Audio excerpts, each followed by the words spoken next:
These are true scary camping and hiking stories, each born from bad decisions that spiraled into something unforgettable. Tents pressed in by unseen hands, trams that whisper your name, storms that answer when you call. Every mistake, a door left open. Settle in, but don't get too comfortable. What you're about to hear are the moments when ordinary hikers took one step too far, and the woods answered back. This is true scary camping and hiking, bad decisions horror stories. My name is Isla Tran. This account is given plainly, and in good faith, because what happened makes better sense without ornament. I found an unlisted campsite from a viral post and followed the pinned GPS straight to it. The fire ring was still warm, the stones edged with little black crescents, like fingernail clippings, and the view was unreal. I set my pack down anyway. Trusting a geotagged secret spot was the mistake. Everything after was the cost. The post looked harmless at lunch. A clean cliff over a blue lake, pines written across the rim, a tidy ring of stones, and 3 people placed like punctuation, one on a log, one on a flat boulder, one kneeling beside the ring. The caption said, "Anli stud, keep it quiet." Then a tiny map pin hovered like a dare. The comments argued in bright little certainties. I stared longer than I meant to. The pin kept glowing in my head. I left as the light turned late. Pavement became patched gravel and then a rib of dirt. Service failed. I parked at a ferny pullout when the track narrowed and shouldered my pack into air that tasted of sap and stone. Between spruce and aspen, the path rose and then the world opened. The campsite sat on a pale shelf, the lake widening far below like a patient eye. The ring was there, stones stacked neat and purposeful, the interfaces crusted with black half-moons. I set 2 fingers on a rock and drew back. Heat hummed through it. Not the lazy warmth of sun held stone, but the slow breath of something that had only just gone quiet. I told myself the crescents were cinder curls. The lie felt thin and polite. I cooked 8 and stood with my phone raised to match the famous angle. I wouldn't post it, but it is hard not to frame a thing that begs for it. When the lake and the distant ridge slid into the rectangle, the picture felt inevitable. I let the camera blink and put it away. Dusk rehearsed, then arrived. Birds quieted, insects picked up, wind fussed through the crowns. I stretched. When I looked again, a man in an orange cap sat on the log. I listened for what should have introduced him. Grit under boots, a twig giving back. The small cough of someone not wanting to startle a stranger. Nothing had happened. He sat forward with elbows on his knees, cap low, not relaxed so much as positioned, the way you hold still for a timer. "Hey there," I tried. He did not answer or turn. He watched the lake with a patience that belonged to the pose, not to a person. I lifted my phone because a lens makes things flat and therefore safer. The live photo fluttered, the frame steadied. I pressed the shutter. When I opened the image, the man in the cap was not on the log. He was standing behind me. The photo held a smaller me in the lower left, shoulder and cheek catching the last of the light. Over my shoulder, too close, brim cutting his eyes to a bar, stood the man in the orange cap. Beside him, a woman in a slate hoodie, leaned as if reading my hair. They were not behind me when I lowered the phone. When I looked up, the log held 2 people now, cap and hoodie, and the flat boulder had a third, a thin boy with bare feet folded under him, head tilted as if listening for a cue. I took another because proof is a superstition you keep to feel in charge. Again, The trio appeared first behind me, and only after that settled into the positions from the post. The order was wrong. The photos were ahead the width of a blink. I pinched, zoomed, learned nothing useful. The cap was scuffed along the brim. The hoodie's logo was rubbed to near nothing. The boys' feet were very clean and very quiet. "Do you need something?" I tried. The question wandered and misplaced itself. They were careful with stillness. The bugs praised them as part of the scene. I stared at their hands because hands betray people. Their fingers were folded with portrait neatness. The nails were short to the quick. On the nail's left thumb there was no nail at all, only a blunt pale dome where one should begin. The ring breathed again, heat lifting in patient pulses. I said my name like signing for a package I hadn't ordered. Iva. The sound slid off the rock and came back cooler. I packed quickly. It wasn't panic. My body decided to leave while my mind wrote notes. I cinched, tucked, checked for anything I'd miss, and stepped into the trees. For 10 steps my feet made no sound. My heels pressed and toes pushed, but nothing answered. Even my breath felt swallowed. When I glanced back, the log held 3, and the boy's head had tilted farther, the polite curiosity of a child at a museum display. I blinked, and they were closer by exactly the width of that blink. Sound returned by degrees. Needle brushed needle, cloth touched strap. A branch remembered how to reset. I told myself the reliable story. Alone at the edge of day, nerves add ghosts. Then my camera roll chimed with a new image I had not taken. It showed me at the fire ring, head turned left, mouth parting on a word I had not said. Behind me, all 3 stood, unseated now, shoulders forward, attentive as deer. I turned left because the photo told me I would. Nothing stood there but a taller darkness between 2 pines. I held my eyes open until they watered, because blinking had become a kind of permission. When I finally blinked, the taller darkness had stepped nearer. The path curved through ferns and between winter, bruised stones. On the dirt lay tiny black crescents. Dozens, a scatter like the pocket spill of someone too neat to litter and too odd not to. I crouched and touched one. It smeared to charcoal across my fingertip. The smell was not hair. It was drier, like old horn rubbed thin. My scalp tried to lift from my skull. I wiped my fingers on moss. The pullout should have opened after the second rise. The trees arranged themselves into an absence the size of my car, and in that absence stood a figure with no cap, and a face the camera would adore, and I could not see clearly. I raised the phone because that is what I raise. The screen searched, then chose me. The live frame pulsed. The saved photo showed my face in a hand lifting toward my shoulder from behind. The hand was steady and patient. It had no nails at all. I backed up without turning because turning felt like a trick the woods wanted me to try. The figure ahead did not move. Pressure gathered at my back. The path to the left looked newly walked by feet that did not report themselves. I stepped sideways and the night accepted me, with the small sound of fern against fabric. Down, slope, the lake held a last seam of light. Inside my head a second caption drafted itself. UNSTD, for your safety. I thought I could apologize to the air and have it count. I thought I could promise not to leave a picture or a pin and be forgiven. The ring had been warm the way breath is warm. The stones had worn crescents not fallen there but learned there. I knew that then the way you know rain before it falls. My phone trembled, not with messages but with its own small muscle memory. I did not open the camera.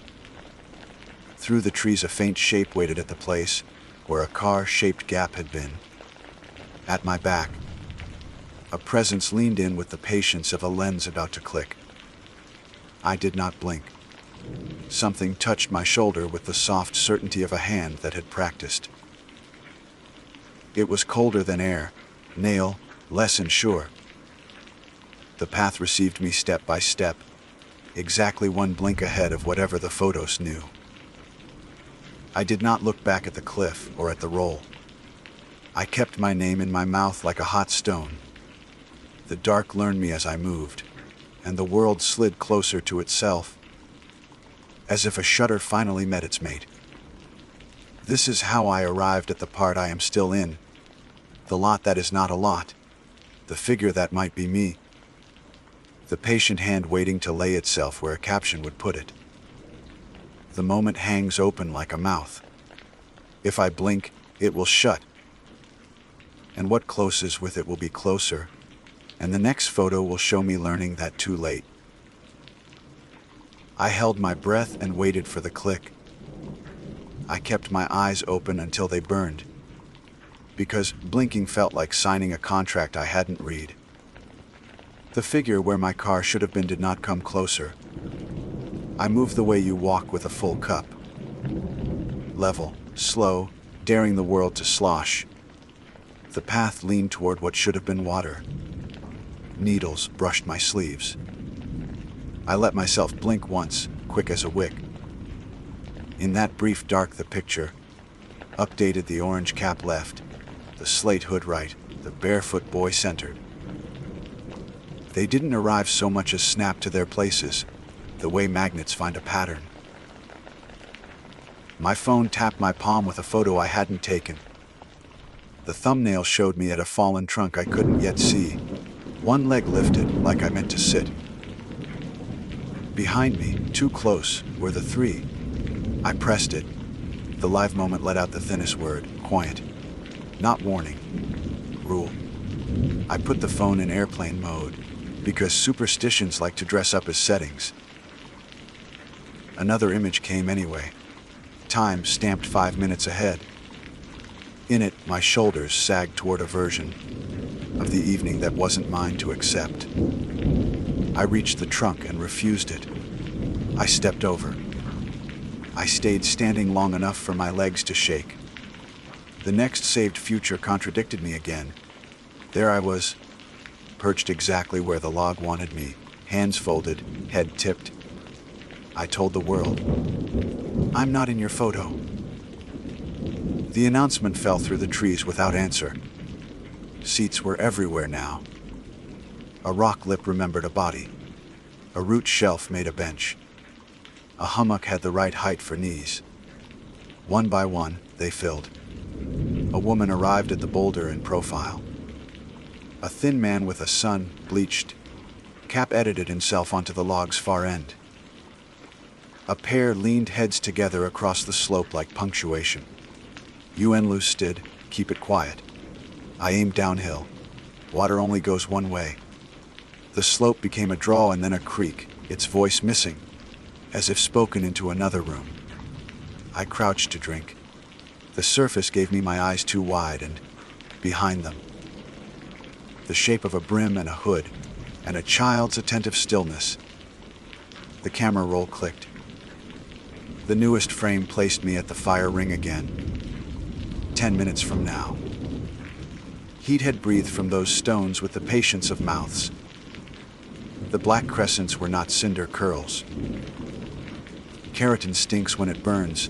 I had smelled it earlier and called it something prettier.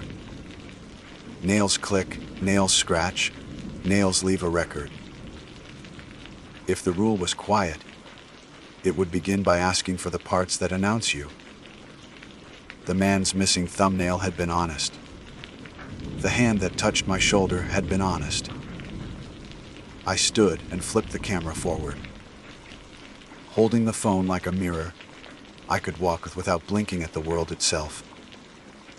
In the small glass behind my left ear, the orange cap leaned in so the brim cut the eyes to a bar. The hood's mouth was an unmade word.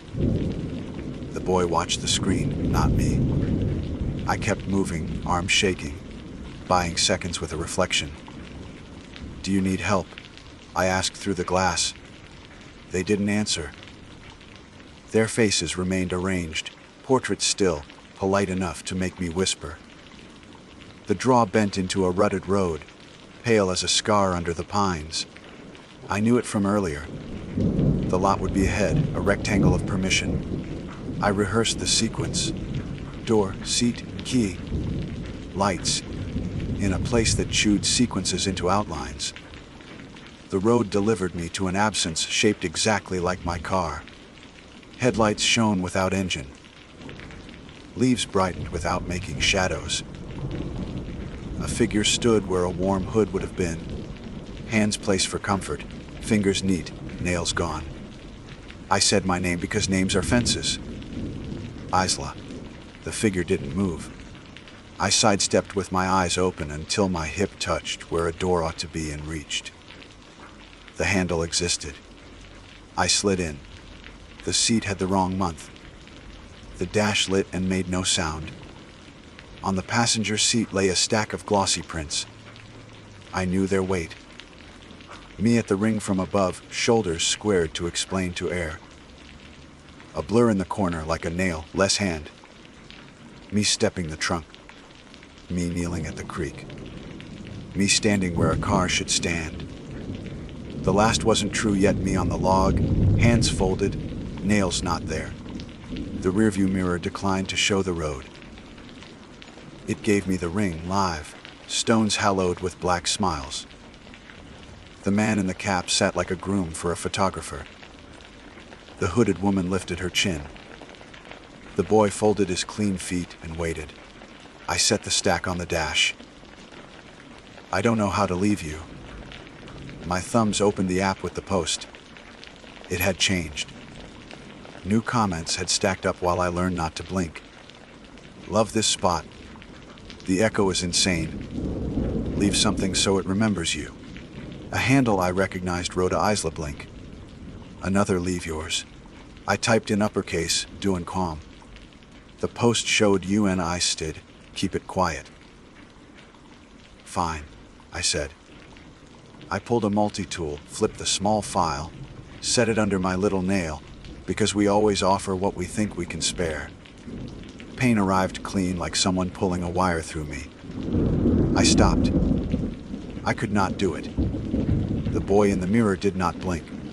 Maybe something else could count. Hair, breath, words. The ring cared about traces. I cut a long strand and held it toward the mirror. The glass warmed my knuckles. The hair darkened as if wet and lay there, uninterested. I fogged the mirror with breath. The heat cleared it. The prince waited. The phone shivered again. Another not yet arrived. My hands folded in my lap, nails gone, fingers calm. The time stamp put that calm 7 minutes ahead. The live audio carried 3 soft taps, pad, pad, pad, and the dry drag of horn on stone. The stones weren't sprinkled with crescents. They had learned them. I needed a rule that belonged to me. If blinking moved them, maybe closing my eyes on purpose would move me instead. I shut them and counted until numbers felt like grit. When I opened, 5 new figures had taken their places around the lot, each installed with the quiet efficiency of furniture. A truth landed with the steadiness of a hand on a shoulder. The scene didn't chase, it arranged. If I joined the arrangement, it would hold me forever, and if I refused, it would simply keep making space for me, until refusal thinned and thinned again after. I opened the door and stepped into headlight that didn't hum. The air smelled like a burned thing that used to be part of people. I walked to where the ring would be if the mirror were a map. Heat licked my shins. I fed the print of me sitting into the nothing at the center. It did not flame. It softened.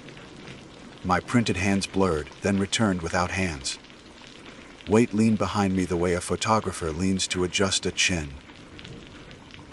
"Isla," I said anyway. The night accepted the sound and kept it. The creek talked somewhere I couldn't hear. The road waited like a hallway after hours. In the front camera, the cap's brim shadowed my screen. The hood's mouth made the start of a word that didn't want vowels. The boy watched himself in me. I tucked the phone under a strap, so its dull eye watched my back, a poor rear view that didn't need my eyelids. I walked the perimeter like checking a fence for gaps. Every unblink became a coin I could spend later. The futures kept arriving, mapping me into obedient versions. At the far edge, the road left like a decision someone else had made. I took it.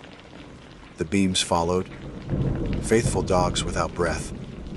I counted in my head. When the numbers frayed, I blinked once hard. The world thanked me by stepping nearer. I tried one last barter. I opened the camera roll and deleted the first photo I took of the lake. The innocent one. The rectangle that started the dare. The trash icon swallowed it. The next future slapped my palm. It was the same picture, tagged UNI stat. "Okay," I told whatever curated this place. "You win the caption. You don't get me." The road curved into darker pines. The crowns knitted overhead. The beams stayed with me in their silent competence. Somewhere behind, the man and the woman and the boy.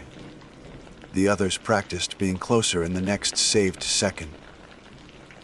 I kept my head level so the phone's eye could see them come. And I walked exactly as fast as the part of me that refused sitting could walk. When I finally blinked, the night accepted the payment and came nearer. My phone had already stored the moment a nail, less hand would find my shoulder again. I felt the air ready itself for that touch and did not turn. I followed the pale braid of the road into what I chose to believe was a way. This final account is set down plainly because endings need fewer ornaments, and I would like one. The road tightened through pines.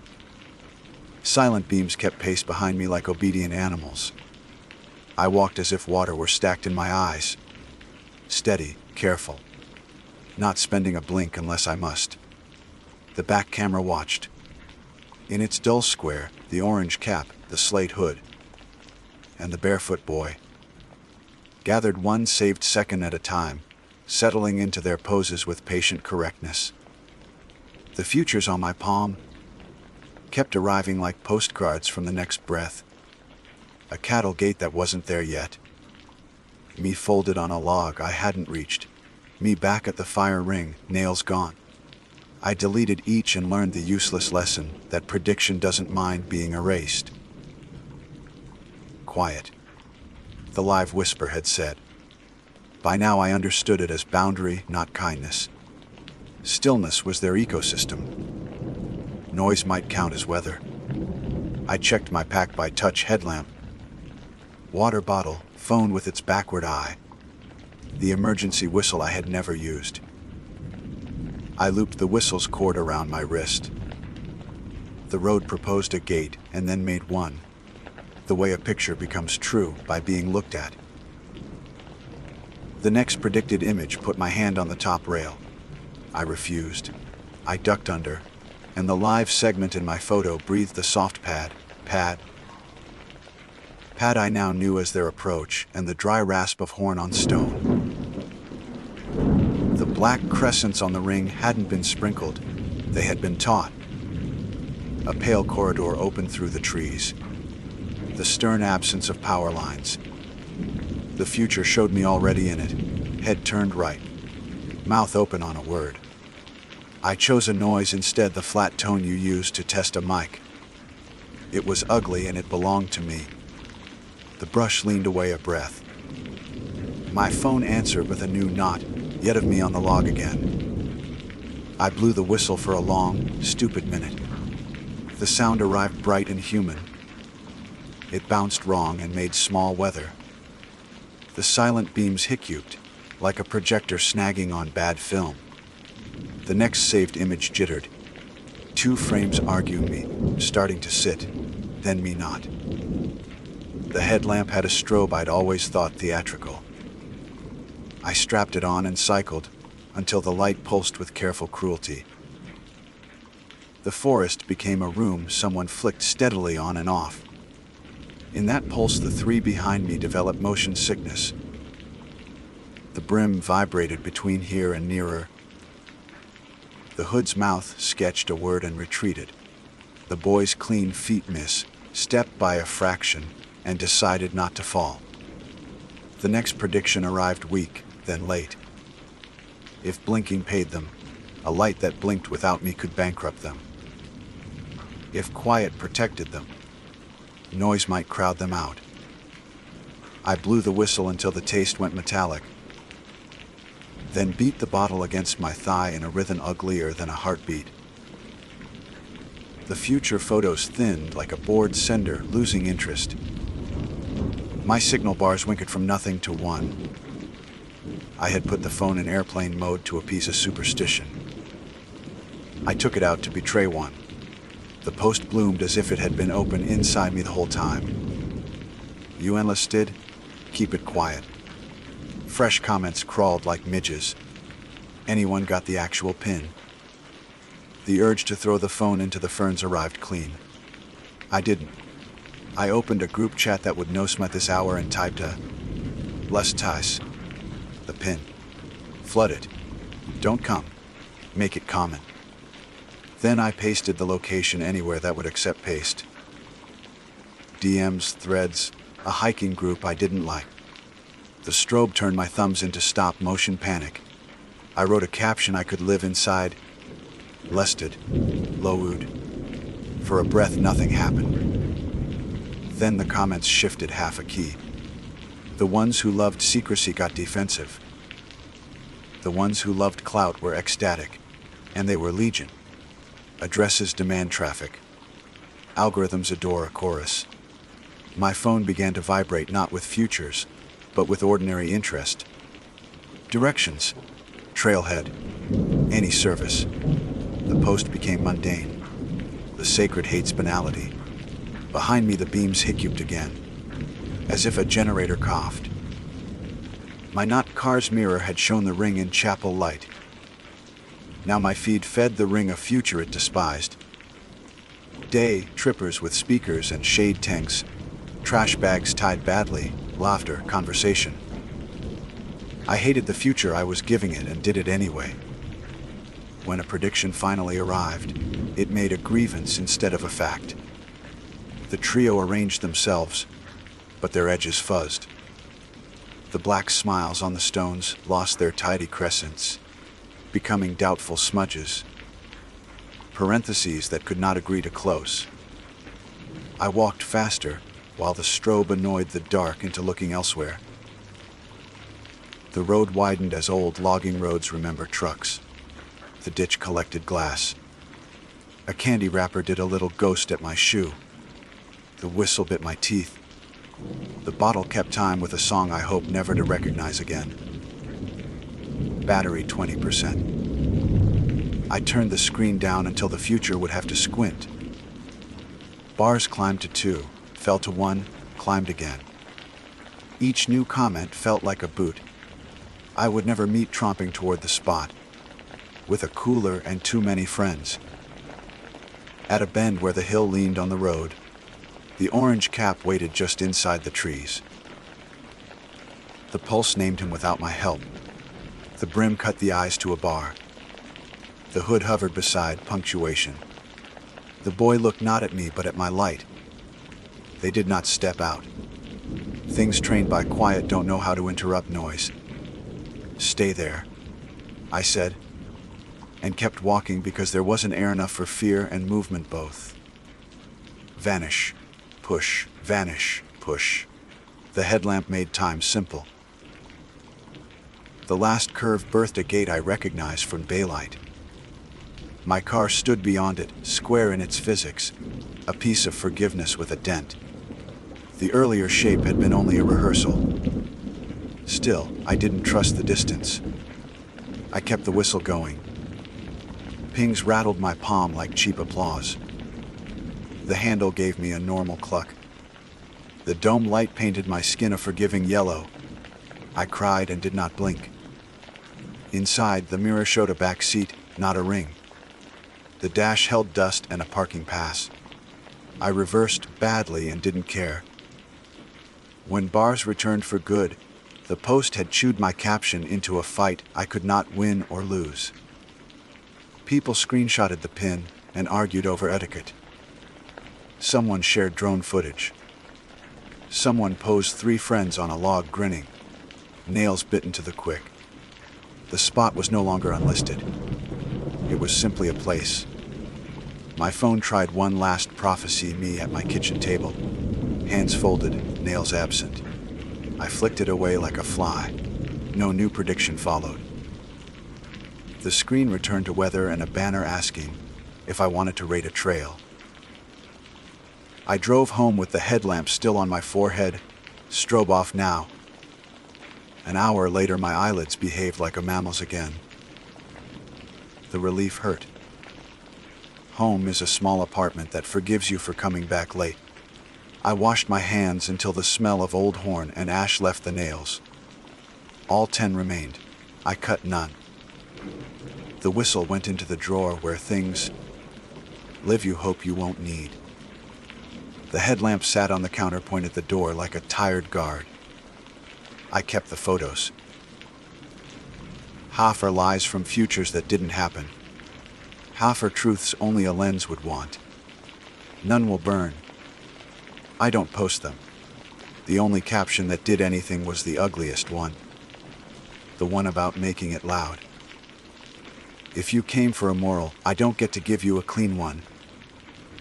I trusted a secret and discovered it was a trap. I refused to pay a toll in pieces of myself and paid in noise instead. Listing what wanted to be unlisted is a sin against a certain kind of beauty and a favor to people with lungs. Sometimes, before sleep, I picture the ring at noon. Trucks too close, a dog barking, a speaker making the pines look tired, kids running. The stones are busy not being sacred. The crescents have been scuffed to coal. The view is still unreal. The place will heal from us and never need to arrange me again. If you go, and I cannot stop you, you won't find what I found. Sit if you want. Take your picture. Keep your nails. Leave the caption alone. I blink now when I mean to. I end this where an ending belongs, not on a log. Not at a ring, not behind myself in a camera. I was almost made into a photograph, and I am not. My name is Mateo Rios, and I have always been the kind of person who puts far too much faith in preparation, while ignoring the quiet pulse of unease that rises in the wilderness after sundown. I had hiked, camped, and backpacked for years, but I would not call myself seasoned. I knew the rules, read the manuals, watched the safety videos, and packed neatly labeled gear. I was competent on paper, yet the woods have a way of showing you how much competence bends and breaks once night falls. That weekend, trip began with the kind of casual arrogance that comes from 2 friends wanting to prove something to themselves and each other. My buddy Evan was the type who thought caution was just a polite way of saying cowardice. He had a way of laughing at every warning posted at the trailhead, and when he tossed his pack over his shoulder, you could almost believe gravity meant less to him. He said bear cans were overkill. Just another piece of overpriced gear for city people who didn't know a black bear from a Labrador. Hang your food right and you'll be fine, he told me. I didn't argue because arguing with Evan usually led to smug silence and him being right, just often enough to sting. So I did it his way. though I made sure the knot I tied to hang our food bag was the kind a survival guide would use as an illustration. I double-checked the branch, the height, the distance from our tents. I cinched the line until it was tight and admired my own work. Though deep down I would have slept better if that rigid plastic bear were sitting at the base of the tree instead. Night came quickly in the mountains. Shadows stretched long and then folded in, smothering the campsite until the fire became a fragile bubble of light surrounded by pressing dark. Even told stories about other trips, about girlfriends, about stupid stunts from high school. I laughed in the right places, drank from the bottle he passed, and tried not to look at the space between the fire and the tree line. When I finally crawled into my tent, I did something I had never done before. I slipped my knife under my pillow. Not because I thought it would make me safer, but because I was ashamed of how tense my body felt, coiled like a spring even as exhaustion weighed on my chest. That is what brave people do when they are actually scared. They arm themselves in secret and pretend it is ritual, not desperation. The forest was not silent that night. It had the restless shifting of leaves and distant clicks of branches snapping. I heard the wind calm through the pines, and sometimes I thought I heard footsteps in the rhythm of that wind. I told myself it was imagination, the way your brain draws shapes in static. But around 3 a.m., as the fire outside had long since gone to ash, I heard the rope shift above me. It was not the twang of a branch bowing or a knot slipping. It was a deliberate release. The sound of tension leaving a line in one long, smooth exhale. I froze, my hands sliding under the pillow until my fingers brushed the hilt of the knife. The canvas of my tent glowed faintly with moonlight, and I could see the rope's shadow slacken. There was no rustle, no bear snuffling, no claws scraping bark, just intention. Something lowered the bag hand over hand with more care than a person half asleep could muster. I tried to swallow, but my throat was dry and tight. The seconds stretched like they wanted to snap. I waited for Evan to shout, for him to unzip his tent and curse at whatever animal had figured out our hanging system. But there was only the whisper of the line sliding until it stopped abruptly, like it had been caught. I imagined our food torn open, our packs raided, maybe even a bear lumbering back into the woods with granola bars and instant oatmeal. That fear would have been simple, reasonable. Instead, what followed was the quiet tug and twitch of rope being retied. My blood went cold. I knew the knot I had tied. Square knot with a backup half hitch. The kind you only learn after hours of practice. What I heard being tied now was different. Each movement slow, deliberate, like someone crafting a braid. A knot I didn't know. I could not stop myself. I sat up, pressing my face close to the mesh of the tent, peering out at the vague silhouette of the tree. The food bag dangled lower than before, swaying slightly. I thought I saw hands, pale in the moonlight, moving with a patient rhythm. When I blinked, there was nothing there but shadow. That was when the knife in my hand burned. Not hot, cold. A sudden shocking chill that seared against my palm until I almost dropped it. The smell hit me next. Not the sharp sting of steel. Not even the leather of the sheath. It smelled like wet fur matted with copper, like pennies clenched in your teeth until your gums bled. I didn't breathe. Didn't dare. My body begged me to call out to Evan, but some instinct told me silence was safer. The woods seemed to lean closer, every tree pressing in, waiting to see what I would do. And then, impossibly, The rope went taut again. The bag lifted, smooth as a pulley, rising back its original place, swaying gently. The line was tight, neat, as though it had never been touched. I laid back down, gripping the knife, my body trembling so hard it shook the fabric of the tent. Somewhere beyond my sight, something moved away, not loud, not obvious, but with a heaviness that pressed against the ground and made the soil breathe. I didn't sleep again. I didn't close my eyes. I just waited, every nerve raw for dawn to come, knowing something out there had wanted me to know it was watching, that it could reach in and undo every knot I thought would keep me safe. The sky did not brighten so much as it bled in a gray that made me doubt dawn would ever fully come. When the first light did filter through the canopy, I realized my body had been locked in the same stiff posture for hours. My hand cramped around the knife, my joints buzzing with the aftershocks of fear. Avon snored until nearly 7. When he finally unzipped his tent and yawned like the forest had been his personal bedroom, I stepped out to greet him with lips that felt cracked, my eyes heavy but wide. He looked at me and frowned. "You look like hell, man. You didn't sleep."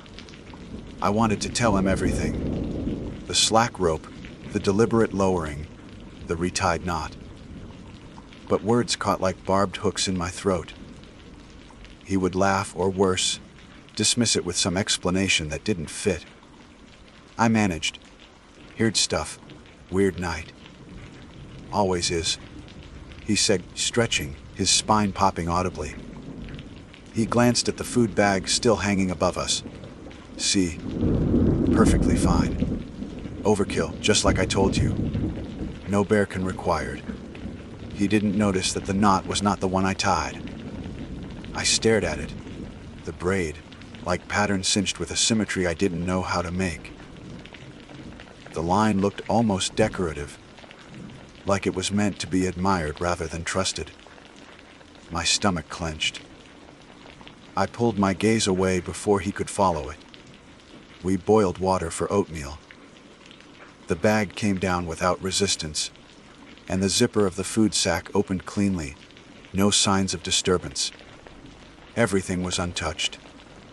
Still, the smell lingered faintly around the campsite. Iron, wet hair, and that sterile metallic bite that doesn't belong in the woods. Avon didn't mention it, so I swallowed my unease with every spoonful of mush and pretended not to taste pennies on the air. The trail that day was steep, switching back and forth through groves of pine, so thick their branches knitted overhead. Sunlight broke in fractured beams, not enough to chase away the sense that shadows moved between the trunks faster than we did. My legs carried me by habit, but my mind was locked in replay. Each tug of the rope, each phantom movement at the edge of my vision, returned with punishing clarity. Evan kept up a steady chatter about gear, women, and what he planned to cook if he ever caught a trout in the backcountry. I nodded, contributed where I could, but the silence inside me felt louder than his voice. When he broke off to piss behind a boulder, I found myself crouching near the trail, staring at the dirt. There were prints. Not the broad pad of a bear, not the neat slot of a deer. They looked like handprints pressed directly into the soil, fingers too long, too narrow, trailing in sets like someone had been crawling, parallel to our steps. The impressions were faint, but the damp earth held them, just enough to make me doubt my sanity. When I rubbed my eyes and looked again, they seemed to dissolve, blending into scattered roots and fallen pine needles. By afternoon, we made camp near a clearing with a thin stream trickling through. The water was cold and tasted of stone, refreshing after the climb. Even decided to fish with the cheap collapsible rod he always carried. I sat nearby, feigning rest, but my eyes never left the tree line. When evening came, the question returned: food storage. Evan rolled his eyes when I mentioned bear cans again. If you want to lug one of those heavy things next trip, be my guest. But tonight, same deal. Tie it up. You did it great yesterday. I hesitated. My fingers shook as I coiled the rope. I tied the same square knot I'd practiced countless times, my hands moving with mechanical certainty. But I couldn't shake the memory of that alien braid. I thought about tying something ridiculous. Multiple knots layered until the bag was practically welded to the branch. But some strange pride or fear of ridicule stopped me. I tied it neat, standard like before. That night the fire was smaller. Evan ran out of stories and lay back to watch the stars through the gap in the canopy. I excused myself early, retreating to my tent before the last ember died. The knife went beneath the pillow again. I told myself I wouldn't sleep, that I would stay awake this time, listen, catch whatever came. But exhaustion betrayed me, and I slipped under quickly. I woke to a sound so soft, I thought it was part of a dream, a rope tightening, fibers shifting under weight. My eyes snapped open. The same gray moonlight bled across the tent fabric. I held my breath, knife already in hand. The rope didn't go slack this time. Instead, it creaked as though something was climbing it. My heart hammered. I pictured a bear hauling itself paw over paw, though the thought felt absurd. I heard the faint sound of something shifting above, the branches trembling without wind. Then came the knock. Not on the tree, not on the ground, but against the side of my tent. A single tap, deliberate. My blood turned to ice. Another tap followed, lower this time, tracing down the fabric as though a finger slid along the seam. I almost screamed for Evan. Almost. But the sound died in my throat when I realized he was already awake. His voice, low, muffled through his tent. "Matteo, you hear that?" I swallowed. Yeah, the silence that followed was heavier than the words. Then, suddenly, the smell rolled in, wet fur and raw copper, stronger, denser, filling the air until it clung to the back of my tongue. My knife went cold again, a painful sting against my skin. Above us, the rope groaned. Something whispered, not words, but a texture of breath scraping against the air. The bag thudded softly against the trunk, then swayed as though a hand nudged it. Evan whispered again, this time sharper. "Don't come out. Whatever you do, don't unzip it." I clenched my teeth, every nerve screaming to move, to run, to see. But I stayed still, my chest rising shallow, my palm burning with the cold fire of the knife. Something outside circled the camp slowly, footsteps too light, too careful, almost human. The last thing I remember before blacking out wasn't fear or sound. It was the sense that the knot I tied was being undone again. Strand by strand, with a patience older than me, older than the woods themselves. I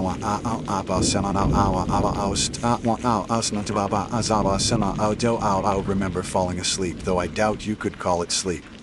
It was more like shutting down, my body surrendering under the weight of terror. When I opened my eyes again, pale light seeped through the tent. Birds called in uneven bursts, though not as many as there should have been. The forest felt muted, listening. I pushed myself upright, every muscle aching.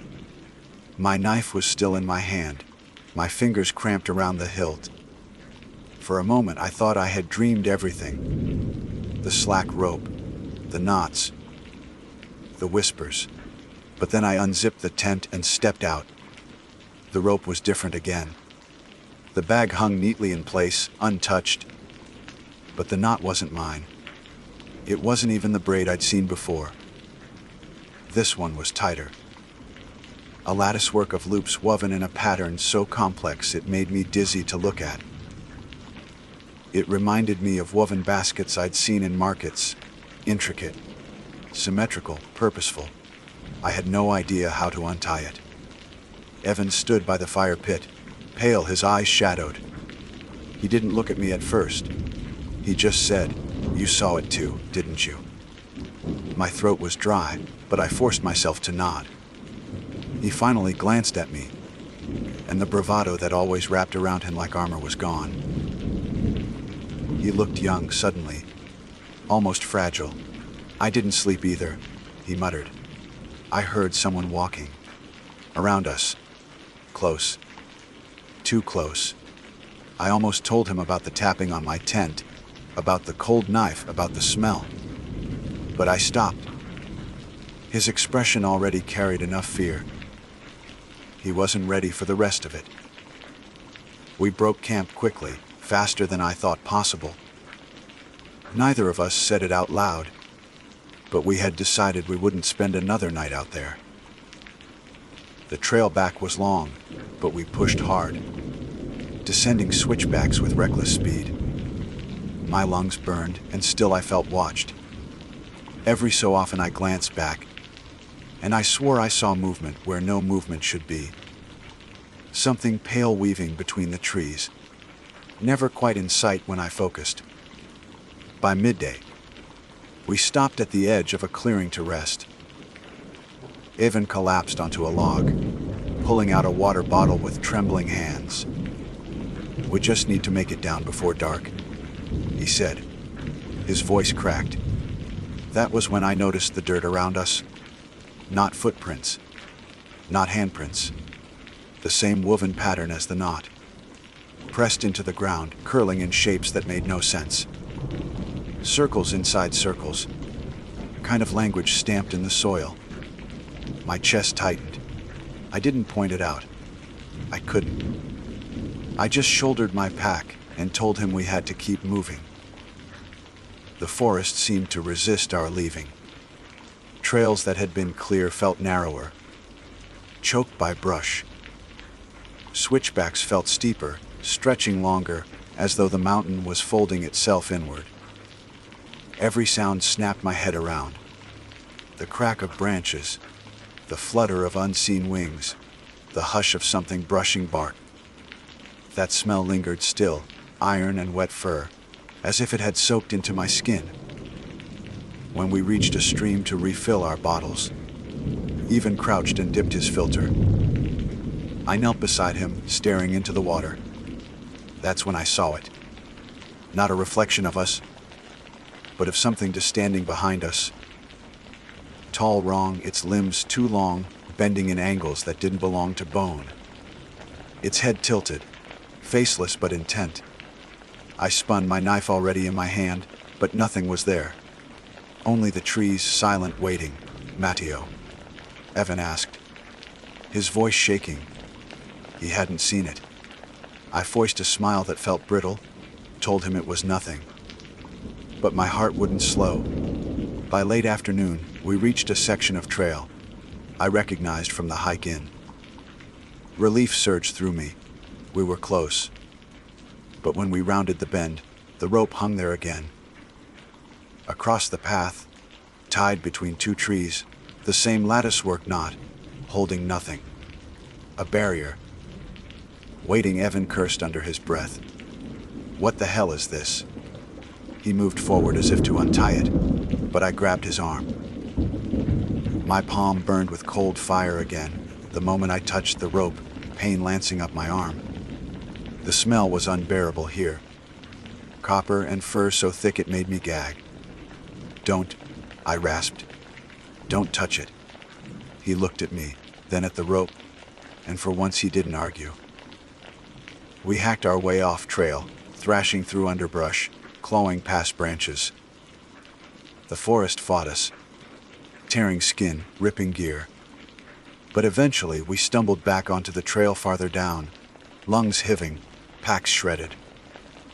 The rope barrier was gone, as though it had never existed. When we finally staggered into the trailhead parking lot, the sun had just begun to dip. I dropped my pack beside the car, my legs trembling. Even leaned against the hood, silent, his eyes far away. Neither of us spoke on the drive home. The silence was heavier than any conversation could have been.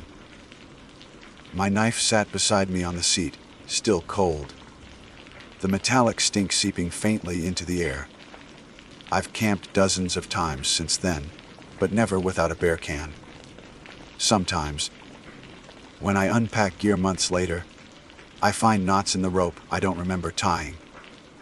Intricate, perfect, patterns woven by hands I can't see. And sometimes, in the middle of the night, the knife under my pillow goes cold and I smell pennies and wet fur, and I know it hasn't left. My name is Quinn Hart, and I have always believed that the mountains reward those who keep moving forward, no matter what tries to stop them. It is a stubborn streak, one that has driven me to push past exhaustion, through weather that should have turned me back, across terrain that wiser hikers avoid. That same stubbornness is what carried me up a granite ridge in the high country, while thunderheads gathered to the west, swollen and black like bruises spreading across the sky. The guidebooks had all warned about it. Never be caught on a ridge during a storm. Not when you are the tallest thing for miles. I had even repeated that advice to friends, smug in my knowledge, as though memorizing rules somehow protected me from the consequences of ignoring them. But on that day, standing at the base of the scramble, I told myself the warnings were exaggerated. The clouds still looked distant, and the line of the summit pulled at me with the magnetic certainty of a horizon you can almost touch. I convinced myself that I had time. That was the bad decision. Pushing upward despite the storm massing above me. The first crack of lightning came like a ruler, snapping across the back of my shoulders, sharp and precise. A sound so near it drove the breath from my chest. I froze, heart hammering, and began to count the seconds to the thunder. 2, 3. But the storm did not wait politely to reveal its distance. The answering boom tore through the valley almost on top of the flash, so loud it rattled my teeth. My body understood before my mind did. Every hair on my arms stood at rigid attention, and the air around me shifted from cool mountain wind to something heavy and electric, like I had stepped inside the lungs of a machine. The zipper of my jacket began to hum, each little metal tooth vibrating against the next. I dropped my pack to the ground and ripped at the straps, panic making my fingers clumsy. Somewhere in the mess of fear and instinct, a thought pushed through metal was death out here. I hurled my trekking poles away from me, expecting them to clatter across rock and skitter to rest. Instead, they never hit the ground. I watched them slide forward, as though pulled into a current I could not see, drifting away like sticks dropped in a river. They shimmered faintly, not with light but with movement too smooth for the world I knew. My pulse pounded in my ears, and for the first time I wondered if I had wandered not just into a storm but into something else. Something that wore the storm as a disguise. I crouched low, pressing my hands against the ridge.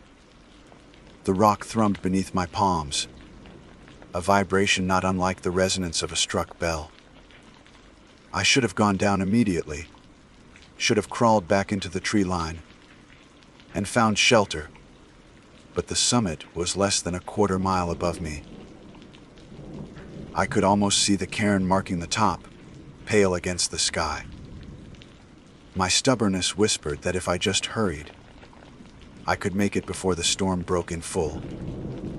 That whisper almost killed me. The next flash of lightning blinded me, leaving my vision seared with branching veins of white. I felt the charge pass through the air, close enough that my teeth ached, as if I had bitten foil. The thunder that followed came from every direction at once, a rolling collapse that made the ridge feel hollow beneath me. I dropped flat and covered my head, praying without words. When my sight returned, the world had changed. The air around me was no longer moving in any way I recognized. My jacket pressed flat against me, as though a wind roared from one direction, yet the grasses at the edge of the ridge bent the opposite way. Dust spun in lazy spirals, rising instead of falling. And down the slope, my trekking poles still floated, hovering at the same height they had when I released them, slowly spinning end over end, in currents I could not see. I tried to tell myself it was only static, that lightning does strange things, that storms can play tricks on perception. But then the hum in my zipper grew louder, a chorus of metal teeth vibrating in harmony. The pitch rose until it became a note I could feel in my bones, steady and inhuman. The ridge itself seemed to respond, the rocks vibrating until pebbles danced across the surface like popcorn in a skillet. Fear drove me to my knees. I crawled toward the shelter of a boulder, though instinct warned me it was pointless. I wanted stone above me, anything between my body and the sky. Halfway there, I felt a tug at my chest as though invisible hands had hooked fingers into the metal zipper and were pulling upward. My jacket strained against my throat, choking me, and I clawed at the fabric until the teeth split apart. The pull stopped the instant the zipper broke. The halves of the jacket flapped wildly, no longer pressed flat against me. Something in the air wanted metal. That much I knew, and I had been carrying more than trekking poles. I wrenched my pack open with shaking hands and began throwing things away.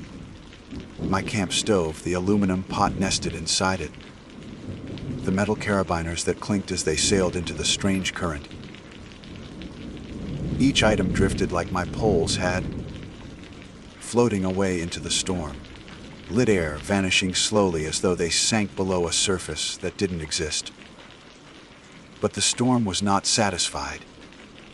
A voice carried on the wind, so faint I thought it was thunder reshaped by distance. It was not words at first, only tones, deep and resonant, a melody too deliberate to be random. The notes bent upward in pitches that did not belong in human throats, high enough to claw at the inside of my skull. My fear sharpened into terror, and I pressed my palms over my ears. But the sound lived in my bones now. Climb. That was the first word I recognized. The syllable slithered between thunderclaps, not loud but certain. It was not a command shouted from above, but something placed directly into my thoughts, the way a song lyric sometimes repeats itself without permission. I did not want to obey. I wanted to run downslope, to flee into trees, to vanish into cover, and pretend I had never attempted the scramble. But my body rose against my will, my knees locking, my hands gripping the stone. My feet found purchase on the ridge as though I were being guided. The sky split again, lightning so near I saw every vein in the granite illuminated for a heartbeat. When the light vanished, I was standing instead of crouching. My hands clutched rock that hummed beneath my skin, and the voice, softer now but constant, urged, "Climb." I dragged my gaze to the floating poles. They had drifted farther up the ridge, orbiting each other like twin needles caught in thread. They moved in spirals, their ends tracing figures in the air. Shapes I almost recognized but could not hold in my mind. The hum of my zipper teeth had not died even though the fabric hung open.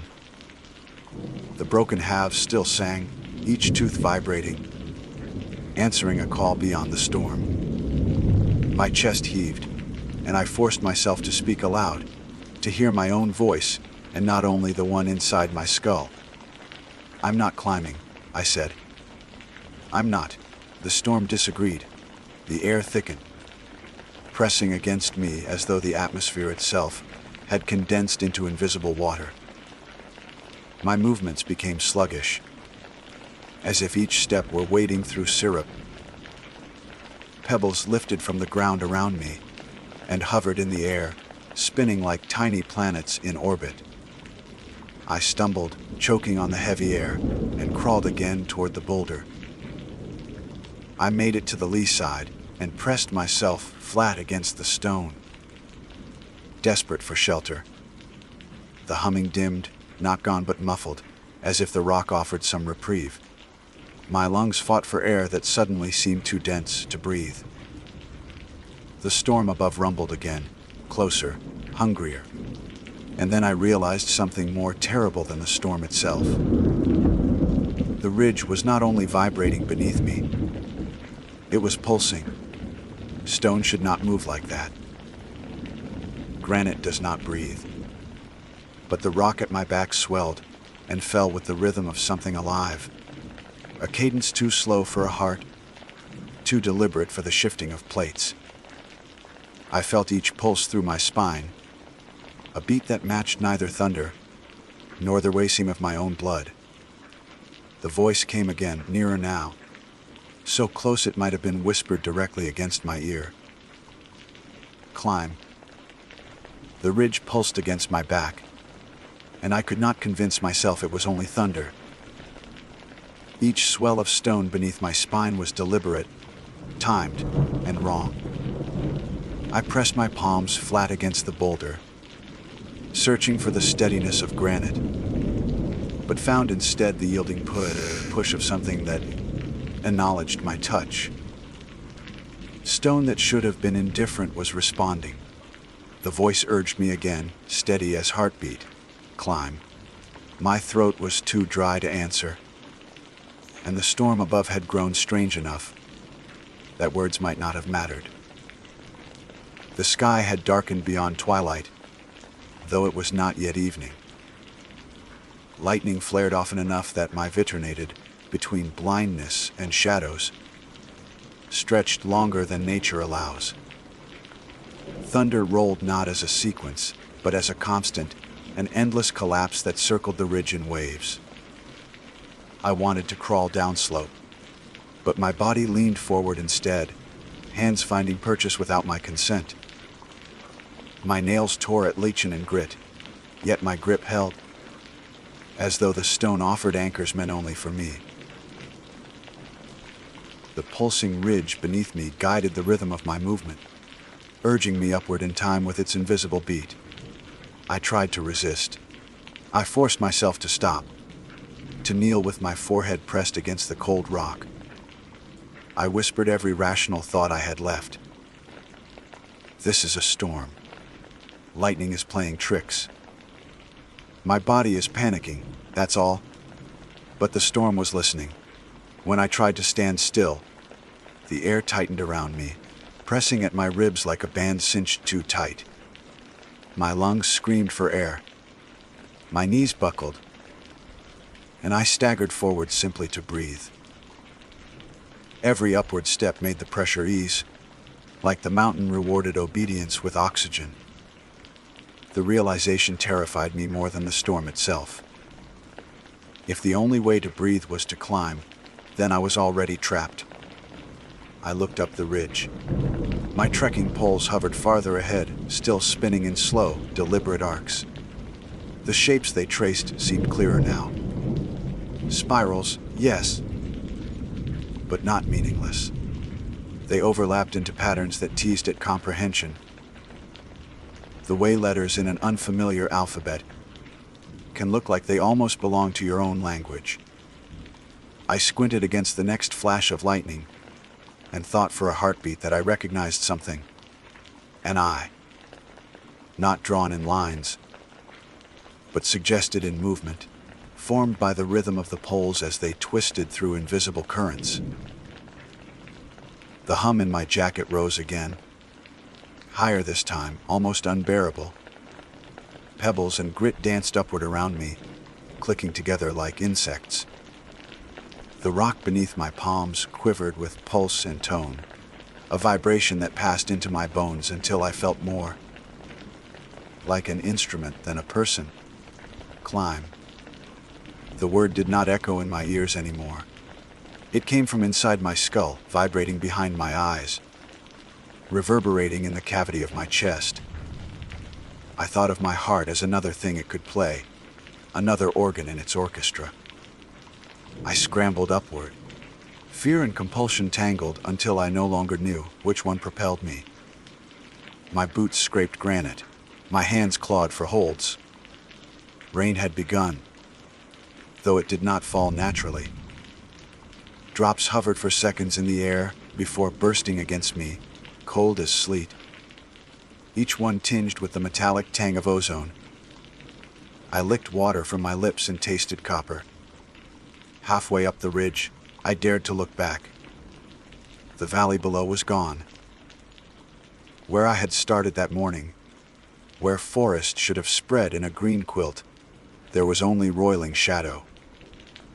Not cloud, not mist, but something thicker.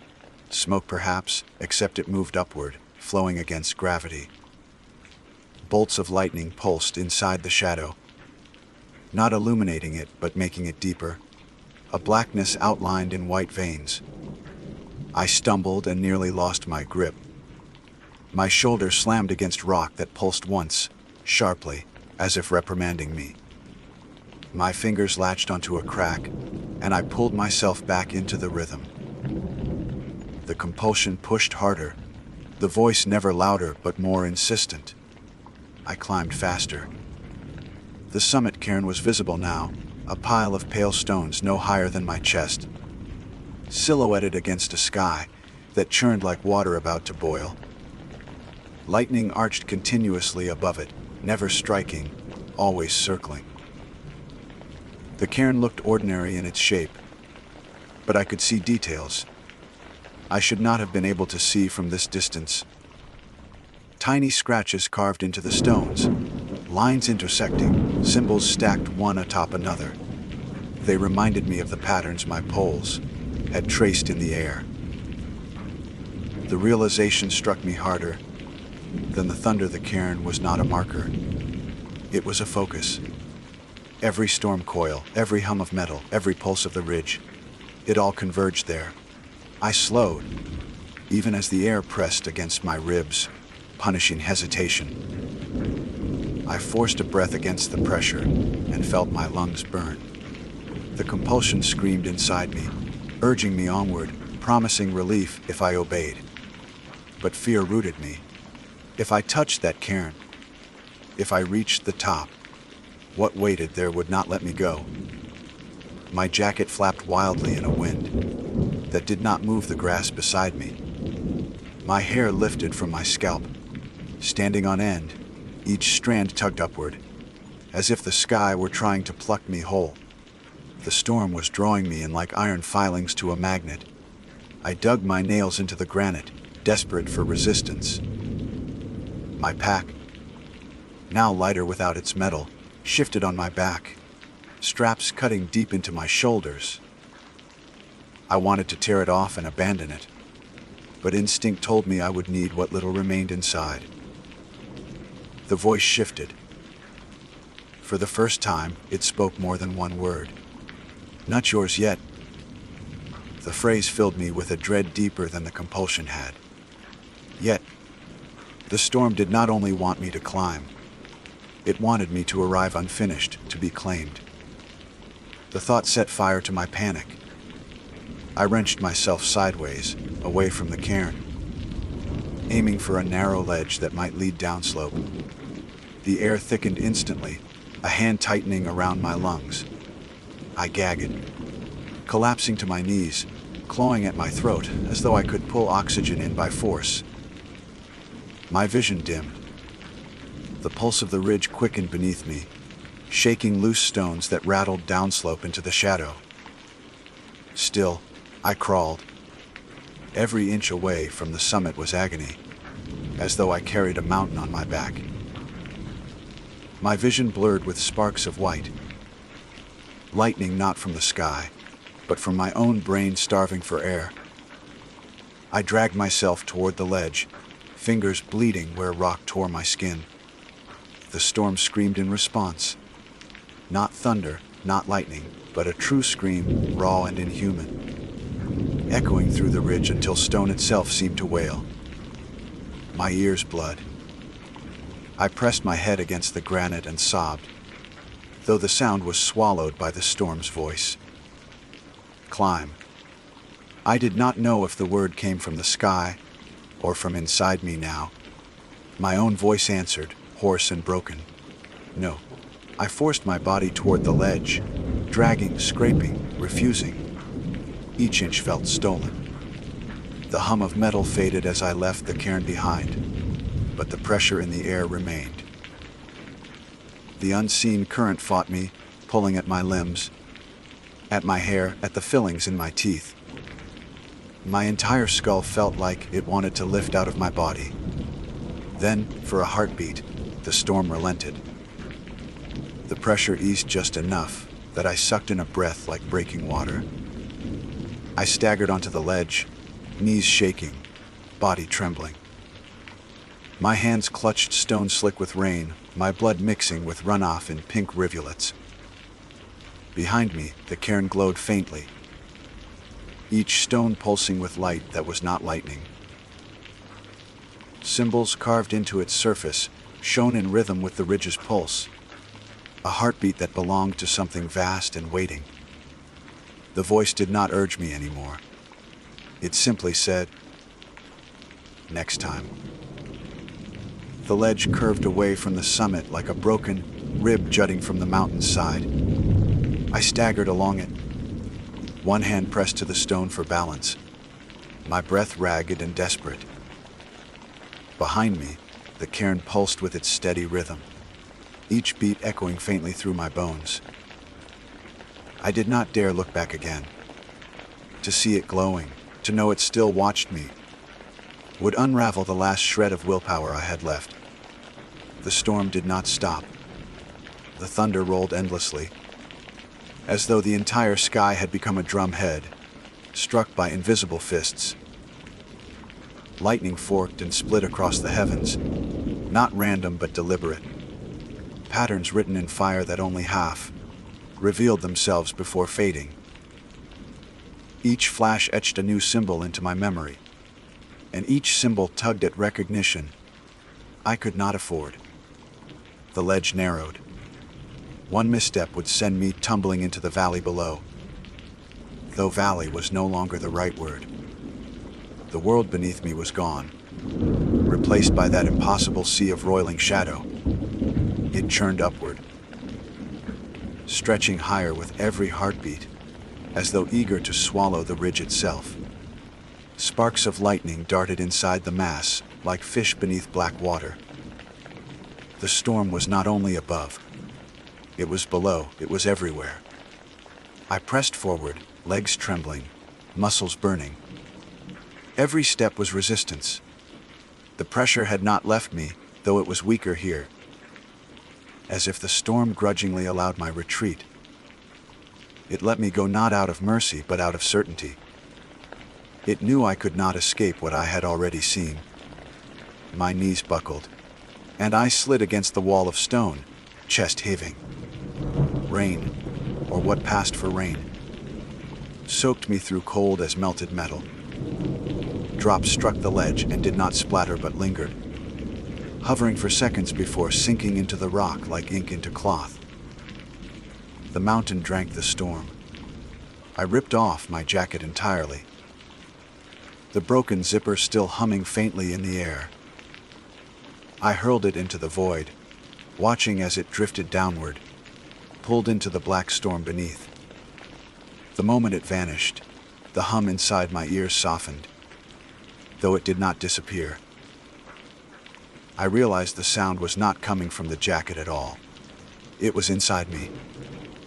The fillings in my teeth buzzed. My bones vibrated faintly, tuned like strings on an instrument. The storm had marked me. A jagged laugh tore itself from my throat, half hysteria, half defiance. "You don't get me," I said aloud, though my words were lost in the roar.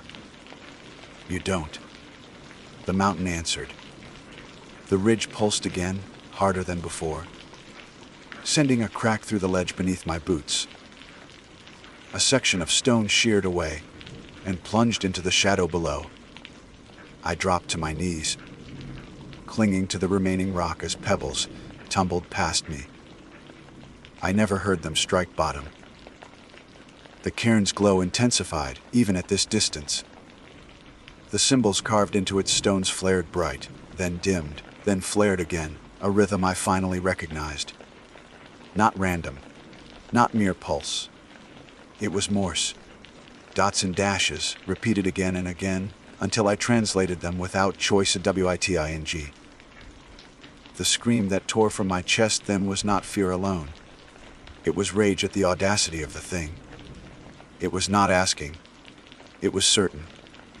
It had patience enough to carve the word into stone and thunder and air. Waiting. For me. For others. For anyone who climbed too high. Too stubborn, too blind to turn back.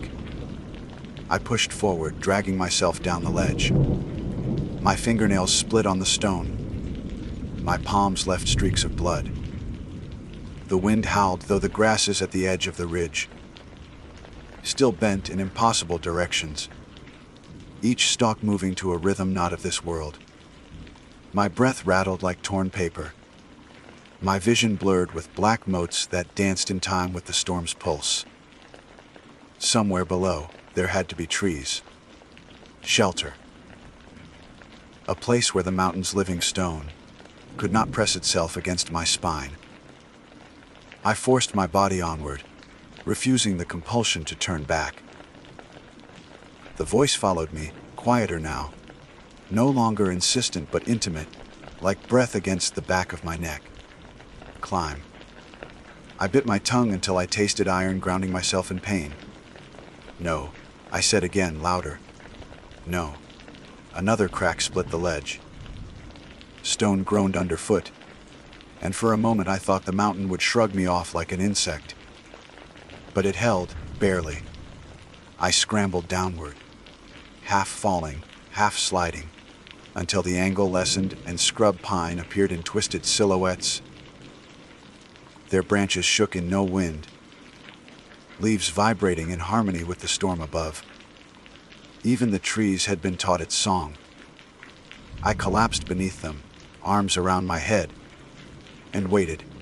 The storm raged on for hours, lightning stitching the sky, thunder tearing the air apart. But slowly, too slowly, the pressure eased. The hum in my bones dimmed. The pulsing beneath the ground receded, until I could almost believe it had been imagination. Dawn came eventually, pale and thin, bleeding across the horizon like water through ash. The summit ridge stood quiet above me, the cairn visible but dark, its stones ordinary once more. My trekking poles were gone. My jacket was gone. My sense of safety in the mountains was gone. I descended without rest, without food, without pause. My body moved in jerks, like a puppet dragged on tangled strings. I did not look back. Not once, though every instinct screamed that the cairn still glowed faintly in the new light, waiting. By the time I reached the trailhead, the sky was clear. Birds sang.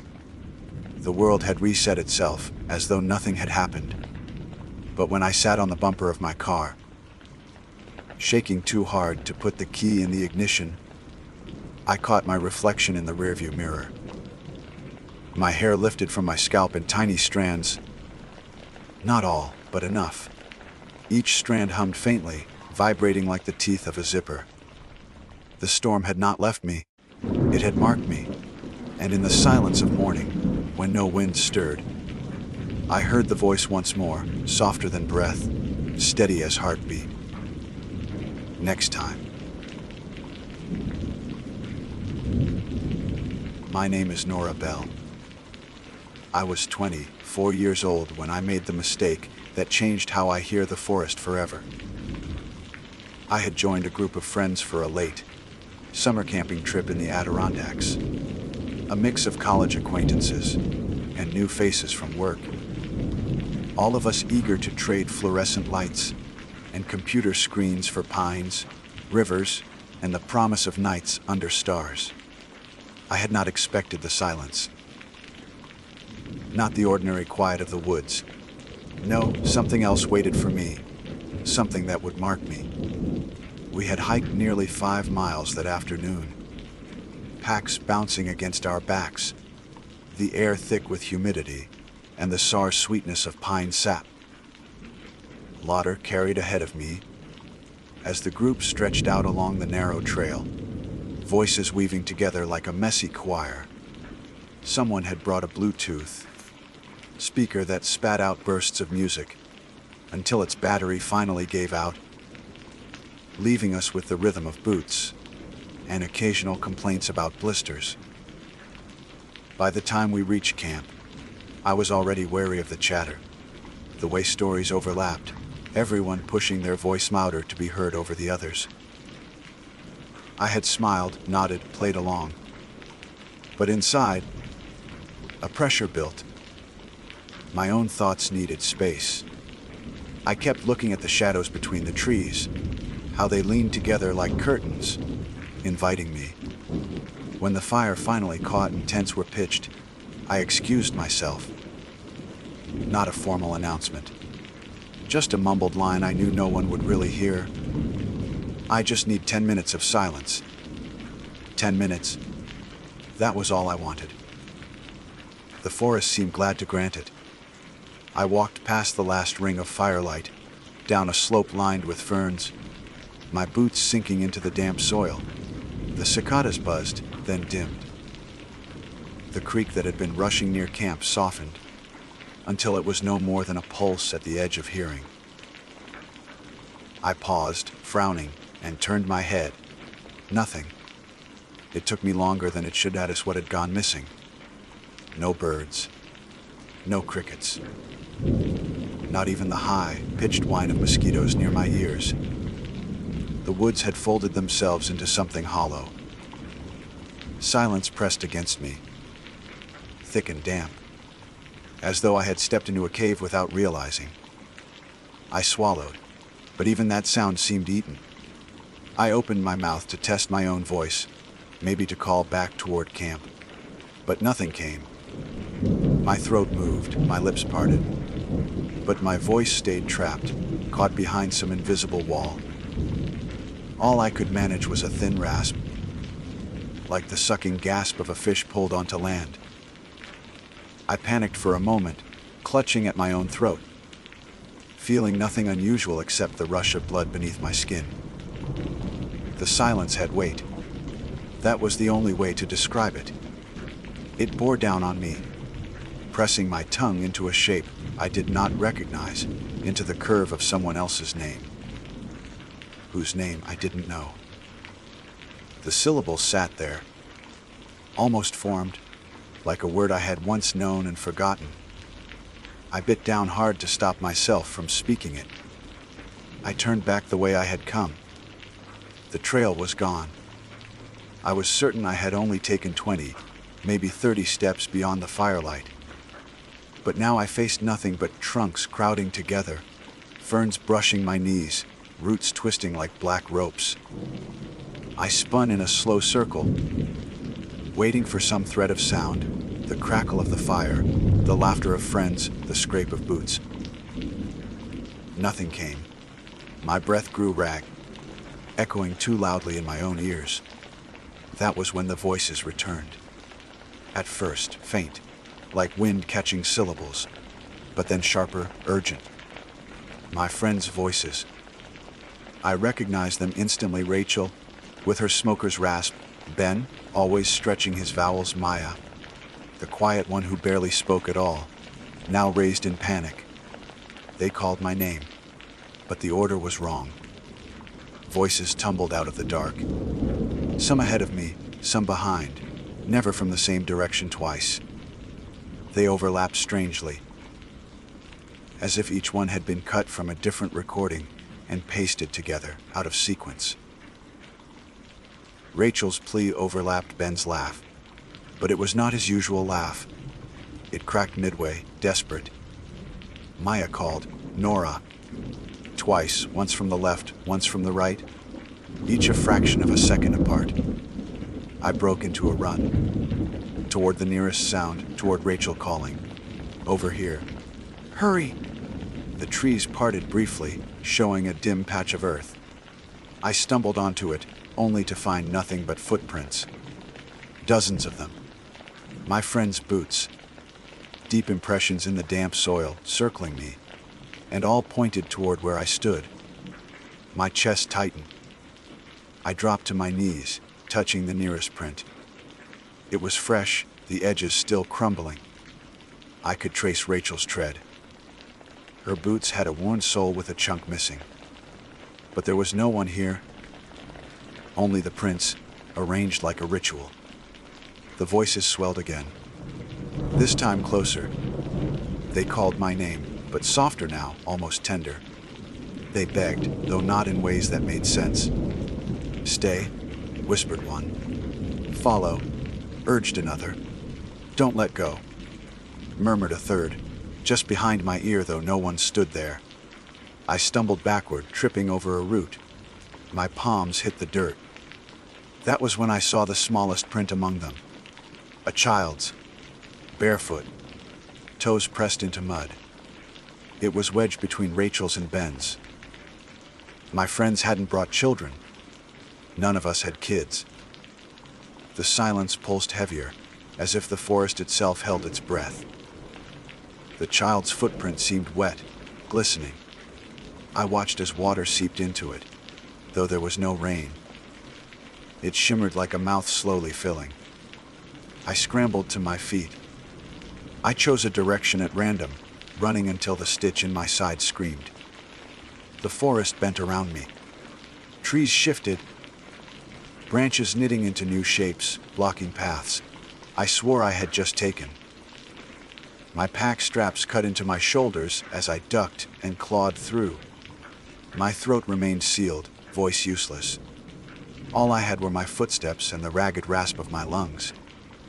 Then, a headlight. A flicker through the trees, faint orange. Relief flooded me. I stumbled toward it, branches slapping my face.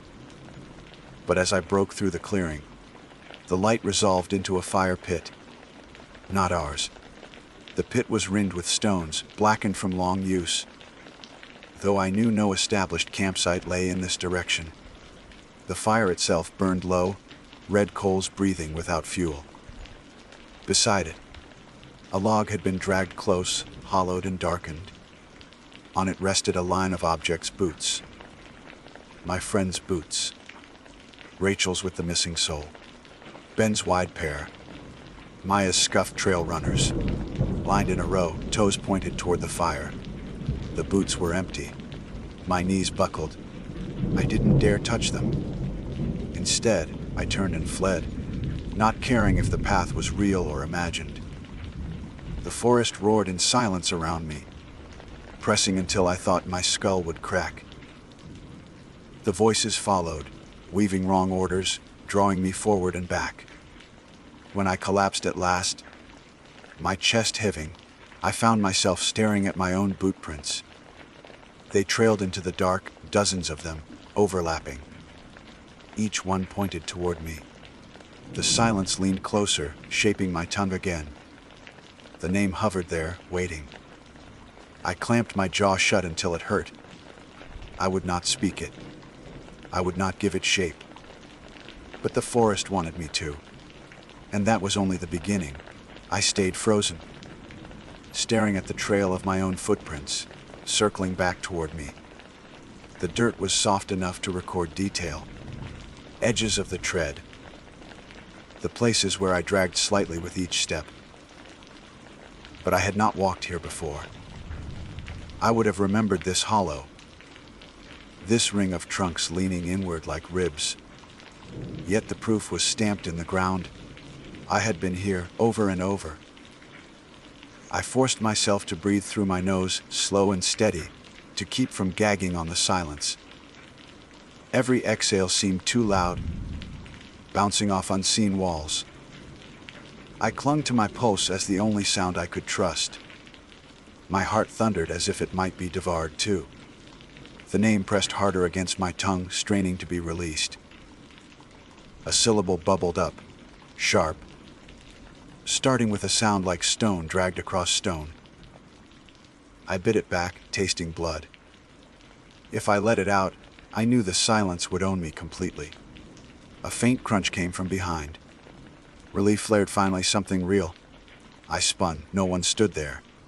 Instead, a new set of footprints spread across the soil, pressing down grain by grain, as though an invisible weight strode past me. They were larger than mine, heavier, each step denting the ground with certainty. I staggered backward until bark scraped my shoulders. The prints marched toward the row of my friends, boots by the phantom fire pit. The coals flared in response, a red breath exiling upward. Then came the voices again. Only now they spoke not to me, but to one another. A conversation stitched together wrong. "Keep up." "Nora," said Rachel's voice. "She never listens," replied Ben, though his tone broke into a sob at the end. "Where is she?" Maya's voice whispered from above, as if perched in the branches. They overlapped, looped, replayed. My chest burned with the urge to scream, but still no sound came. I could only rasp, a pathetic wheeze. I bolted again. Branches clawed my arms, tore fabric. My flashlight, clipped uselessly to my belt, banged against my thigh. I didn't dare pull it out. The thought of shining light and seeing what might actually be there was worse than the dark. The forest didn't feel like a place anymore. It felt like a mouth. Every step I took slid deeper into its throat. I don't know how long I ran. Maybe minutes. Maybe an hour. My sense of direction dissolved. When I stumbled into another clearing, I collapsed to my knees in shock. Because this one had a tent. Not ours. Not even a model I recognized. The canvas was pale, almost gray, sagging with mildew. The poles were wooden, crudely whittled. I crawled closer on shaking hands.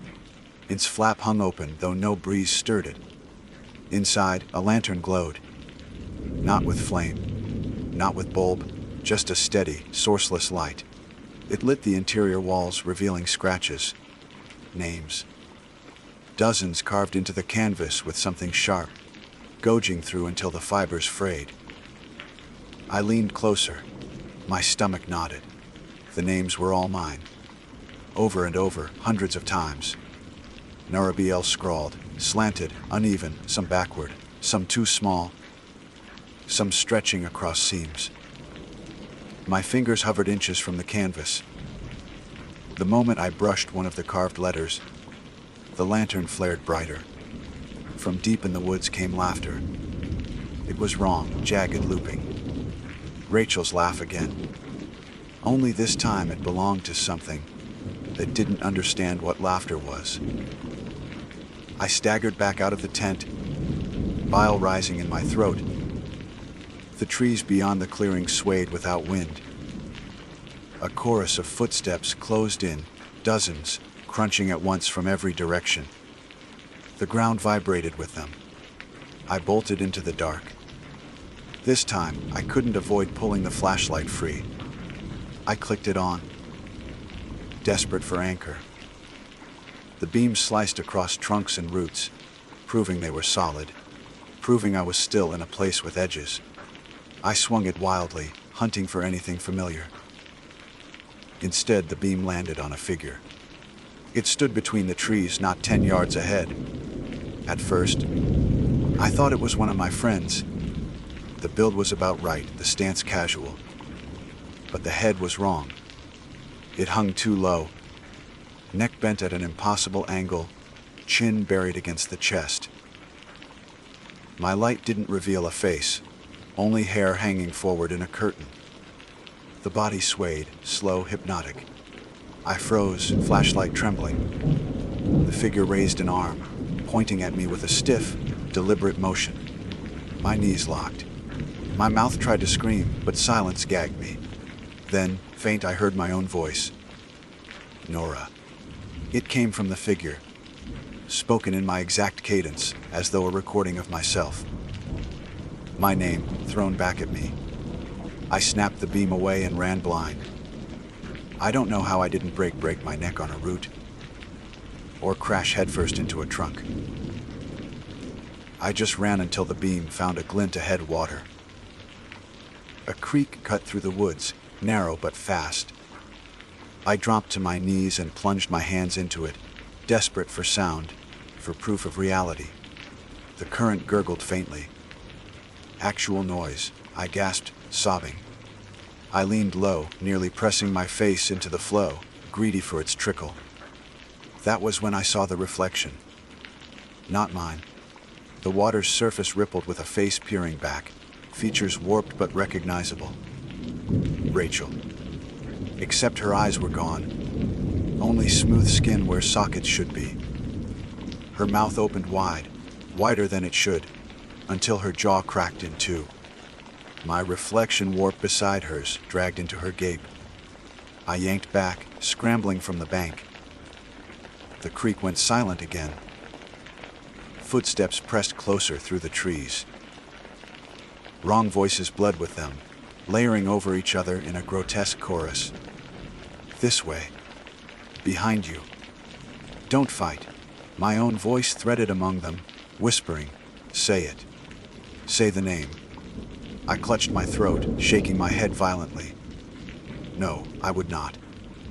The forest seemed to lean in, branches bowing low, roots reaching up like fingers. My boot snagged. I crashed forward, palms striking moss. Pain shuddered up my arm. The prints appeared before me again. My friends, circling, always pointed toward where I lay. And in the center of them, the child's barefoot mark. Now doubled, as if the child stood right there, invisible but solid enough to dent earth. The silence pressed harder, suffocating. My tongue twisted of its own will. I felt the first full syllable rising, scraping my teeth. It wanted out. I jammed my own fingers into my mouth, gagging myself to hold it back. Tears blurred my sight. My jaw ached, tendons burning. The footsteps stopped. When I looked up, the figure from before stood again. Closer now. Head bent, hair masking its face. It pointed once more, this time not at me, but at the ground, at the child's footprints. I couldn't hold back the sound building in my throat much longer. That was when a new voice broke through sharp reel, shattering the hush like glass. Nora, I knew that voice. Rachel. Actual Rachel. Not warped, not spliced. The real timber. It came from far off, faint but alive. I staggered to my feet, spinning toward it. The figure didn't move, though its arm lowered. For a second, the silence faltered. Cicadas whined, faint but there. My ears rang with sudden pressure release. I ran toward the call. Branches whipped my face. The silence clawed back, trying to stitch itself over the noise. But I had heard it. I had heard life again. I screamed Rachel's name with all the force I had left. The sound tore free, thin and cracked, but it was sound. For 1 second, I believed I might reach them. Then the ground fell away. I plunged, tumbling down a hidden slope, rocks tearing my arms, dirt choking my mouth. I slammed hard at the bottom, dazed. The flashlight spun from my grip, clattering against stone. Its beam angled across a wall of roots, tangled like ribs. Carved into them was writing. Not names this time. Instructions. I dragged myself closer, blinking through blood and dirt. Words gouged into wood, rough and desperate. Do and to say YT. Don't fall abobu. Don't tu just teach op ts. My pulse rattled so hard I thought I'd vomit. My fingers traced the last line, burned into the root deeper than the rest. Fer yo you. OWNVOIC. Ron THEOTHERY. The silence closed again, swallowing even my heartbeat. Above, footsteps crunched, circling. The figure waited, and somewhere, far off but closer than before, Rachel's voice called again. The roots loomed before me, tangled like a ribcage, the carved warnings glaring in the wavering flashlight beam. Don't sigh it. Don't follow. Don't trust our chafro, entes. I fly o era uo n vice run hohy. I pressed my forehead against the roots, letting the grooves bite into my skin. My lungs heaved, my throat raw from the sound I'd finally forced out. It had cost me everything to scream, and yet even now silence pressed in again, heavier than ever, as if angry that I'd broken it. Above, footsteps circled. They weren't random, they were deliberate, patterned. Crunch, pause, crunch, pause, always stopping directly over where I crouched. The slope wasn't deep, whoever, or whatever, stood there had to know I was beneath them. The silence bent, tightening like a fist. Rachel's voice called again. Nora, I whipped my head toward it. The sound wasn't far. I scrambled upright, fingers clawing at the dirt slope, trying to drag myself out. My flashlight beam swung wildly, cutting across the roots, then up the incline, then back into my own eyes. That was when I noticed it. New letters. The roots had shifted. Where before they spelled Dawan, now fresh gouges wept sap. Words I hadn't seen SOIT. JOUS. My breath caught in my throat. I staggered backward, tripping over stones. The roots dripped like open wounds. Sap smeared my boots where it bled across the dirt. Above me, the footsteps stopped. The figure bent over the lip of the slope, hair dangling, neck broken. I couldn't see a face, but I felt its focus like weight. Then it spoke, in my voice. Nora, help me. The words crawled into my ears, indistinguishable from my own recordings, as though I had begged them once and forgotten. My knees buckled. For a heartbeat, I almost answered. The name inside me twisted, ready to spill. But then, Rigel, Rachel. Closer now. Nora, can you hear me? Her words shredded the spell. I lunged up the slope, clawing at roots, dragging myself through dirt and moss. The figure loomed at the top. I rammed into it with everything I had. For an instant, it resisted, solid, immovable. Then it dissolved like smoke, and I broke through, rolling onto the forest floor above. I lay gasping, ears ringing. The silence faltered. Crickets sang faintly, though off-key like instruments warped in heat. But they were sound. I clung to them. I forced myself to my feet and stumbled toward Rachel's call. My flashlight beam cut the dark in fits, revealing glimpses. Trunks, roots, moss, all identical. But ahead I saw a glow. I broke into a run, tripping, lurching, pushing forward. Branches lashed my arms. At last, I stumbled into a clearing. The campfire burned. My friends sat around it. Rachel, Ben, Mia, every one of them. Their faces slack with exhaustion but lit with relief when they saw me. There you are, Rachel cried, jumping up. Where the hell did you go? I froze. Something was wrong. Their mouths moved too slowly, voices spilling out a beat too early, or too late. Ben's laugh overlapped his grin by half a second. Maya's whisper of my name began before her lips parted. My friends were here, but not aligned. I staggered backward. No. My voice cracked, but it was sound. It belonged to me. Rachel frowned. What do you mean? No. Her voice hit too soon, like audio out of synth. She reached a hand toward me. Come sit. You're safe now. Behind her, the firelight flared. Shadows stretched high, curling like claws. And then I noticed their boots. Each pair sat neatly beside the log. Toes pointed toward the fire, just as I had seen before. Empty, yet they wore identical boots on their feet, unlaced, pristine. Doubled. The name in my mouth surged forward again. I pressed both hands against my lips. Tears blurred my eyes. Ben tilted his head. What's wrong with her? He asked Rachel. But his words didn't come from his mouth. They came from the shadow on the ground behind him. I spun and ran. The chorus rose at once, my friends' voices begging, calling, laughing, sobbing. Too many. They stretched into the trees, chasing me. I sprinted until my chest split with fire, until I collapsed against a trunk. The forest shifted. The trees parted into a long corridor of shadow. At the far end, something glowed faintly. An exit, maybe, or dawn. I staggered toward it, each step pulling blood from my lungs. The corridor narrowed. Roots pressed close. Footprints filled the soil on both sides. Not mine, not my friends. Bare? Hundreds of barefoot prints, all small children's.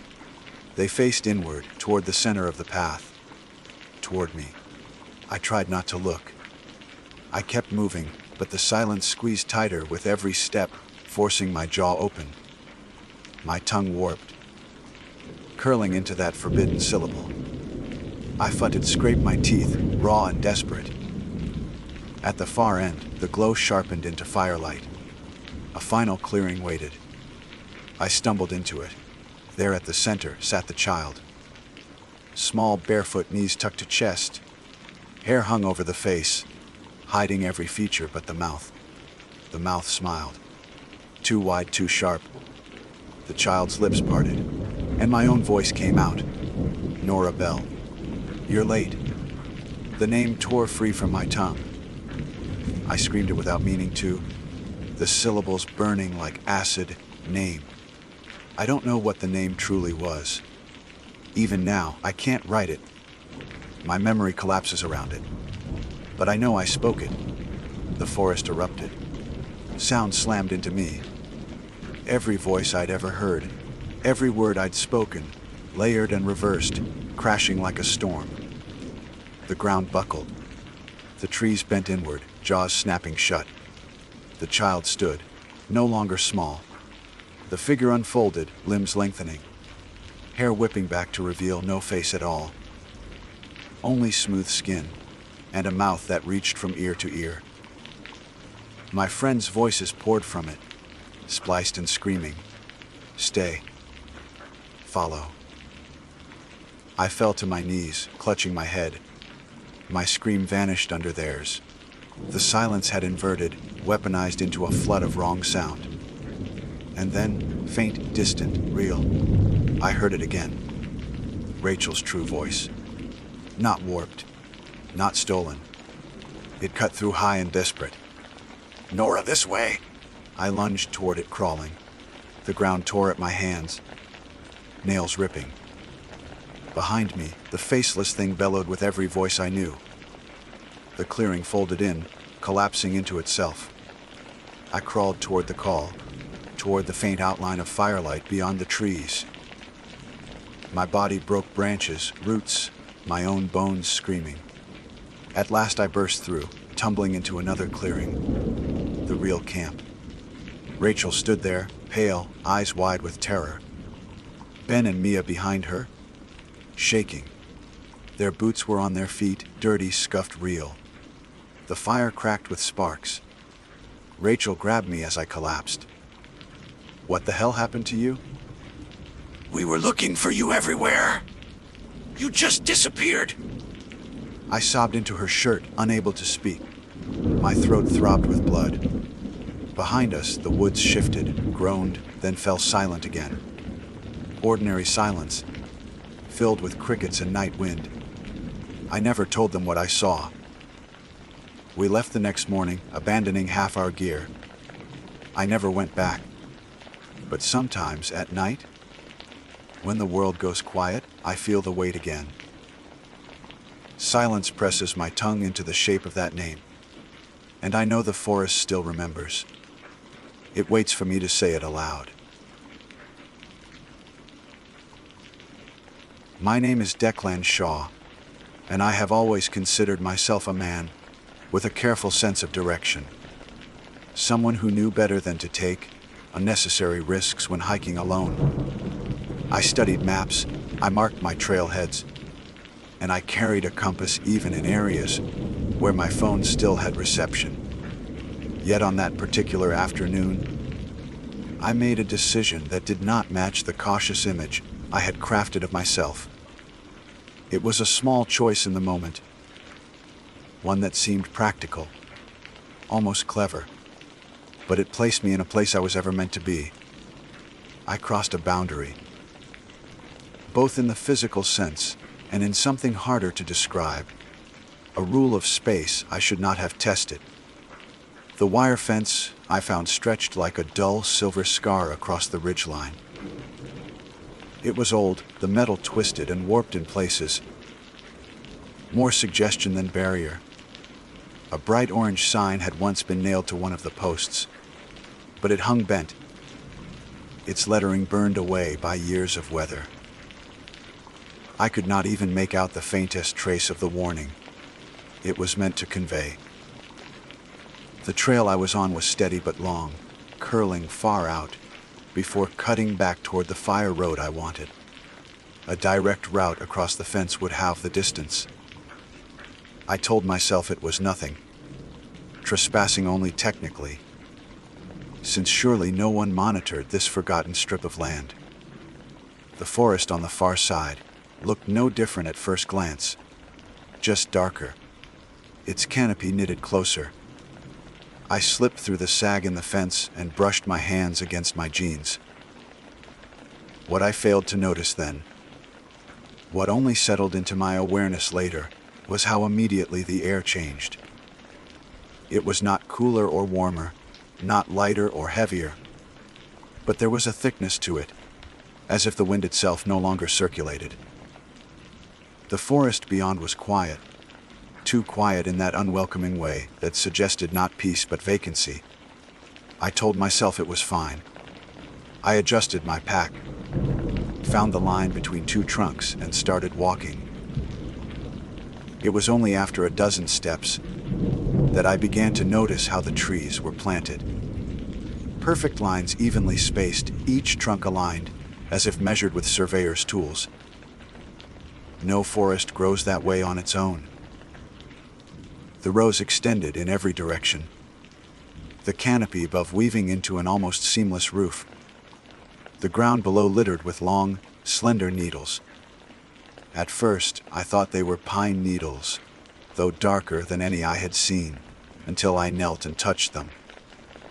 They were black, not brown, slick to the fingers, and when I rubbed them between my thumb and forefinger, they smeared like ash. A dark streak marked my skin. I wiped it against my jeans, trying not to dwell on it, though the smell that clung was faintly metallic, like rust. The rows made navigation deceptively simple. I could walk straight, confident that each tree would align with the one before it. Yet after several minutes, something strange began to gnaw at my confidence. The rows were not staying put. When I glanced to either side, the lines seemed to have shifted. What had been a perfect corridor now bent slightly. When I turned my head back forward, the straight shot had warped into a subtle curve. I blinked, shook it off as a trick of perspective. Forests do that. Depth plays games with your eyes. I convinced myself of that, though unease crept steadily higher. I walked faster, eyes fixed forward. The ground felt soft, spongy beneath my boots, though no moisture clung to the surface. The black needles seemed endless, a carpet replenishing itself no matter how many I trampled. After a while, I began to hear it, a low buzz, faint at first, like a power line humming somewhere just beyond view. I thought perhaps there was an electrical station nearby. The sound rose and fell, steady, mechanical, a drone that should have belonged to insects, yet the air was still, no gnats or mosquitoes, nothing alive in sight. I stopped to listen, trying to place the source. That was when I realized the sound was not coming from the air above or around me. It was coming from the trunks themselves. The trees were humming. I pressed closer to one, resting my palm against the bark. It was rough at first, then oddly warm, as if the tree held heat within. I pulled back immediately. The buzzing deepened, almost in answer. I took a step back, heart pushing against my ribs, and that was when I saw it, a tiny mouth opening in the bark. No larger than a coin, lips splitting wide, lined with ridges like teeth. The mouth opened, exhaling a faint breath of warm air, and then it closed again, disappearing so cleanly that the bark looked untouched. I stumbled away, whispering aloud that it was impossible, that I was seeing things. But then I looked around and realized other trees were shifting too. Small openings appeared and vanished in rapid succession, little mouths gasping soundlessly, synchronized to the buzz I had mistaken for machinery. Every exhale seemed to follow my own. When I breathed in, they breathed out, tasting the air I left behind. Panic is a strange thing. It does not always arrive with a scream or a sprint. Sometimes it comes with a cold clarity, the body bracing in silence. I told myself firmly that I needed to leave. I turned back the way I came, certain I could retrace my steps. The rows of trees would lead me back to the fence. Except they did not. The corridor that should have been behind me was no longer straight. It bent, twisted, and when I tried to follow, it opened into an entirely different line. I chose one, walking fast, convinced that persistence would return me to familiar ground. Minutes passed. The buzzing grew louder, the mouths opening in larger numbers, their warm breath mixing until the air seemed to quiver. I tried not to look at them. I tried to focus on the direction of my compass. The needle jerked left and right, unstable, useless. The air felt thicker, harder to draw into my lungs, as though the forest itself was claiming what I exhaled and reluctant to give it back. My breaths grew shallow. Frantic, I pushed on, gripping the strap of my pack like it was a lifeline. Sweat slicked my temples. The forest looked the same in every direction. Rows upon rows, mouths opening and closing in restless rhythm. I realized then that I could not hear my own footsteps anymore. The soft thud of boots on needles had vanished. The only sound was the drone, the chorus of trees. I stomped deliberately, and still there was nothing. My presence was being swallowed, erased, as if I were being absorbed. When fear crested too high, my body reacted without permission. I broke into a run, veering down one row, then another, lungs burning as the forest seemed to stretch. No matter how fast I ran, the line never ended. The trees leaned closer, their alignment bending in impossible ways, and the buzzing rose higher until it rattled my skull. I felt my knees weaken. I collapsed against one of the trunks, panting, and instantly regretted it. The bark pulsed beneath my shoulder. Dozens of mouths opened at once, surrounding me, a hot rush of air against my skin. I lurched forward, stumbling away, nearly falling face, first into the black needles. That was when I saw something ahead, a break in the pattern, or so it seemed. The rows parted just enough to suggest an opening. A dim glow leaked through, not sunlight but something duller, stranger. Desperation overrode caution. I ran toward it, fighting the heaviness in my limbs, the pressure in my chest. The mouths hissed louder as if displeased. My vision blurred at the edges. But I kept going, determined that if there was a way out, it would be there. When I finally broke into the opening, I stopped short. The glow came from a single tree, broader than the others, its bark split by a wide vertical seam. From within the seam, light pulsed faintly, a sickly yellow, and the drone seemed to originate here, vibrating from its core. The mouths that covered its trunk were larger, more defined, some of them opening wide enough to reveal tongues, slick and writhing. I stood frozen, horrified, until one of the mouths gasped, and I swore it formed my name. Declan. The whisper was faint but undeniable. My heart felt as though it might crack my ribs. I stumbled backward, shaking my head, whispering no, no, no. Yet the sound came again, more insistent. Declan. The tree breathed my name with air stolen from my lungs. I clamped my mouth shut, holding my breath, but the pressure mounted until I was forced to exhale, and as I did, every mouth inhaled together, as if feasting on what I released. The larger seam split wider, the glow intensifying, and for a heartbeat, I saw movement inside. Something shifting deeper in the hollow, something aware. I turned and ran, blind to direction.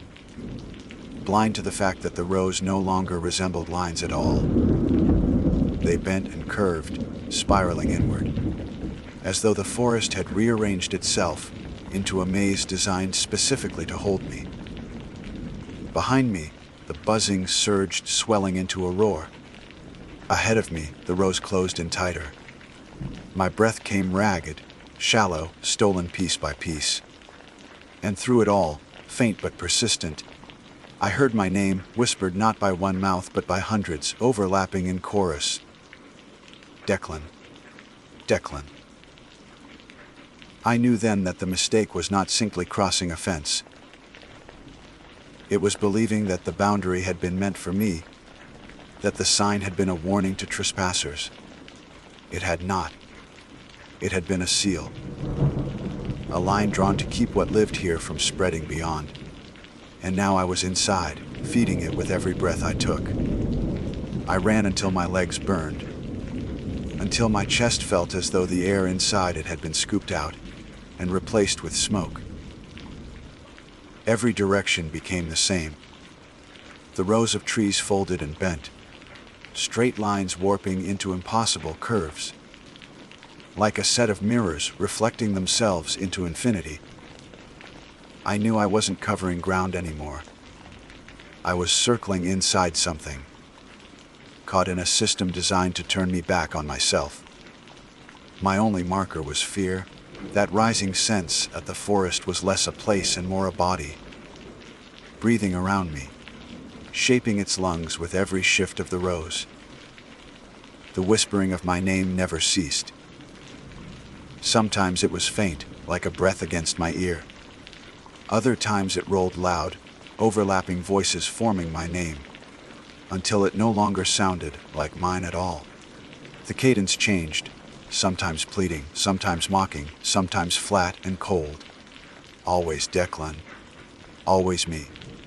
I covered my ears, but it did nothing. The sound came from the bark, the air, the marrow of the ground itself. I told myself to stop, to think. Panic had only led me deeper, and I needed to anchor myself to something real, something steady. My compass was useless. My map was worse than useless. But there had to be a logic here. Trees planted in rows meant design, and design meant intention. I forced myself to slow, to steady my breathing even as the air fought me for every inhale. I studied the alignment of trunks around me. They weren't random. They were shifting like pieces on a board. The realization chilled me deeper than the whispering. This wasn't a forest. It was a system, and I had entered it like a rat into a maze. A metallic taste coated my tongue. I spat onto the black needles, and the spit vanished before it touched the ground. Absorbed instantly. The trees pulse faintly, their mouths opening in unison. I gagged, stumbling back, the whispering of my name swelling into a chant. Declan. Declan. Declan. I broke again into a run. Straight, I thought. Always straight. If the rows curved, I would force them to yield. If the forest bent, I would refuse to bend with it. That was the lie I clung to. But each row led to another, each corridor identical, until time itself seemed stretched. How long had I been inside? An hour. 3. The sun had vanished behind the canopy. Or perhaps the canopy itself had smothered it out. Light was a thin, gray wash with no direction. Then, movement. Ahead, between two lines of trunks, a flicker of something that wasn't bark or shadow. A figure. Human-shaped, blurred by distance. Relief burst in me so sharp, I almost cried out. Another person meant a way out, or at least confirmation that I wasn't mad. I ran toward it, waving, shouting hoarsely, my own voice sounding swallowed even as I forced it out. The figure didn't wave back. It stood still, half-turned, as if listening. I closed the distance, feet pounding silent on the black floor. As I neared, my voice faltered. The figure's proportions were wrong. The arms hung too long, the neck bent at an angle not human. Its head tilted as though straining to catch the sound of my breath. I skidded to a stop, stomach wrenching. The thing wasn't a man. It wasn't even alive in the way I knew life.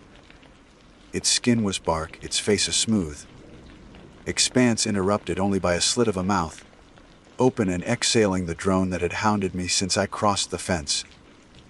And yet, I recognized something in it. A faint outline of features. A ghost pressed into the bark like a fossil. The suggestion of eyes, of a jaw, of someone once human stretched thin across wood. It moved then, not toward me but alongside the row, gliding without sound, mouth opening wider. The chorus of whispers surged louder with it, layered so thick the forest quivered. I staggered back, tripped, caught myself on a trunk, only to feel mouths opening beneath my palms, lips brushing my skin as though tasting me. I screamed and ripped free, running in the opposite direction, away from the figure, away from everything. My mind fractured the thoughts: find the fence, find the road, find the sky. But no sky existed here. The canopy was a ceiling, endless, sealed. I could no longer remember the direction of the fence. All I knew was forward, always forward, though every row betrayed me. I collapsed eventually, body refusing to obey the order to run. My throat was raw, my legs trembling. The buzzing softened for the first time, settling into a low drone like a hive at rest. I pressed my forehead to the ground, black needles smearing my skin. I thought if I stayed still, if I stopped resisting, maybe the forest would forget me. Maybe the mouths would stop calling my name. But the forest doesn't forget. I lifted my head after what could have been minutes or hours. In front of me, a shape had formed in the needles. Not random scatter, but deliberate pattern letters. My name, spelled out in thick black strokes, arranged by something patient and precise. The air above it shimmered faintly, as though heat rose from invisible fire. My stomach turned. I scrambled back on hands and knees, but the ground shifted with me, needles sliding into new positions, reforming the letters. Declan. Always Declan. I shouted then, Not words, just a raw sound meant to break the rhythm. For the first time, the forest answered differently. The mouths opened in unison, but instead of whispering, they screamed.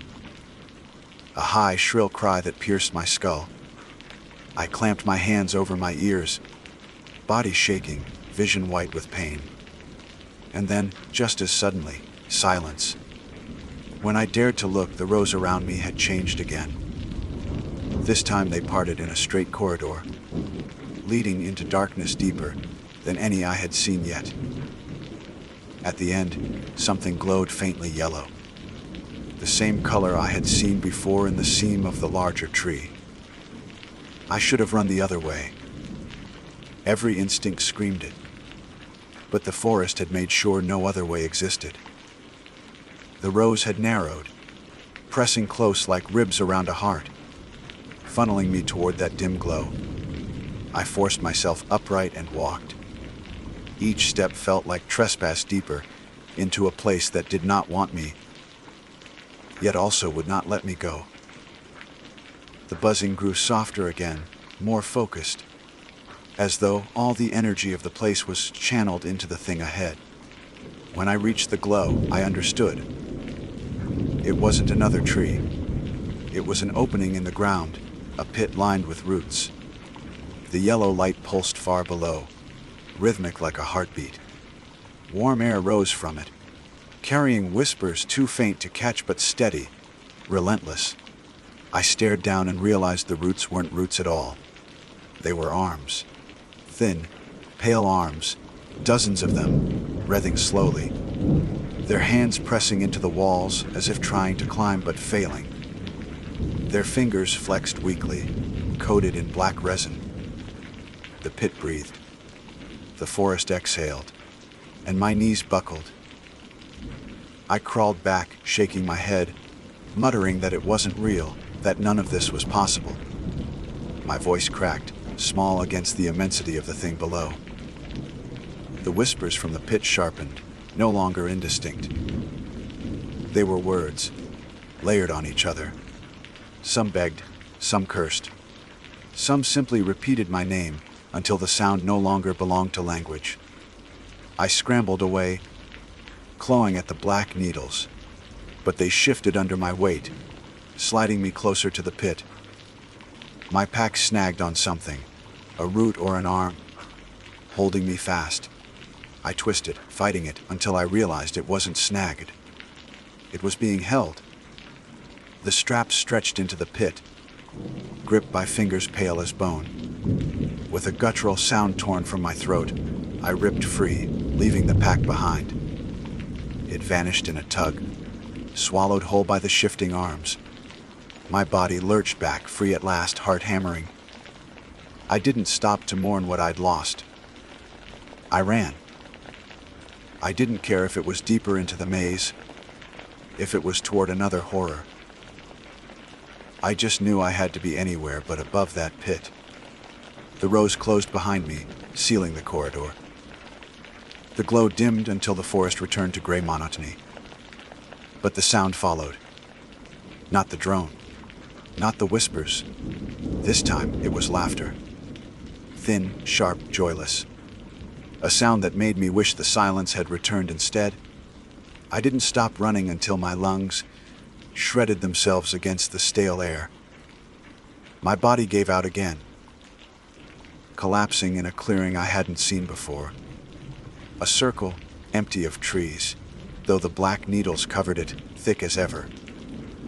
At the center stood a wooden post, weathered, metal wire dangling from it. The same kind of post that had made the fence I crossed. For the first time since entering, hope flickered in me. A fence meant a boundary, a way out. I staggered toward it, tears pricking my eyes. The post was real, solid under my hand. But as I touched it, the truth dropped into me with final, crushing weight. The post wasn't part of the fence I had crossed. It was part of another fence, one long since buried. And around its base, nailed flat against the wood, was a sign so rotted I could barely make out the lettering. but the shape of the letters was clear enough.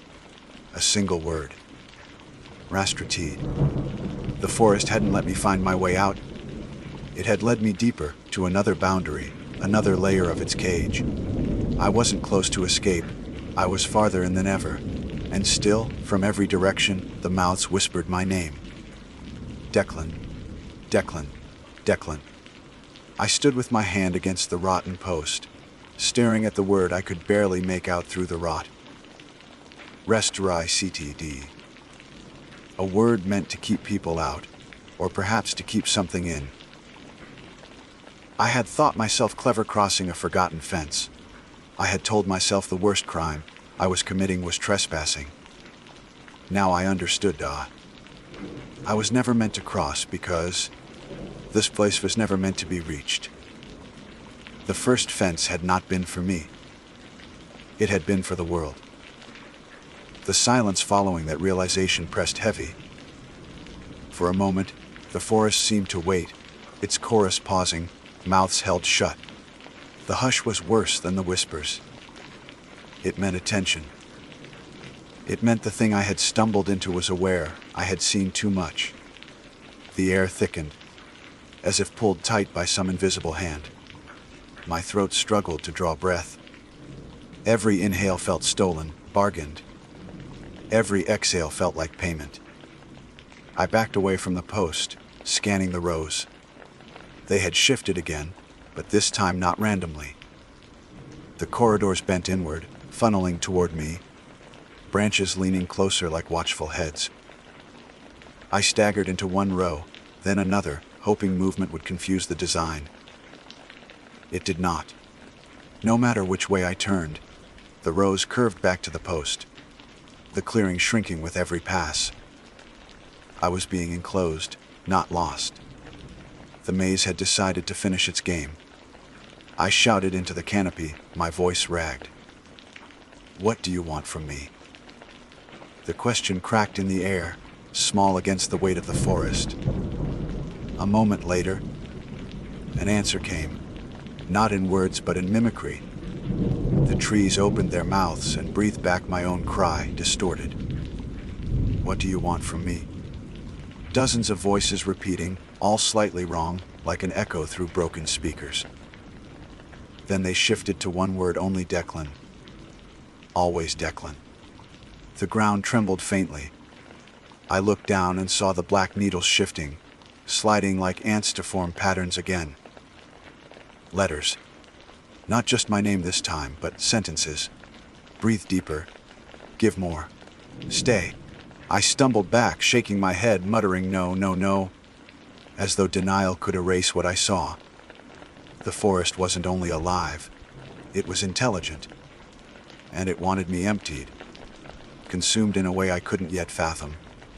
I remembered the pit, the arms, the way the whispers from below had begged and cursed. Those had been others who came before me, others who ignored signs or cut fences or thought themselves clever in the wrong forest. The thought threatened to split my mind open. I wasn't the first. I wouldn't be the last. But maybe, just maybe, I could be something else, the one who clawed free. I pressed my fists against my temples, forcing focus. A fence meant edges, boundaries. No matter how vast the forest felt inside, it was contained. If I could just keep walking in one direction long enough, I had to hit it again. The shifting rows could confuse me, but they couldn't be infinite. I told myself that until it became a chant. Not infinite. Not infinite. Not infinite. I picked a row and walked, steady, refusing to run this time. Every time the trunks bent, every time the corridor warped, I kept going straight. My straight, not the forest's.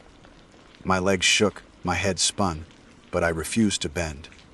The mouths opened wider as I passed, their breaths hot on my arms, their whispers louder in my ears.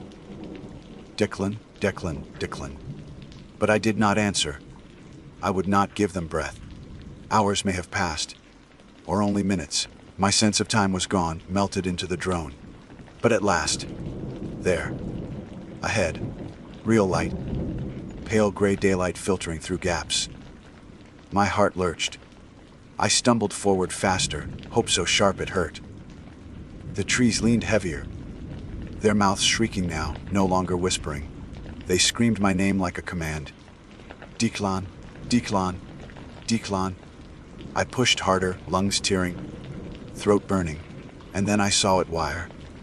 Rusted, sagging but real. A fence. The boundary. I crashed toward it, laughing brokenly, tears spilling. My relief so raw it felt like pain. I threw myself at the wire, gripping hard enough for it to cut my palms. It didn't matter. Beyond the fence was forest that looked like forest should. Irregular, uneven, messy, alive. Sunlight pierced through gaps in the canopy, warm and golden. The real world. I hauled myself up, shoved one leg over, ignoring the way the wire tore at my pants. I dropped on the other side, rolled, scrambled to my feet. The air was different instantly. Thin, fresh, free. My lungs expanded like they hadn't in hours. I sobbed with it. Bent double, gulping oxygen as though I had been drowning. But when I looked back, my relief cracked. The rows of trees pressed right up against the fence, uniform and perfect. Every trunk leaned forward, as though straining to push past the boundary. The mouths all gaped wide, shrieking soundlessly now, their voices cut by the line of the fence. The drones stopped like a severed cord, but their mouths kept moving, opening and closing, forming shapes I could still read. My name. Always my name. I stumbled backward, deeper into the ordinary forest, not trusting the silence. My eyes darted, waiting for the rows to shift, for the fence to sag, for the boundary to fail. But it held. The forest inside raged in silence, cut off. The forest outside breathed as it should, birds chirping, leaves rustling, a breeze sighing through branches. The contrast nearly undid me. I collapsed to my knees, pressing my palms to the dirt. Brown needles here, not black. Solid, dry, real. I could smell earth. I could smell pine. I had never thought such simple things would be proof of safety, but they were, and I wept into them. Eventually, my sobs faded into shaking breaths. I forced myself upright, staggered until I found the fire road. When my boots struck gravel, the sound nearly broke me again. I had sound. I had presence. The forest wasn't swallowing me anymore. I walked that road like a drunk, unsteady, half expecting at any moment to hear the drone behind me again. It never came. Not once. Not while I walked until dusk. Not while I stumbled into my car at the trailhead. Not while I drove with shaking hands back to town. But the silence didn't feel like safety. It felt like waiting, like the forest hadn't let me go. It had only allowed me to leave. That night, lying in my bed, I told myself I had imagined it. That exhaustion and heat stroke and panic had turned an ordinary tract of forest into something monstrous in my mind. That the black needles had been soot from some old fire, that the buzzing had been distant machinery, that the mouths had been nothing more than fissures in bark. But when I closed my eyes, I smelled the metal tang of my breath stolen, and I saw the pit, the arms, the sign nailed to the post. Rest resteaded. I dreamt of rows shifting in my bedroom. I dreamt of trees, planted in straight lines down my street. I dreamt of the mouths moving wordlessly, at the edge of my yard, forming my name. When I woke, the dream clung like oil. My windows were closed, my curtains drawn, but the room felt thinner, the air harder to hold. I forced myself to breathe slowly, whisper that it was only memory, only fear. But then, faint, almost imagined, I heard it. A buzz, not loud, just enough. And when I breathed out, the sound deepened in time with my exhale. I froze, listening, It faded. Silence again. I told myself it was nothing. The hum of my refrigerator, the faint wiring in the walls, the tricks of a rattled mind. I almost believed it, until I looked at the nightstand. There, where my hand had rested in sleep, lay a small scatter of needles. Black, not brown. I brushed them away, whispering no, no, no. But they smeared, and in the dark, in the silence, I swore I heard my name. Declan.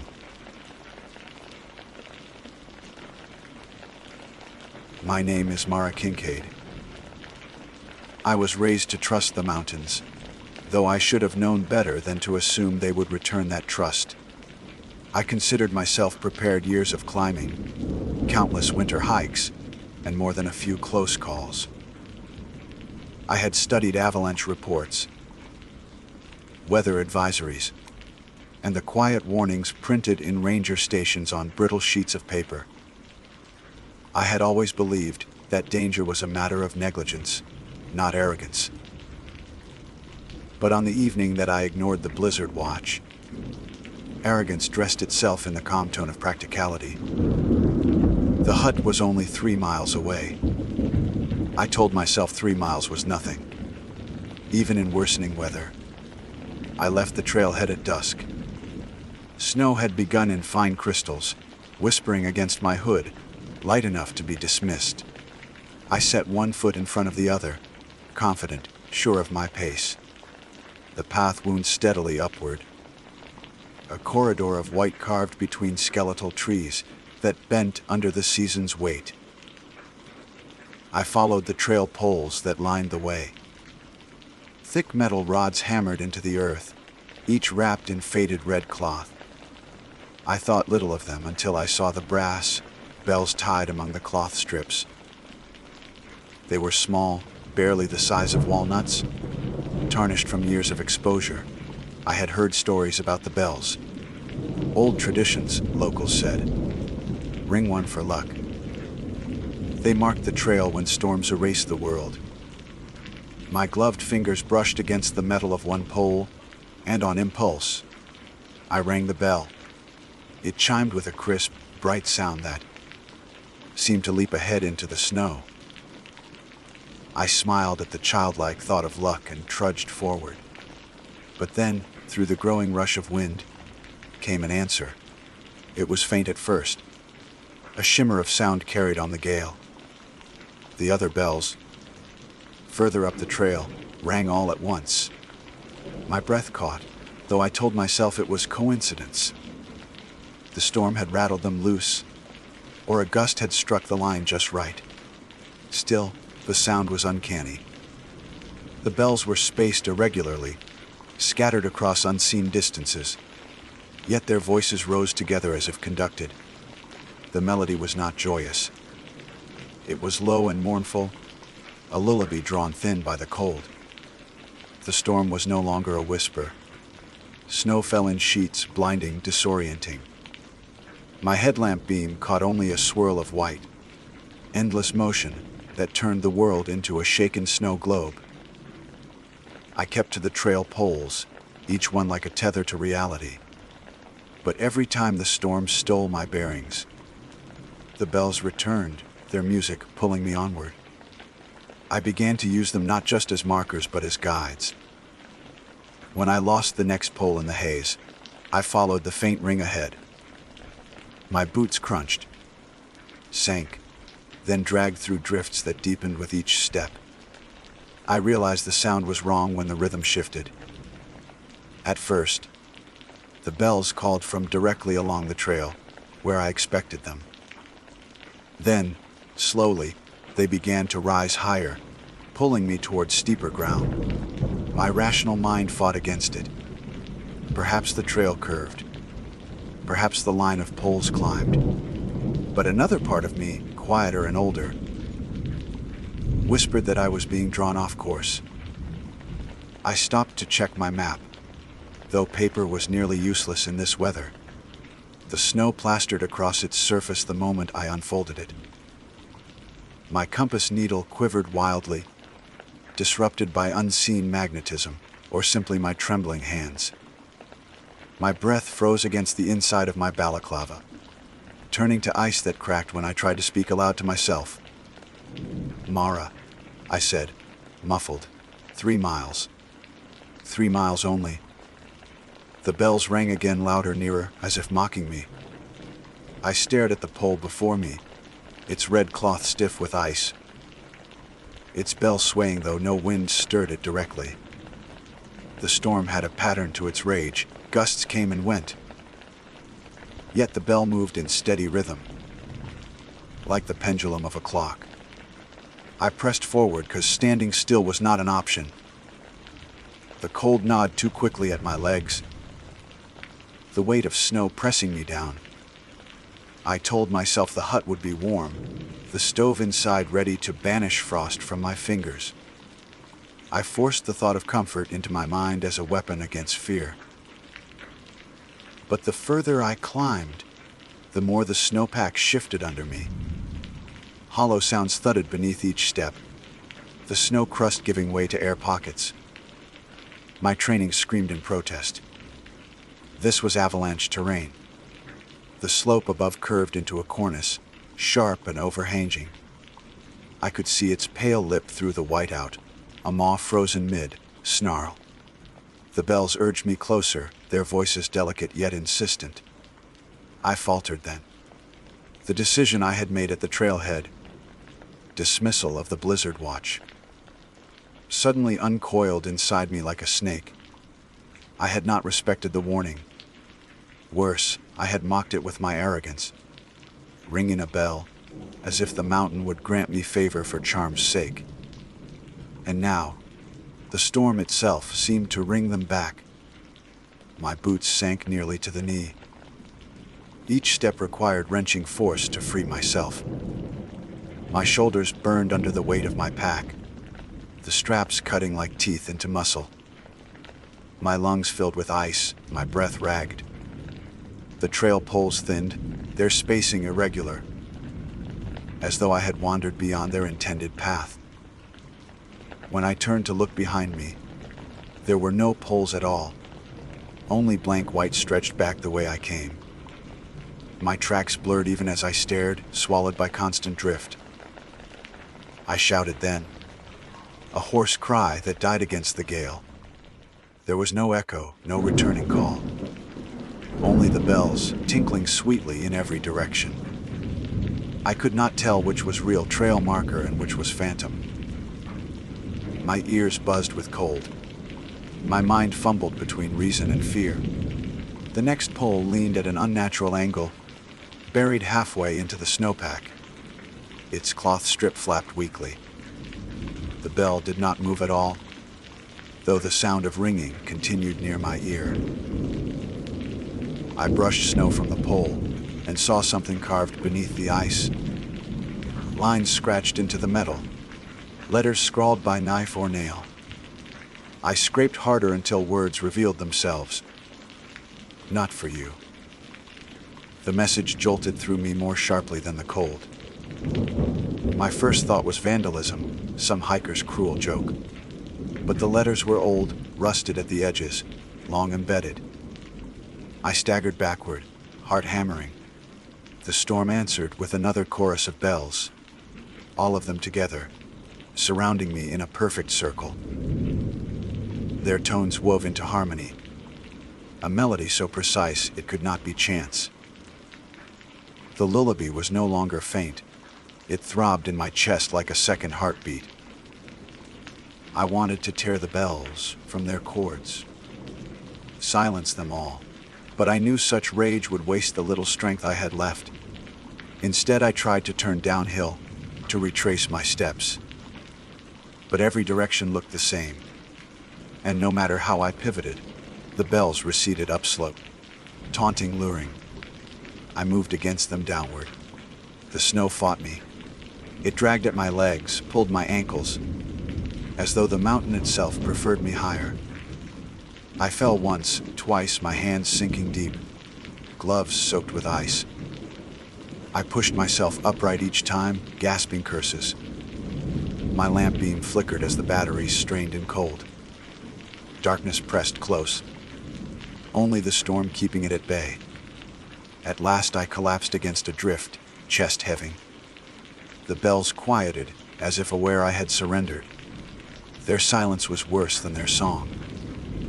It allowed the storm's true voice to reach me, the groan of snow shifting above, the low thunder of something massive unsettled. I craned my neck to see the cornice again. Its lips seemed closer, jagged, waiting. I do not know how long I knelt there, frozen and listening. The bells remained still mute. I thought perhaps they had abandoned me. Then, with dreadful slowness, they chimed once more. Only a few this time, high and distant, a child's laugh lost in white. My numb body stirred at the sound, unable to resist its pull. I rose, legs shaking, and began again to climb. I told myself each step was temporary, that soon I would stop, turn back, find the real trail, and put this nightmare behind me. But the bells did not permit pause. They rang in a measured rhythm, distant enough to force me forward, close enough that I believed I could reach them if I just kept moving. My body had become a machine of exhaustion. My boots dragged, my thighs screamed, but I moved because the sound left no room for refusal. The snowpack deepened until my knees vanished. Each pull forward was a battle, each breath a ragged rasp that froze in my throat. My lamp dimmed further, its glow swallowed whole by white. I told myself to mark my path, to build some breadcrumb trail to follow back.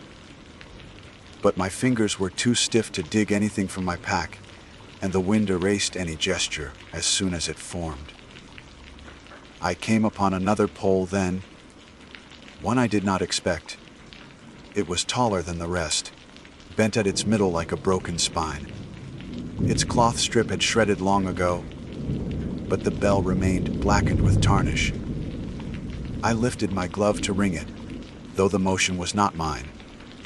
My hand shook violently, each finger stiff, yet the bell sang clear and bright. The response came instantly, an answering choir from above, a wave of sound that rolled over me like a tide. I staggered back, staring upward into nothing. My lamp flickered against the storm, revealing only haze, yet the bells had mass in their voices, a direction. They were higher still, somewhere near the cornice, that overhanging lip of snow waiting to collapse. The mountain wanted me closer. The truth settled in then, slow and heavy. I was being led, not guided. These bells were not saviors for lost travelers. They were bait. Every story I had dismissed about mountain spirits, every whispered tale of sacrifices and superstitions, swelled in my chest. The brass bells were not meant to help. They were meant to call. I tried again to turn downhill, desperate. My body obeyed reluctantly, stumbling through waist-high drifts. The bells cried out behind me. Not one or two this time, but dozens, maybe hundreds, all at once. The sound was overwhelming, a cacophony of metal shrieks clashing and bending. A lullaby turned manic. My skull vibrated with it. My teeth ached. I covered my ears, but the noise was inside me now. The ground gave way beneath me with a muffled wound. I pitched forward, arms flailing, and sank chest deep into a hollow pocket. Panic shot lightning through my veins. I clawed at the snow, dragging myself out before the pocket sealed. I scrambled upward, breath sobbing, aware I was moving closer to the cornice despite every instinct screaming to flee.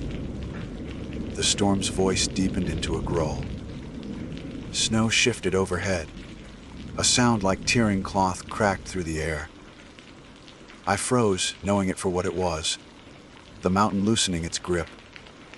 Somewhere above, tons of snow prepared to fall. My body quivered on the slope, tiny beneath the weight of its intent. The bells hushed in unison. That silence was worse than the shrieking. The sudden absence of sound left the world hollow, as if I had gone deaf. My pulse thundered loud enough to replace them.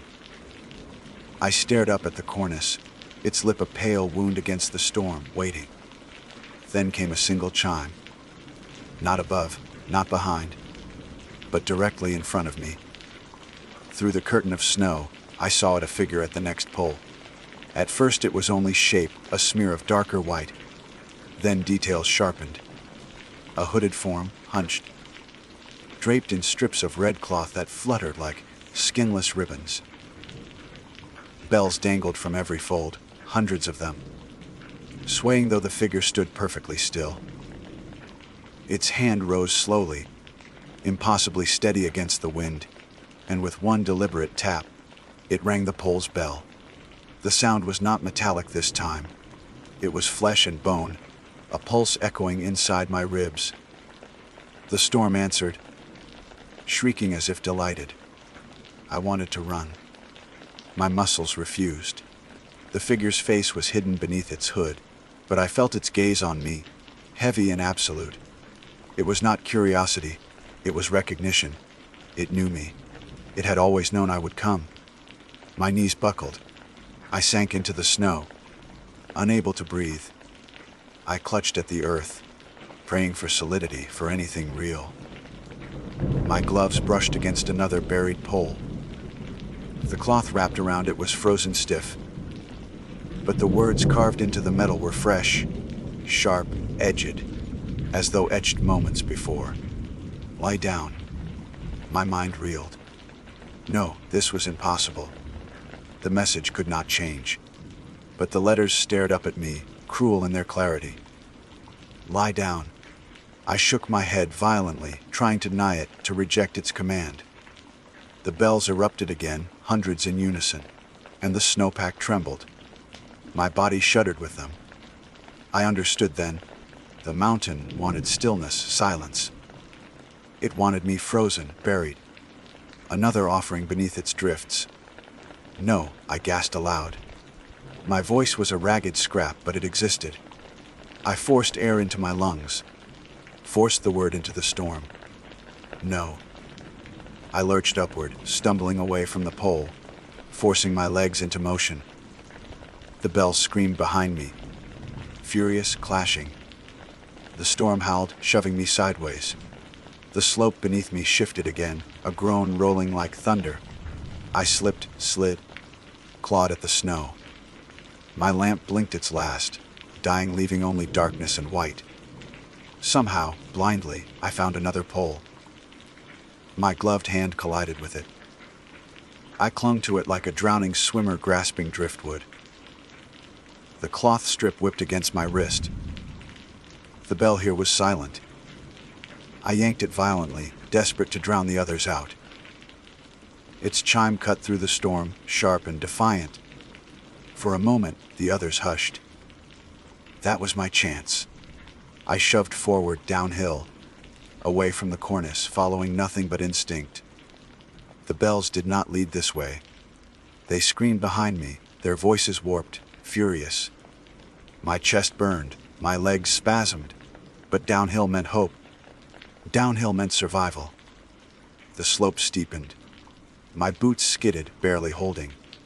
I slammed into drifts, rolled, rose again, all momentum and terror. My pack dragged at me, threatening to topple me, but I did not stop. The storm seemed thinner here, the air clearer. My lamp had died, but faint shapes emerged in the haze. Trees dark and skeletal, guardians of lower ground. I nearly sobbed at the sight of them. Forest meant shelter, cover, perhaps even the hut if I had luck left. I staggered toward them, collapsing more than walking. Branches scraped my arms, snow dumped from their crowns onto my shoulders. I welcomed the weight, it was real. The bells still rang, but distant now, muted by storm and slope. They clamored from above, furious that I had resisted. I pressed deeper into the trees, unwilling to trust their fading voices. My knees buckled again, sending me sprawling. I let them, my body wrung out and hollow. Somewhere nearby, a shadow loomed, a shape square and solid against the storm. I blinked, wiped ice from my lashes. The hut, timber walls, roofline sagging under snow. My heart lurched painfully in my chest. I dragged myself toward it, crawling the last stretch. The door was half buried, but it gave beneath my weight. I spilled inside, darkness swallowing me, silence heavier than stone. I slammed the door behind me, pressing my back to it. For the first time in hours, the bells fell away completely. I tore my gloves off, fingers numb and swollen, and fumbled with the straps of my pack. The air inside the hut was stale, dry, a mix of old wood and dust. I pulled off my hood, shaking free snow that clung like ashes. My body trembled violently, each muscle spasming in protest. But I was alive. I turned my headlamp back on, surprised to see it flicker faintly. The beam swept across the hut's interior. Bare planks, a cold stove, a stack of firewood in the corner. Relief surged. I reached for the woodpile, desperate to build warmth. Then the light caught something carved into the far wall. Words. Long, jagged, etched deep into the timber. My heart clenched as I read them. They follow the ones who ring. The words carved into the wall glared at me in the dim lamplight. They follow the ones who ring. My breath caught, and for a moment the storm outside seemed to lean against the hut, listening. The bells had gone quiet when I shut the door, but silence did not bring comfort. It felt instead like a pause, a breath drawn before the next note. I staggered across the room, forcing myself toward the stove. My hands shook violently as I dug at the woodpile, splinters biting skin raw from cold. I built the fire clumsily, nearly spilling the tinder, but at last a flame caught, growing with the steady rhythm of survival. Orange glow licked the shadows back, illuminating the small space in uneven waves. The hut was empty except for me. At least, it looked empty. Yet the longer I sat there, staring at the walls, the less I believed the room was truly mine. The carvings went beyond the single warning. Scratched along the timbers were dozens of phrases, layered over years, etched by hands desperate or dying. Don't listen. Don't look back. Lie down. Leave them ringing. Some letters were crooked, carved in frantic haste. Others were neat, almost reverent. I backed away until I pressed against the door. The bells had not sounded again, but I knew better than to think I had escaped. I had heard them inside my skull. Wood and stone would not keep them out. The fire grew, hissing as moisture fled the wood. Shadows bent long across the planks. I sank to the floor, forcing air into my lungs, feeling each ragged breath scorch against thawing skin. My body begged for rest, but my mind rebelled. To sleep meant surrender. To sleep meant bells. The silence fractured. A single chime rang, delicate, right outside the door. I jerked upright, heart hammering. The fire popped, throwing sparks. I stared at the door, waiting for another sound. None came. I told myself the wind had shifted, striking some forgotten bell on a buried pole. But then it came again, closer, unmistakable. The door rattled faintly, dust shivering from its frame. I pressed my ear against the wood. Cold seeped through, biting my skin. The ringing was constant now, a steady tinkling, as though 100 tiny fingers brushed the brass in playful rhythm. And beneath that, softer still, a whisper. Words I could not understand, but a cadence I recognized, the lullaby I had heard woven through the storm. I stumbled back, kicking the stove, nearly dousing the fire. My pack lay where I had dropped it. I seized it, dragging it close, rifling through as if I might find a weapon. Knife, flashlight, spare batteries. None of it meant anything against what waited outside. The door handle shivered. Not rattled, not forced, just touched. Slowly, reverently, as though testing its weight. The bells hushed instantly. Silence pressed like a hand on my throat. Then 3 knocks. I froze. The sound was wrong. Not wood on wood, not snow against timber. It was hollow, metallic, like iron striking from within the door itself. I held my breath until my lungs ached. The fire cracked loudly. A betrayal in the stillness. I backed toward the far corner of the hut. My lamp dimmed again, its beam trembling across the wall. The carvings seemed to wreathe in the light, letters twisting into shapes I did not want to recognize. Bells. Endless bells scratched in repetition, looping, spiraling. My knees buckled. The knocks came again, louder, in rhythm with my heartbeat. Each one deeper, vibrating through the planks beneath me. My teeth chattered, though not from cold. I clamped my hands over my ears. It did nothing. The sound was inside, rattling bone, humming in marrow. My vision blurred, spots dancing across the edges. I thought I heard my name. Mara, soft, coaxing, threaded in the knocks. I shouted then, wordless, raw, a denial ripped from my chest. The knocks stopped. The bells outside resumed, furious, clashing in overlapping waves. The sound rolled over the hut, rattling glass in the single window.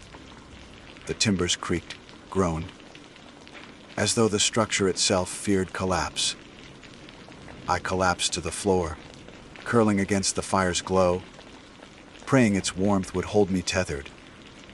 The bells clashed louder still, but then shifted, aligning, weaving back into that lullaby. Sweet, almost soothing, like a cradle song sung for a child. And in that song, I understood their offer. Lay down. Stop fighting. Rest. I almost did. Exhaustion pressed hard, my eyes burning, body sagging. But then I looked again at the carvings. One phrase, nearly hidden beneath suit, cut clearer than the rest. If you sleep, they bury you awake. I forced myself upright. My limbs trembled as I staggered toward the window. Frost clung thick on the glass, obscuring everything, but a faint glow pulsed outside. I scraped at the frost with numb fingers, peering through. Shapes stood in the storm. Dozens of them. Figures cloaked in strips of red cloth, bells dangling from every edge. They swayed gently, though no wind stirred them. Their faces were obscured, but I felt the weight of their gaze. One raised its hand. Slowly, deliberately, it tapped the air. The bells rang in perfect unison. I stumbled back, knocking over my pack. Items spilled across the floor, scattering. Batteries rolled beneath the stove. The knife clattered near my boot. I seized it, though the blade shook in my grip. What good was steel against things older than snow? Still, it was something. The door creaked then, wood bowing inward. The figures did not knock this time. They pressed. The hinges shrieked, iron protesting. Splinters cracked loose. The fire sputtered in the draft. I lunged for the door, shoving my shoulder against it. My knife hand braced uselessly. The pressure on the other side was immense, not forceful but inevitable, like the tide. The bells rang louder, drowning thought. My body quaked, my strength waned. Desperation sparked wild ideas. I fumbled at the doorframe, seized the iron latch, and forced it shut. Then I turned and jammed the knife into the frame, wedging it as a brace. It would not last long, but perhaps long enough. I spun back to the fire, shoving more wood in frantic. Sparks leapt, smoke rose. The light grew, forcing shadows to retreat. I prayed it would drive them back too. For a moment, it worked. The door stilled. The bells faltered, clashing discordant, as if uncertain. I clung to the warmth, the glow, whispering to myself, Then the roof groaned. Snow shifted above, a deep, dreadful sound. The cornice. My stomach plunged.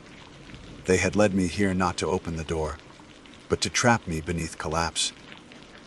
The bells surged, triumphant, as the roof bowed. Snow thundered down, shaking the hut, spilling powder through cracks. The fire hissed as flakes doused its flame. I screamed, clawing at the stove. But the weight pressed harder, timbers splitting. In final desperation, I flung open the door. The figures waited, lined in rows, silent now. The lullaby ceased. Only the storm roared. I ran, out into the white, away from the hut as it collapsed in a thunder of snow. The bells did not follow. Or perhaps they did, but in silence, letting the storm sing in their place. I stumbled downhill, blind, broken, lungs burning. Trees loomed, swallowed, vanished again. My legs gave, Rose gave again. I no longer knew if I moved at all. When I woke, there was no snow. Only the sharp light of morning bleeding through trees. My body lay half, buried in a drift, numb but alive. The hut was gone. Not collapsed. Gone. The slope where it had stood was smooth, unbroken, as if it had never been. My pack lay beside me, soaked and torn. My knife was missing. My headlamp cracked. I pushed myself upright, every joint screaming. The trail appeared faintly through the trees, poles still marked with red cloth. The bells hung silent. I forced myself down the mountain. Each pole I passed, I kept my eyes low, refusing to glance at the bells. I did not ring them. Not once. Hours later, when I reached the trailhead, the ranger station sat dark and empty. A single sheet of paper tacked to the door fluttered in the wind. The ink had run in the storm, but the words were still legible. If you hear the bells, don't follow. I have not returned to those mountains since. But sometimes when the wind shifts through the city at night, I hear faint chimes, and I wonder if I ever truly left. My name is Cole Whittaker, and it is my habit to introduce myself plainly whenever I recount events that sound unbelievable. The formality of a name, stated without decoration, anchors the story to flesh and memory rather than to rumor. I was 30 years old when the incident occurred, still young enough to believe, myself careful yet old enough to know that missteps in the wilderness are rarely forgiven. I had hiked hundreds of miles across state parks and national forests, slept beneath canopies of pine and maple, and walked back out again with nothing worse than mosquito welts and a sore back. I thought my experience rendered me immune to the kind of mistakes that transform a simple trip into a cautionary tale. I was wrong. The plan had been simple. A weekend trip, 2 nights only, with my friend Marcus. He was not as seasoned a hiker as I was, but he had enthusiasm and a tolerance for discomfort, which are qualities more useful than perfect gear. We drove up Friday evening and parked at a trailhead tucked beside a small gravel lot. The kiosk stood there, one of those wooden structures roofed with shingles, covered in faded maps and bulletins about fire danger levels. Most of the time such kiosks offered free trail pamphlets or insect repellent someone left behind. This one held something else. There was a tray beneath the maps, and in it lay a single metal whistle on a thin cord of frayed nylon. It looked like the kind of emergency whistle outdoor shops sell in bins near the register. Lightweight, functional, and meant to be attached to a pack. Above it, a laminated note in large print read, "Tikef yo yun ned." I paused in front of it, considering. I already had my own whistle on the strap of my pack, but the sight of that one struck me oddly, as if it had been left not for convenience, but for compulsion. Marcus laughed when he saw me turn it over in my palm. "Trail fairy gift," he said. "Good luck charm. Grab it." I slipped it into my pocket. My reasoning, weak though it was, went something like this: it might be useful to have a spare, and perhaps I could return it when we came back down. The cord was soft with wear. The whistle body scratched dull silver. I remember blowing into it once experimentally, though not with full force, and hearing the thin shrill note echo back against the parking lot and trees. That sound trailed us as we started the hike, following us in memory even after silence returned. The trail wound steadily upward. September air cooled as the sun slid low, and the trees grew denser as we climbed. Marcus carried a heavier pack than he should have, and we took frequent pauses. By the time we found a level spot suitable for camp, dusk had already reached the understory. We pitched tents quickly, shared a freeze-dried meal, and carried our water filter down to the creek 50 yards away. Marcus lingered there, filling bottles, while I remained near the fire ring arranging kindling. The whistle in my pocket pressed against my thigh like a reminder. When I raised it to my lips, it was not entirely deliberate. I told myself I was simply calling Marcus back, saving him from stumbling in twilight. I blew a sharp blast, one long and steady. The sound carried, startling birds from roosts. A pause followed, a silence almost too deep, and then an answer. It came from the hill above us, faint but distinct, the same pitch, the same drawn-out tone. I frowned, half smiling, thinking Marcus had somehow circled and decided to play a joke. But Marcus appeared from the creek a moment later, water sloshing in his bottles. He had not heard me whistle. He had not answered. Some other hiker up there, he guessed when I told him. Maybe they're camping higher up. I wanted to believe that. Yet something about the echo. No, it was not quite an echo. Stuck in my mind. An echo should mirror and fade, not return with new breath. I let the matter drop then, though unease had already placed its stone in my stomach. Night settled in. We cooked ramen over the small fire, joked, and watched sparks lift into branches. I had almost forgotten the incident until Marcus suggested we hang our food before bed. We slung the bags properly, then doused the fire and retreated to our tents. It was then that I remembered the whistle again. I turned it over in my hand in the dark, feeling the scratches, the faint oily warmth of metal that had been carried by someone else. My own whistle, bright orange plastic, lay at my pack's strap. I should have left it at the kiosk. Sleep took me in fitful waves. I woke sometime near midnight to the sound of wind, or what I thought was wind. But then a note threaded through it, high and thin, unmistakable, the whistle's cry.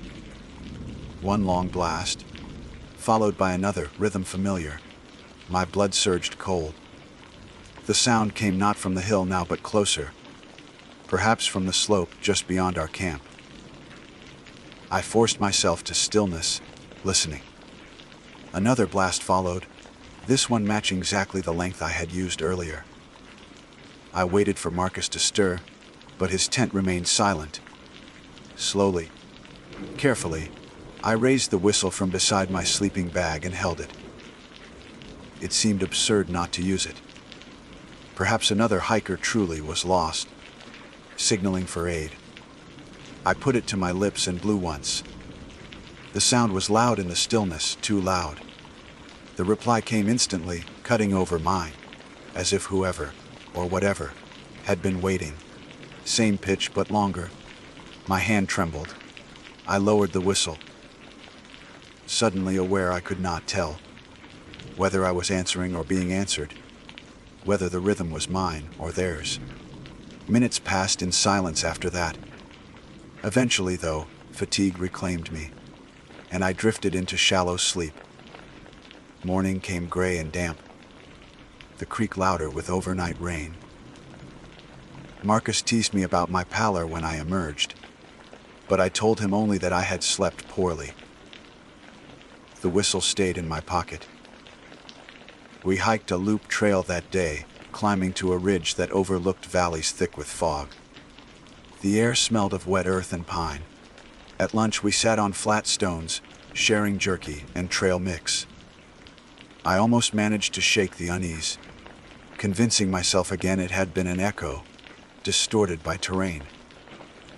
But that evening, back at camp, the thing resumed. Marcus had wandered off to gather more water. The shadows lengthened, and I found myself alone near the fire. Without thinking, I lifted the whistle and gave a short, sharp blow, half daring the silence to reply. It did. The answering call rose from farther upslope, deliberate, too measured to be accidental. This time it was followed by another, matching my rhythm precisely. I whistled back once more, heart pounding. Again the reply, a twin to my sound, but held a second longer. Then another closer. Each exchange seemed to shorten the distance, as if it were descending toward me with every imitation. When Marcus returned, I pocketed the whistle quickly and said nothing. He chattered about trout he had glimpsed in the creek, oblivious to the tension in my face. I forced myself to eat, forced myself to laugh. But all through dinner, I strained my ears for the next call. The night deepened into black silence. Marcus retired early, exhausted, while I remained outside, staring at the dying fire. I should have thrown the whistle into the flames, melted it into unrecognizable slag. Instead, I turned it in my hands, hearing its note in memory, hearing also the two perfect replies that had shadowed me since yesterday. At last I rose and walked a few steps into the dark, the trees standing like patient witnesses. I raised the whistle again, slowly, deliberately, and blew a single clear blast. My breath shuddered through it. The reply came almost at once, not from the ridge now but from the slope above, frighteningly near. Same pitch, same length. I froze. Another call followed, this one longer, stretched until it trembled at the edge of hearing. My knees felt weak. The cord of the whistle cut into my palm. I wanted to believe it was another hiker, but reason deserted me. No hiker waits until midnight to signal from the woods. No echo answers with its own timing. And worst of all, I could not tell anymore if I had whistled first, or if I was only answering. I stood there a long time, holding the whistle in my fist like a talisman I no longer trusted. The night pressed close around me, thick with unseen branches and the smell of damp earth. When the reply faded, silence dropped so heavy that it seemed to muffle even my own breath. I retreated to my tent without another sound. Sleep never came. I lay rigid in my bag, staring at the nylon ceiling, and each rustle outside became the imagined step of someone circling.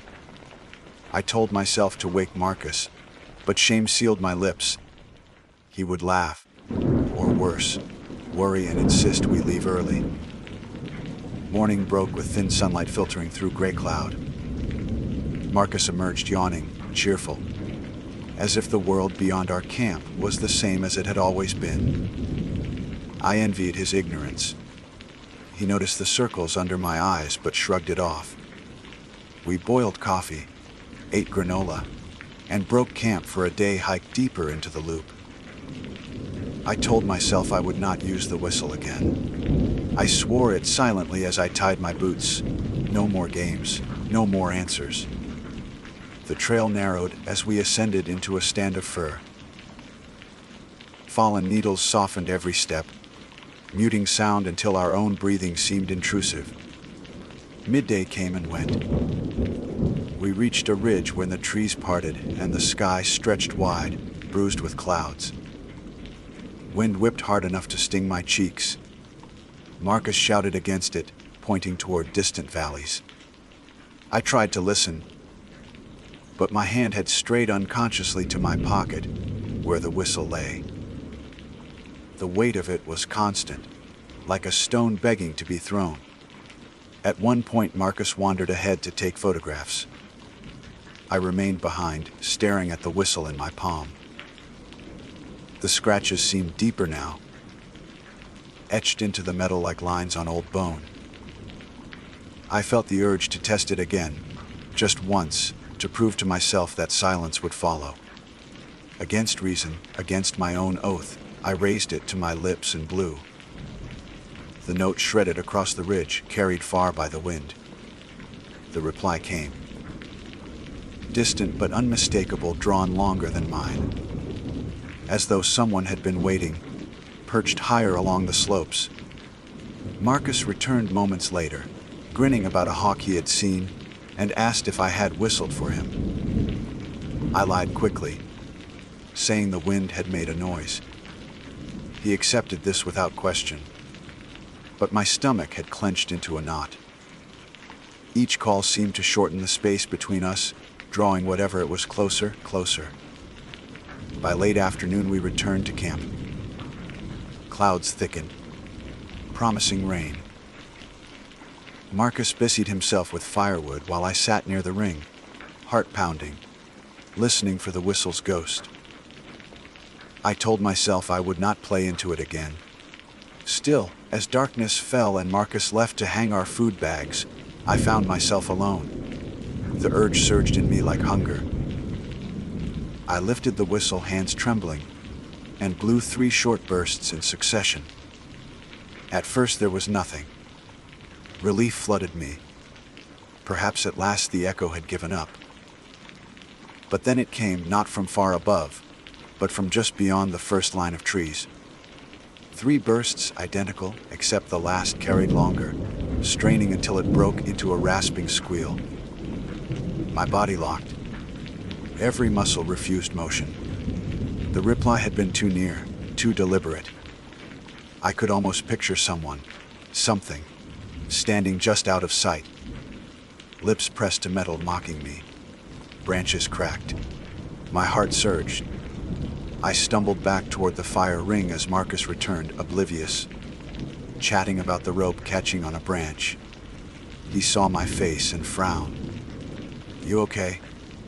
I shoved the whistle deep into my pocket and muttered about feeling sick. That night we ate little. Rain began soon after, drumming the tents until all other sound blurred. Marcus slept soundly. I did not. I lay awake, counting heartbeats. And beneath the storm I swore I heard faint notes threading through.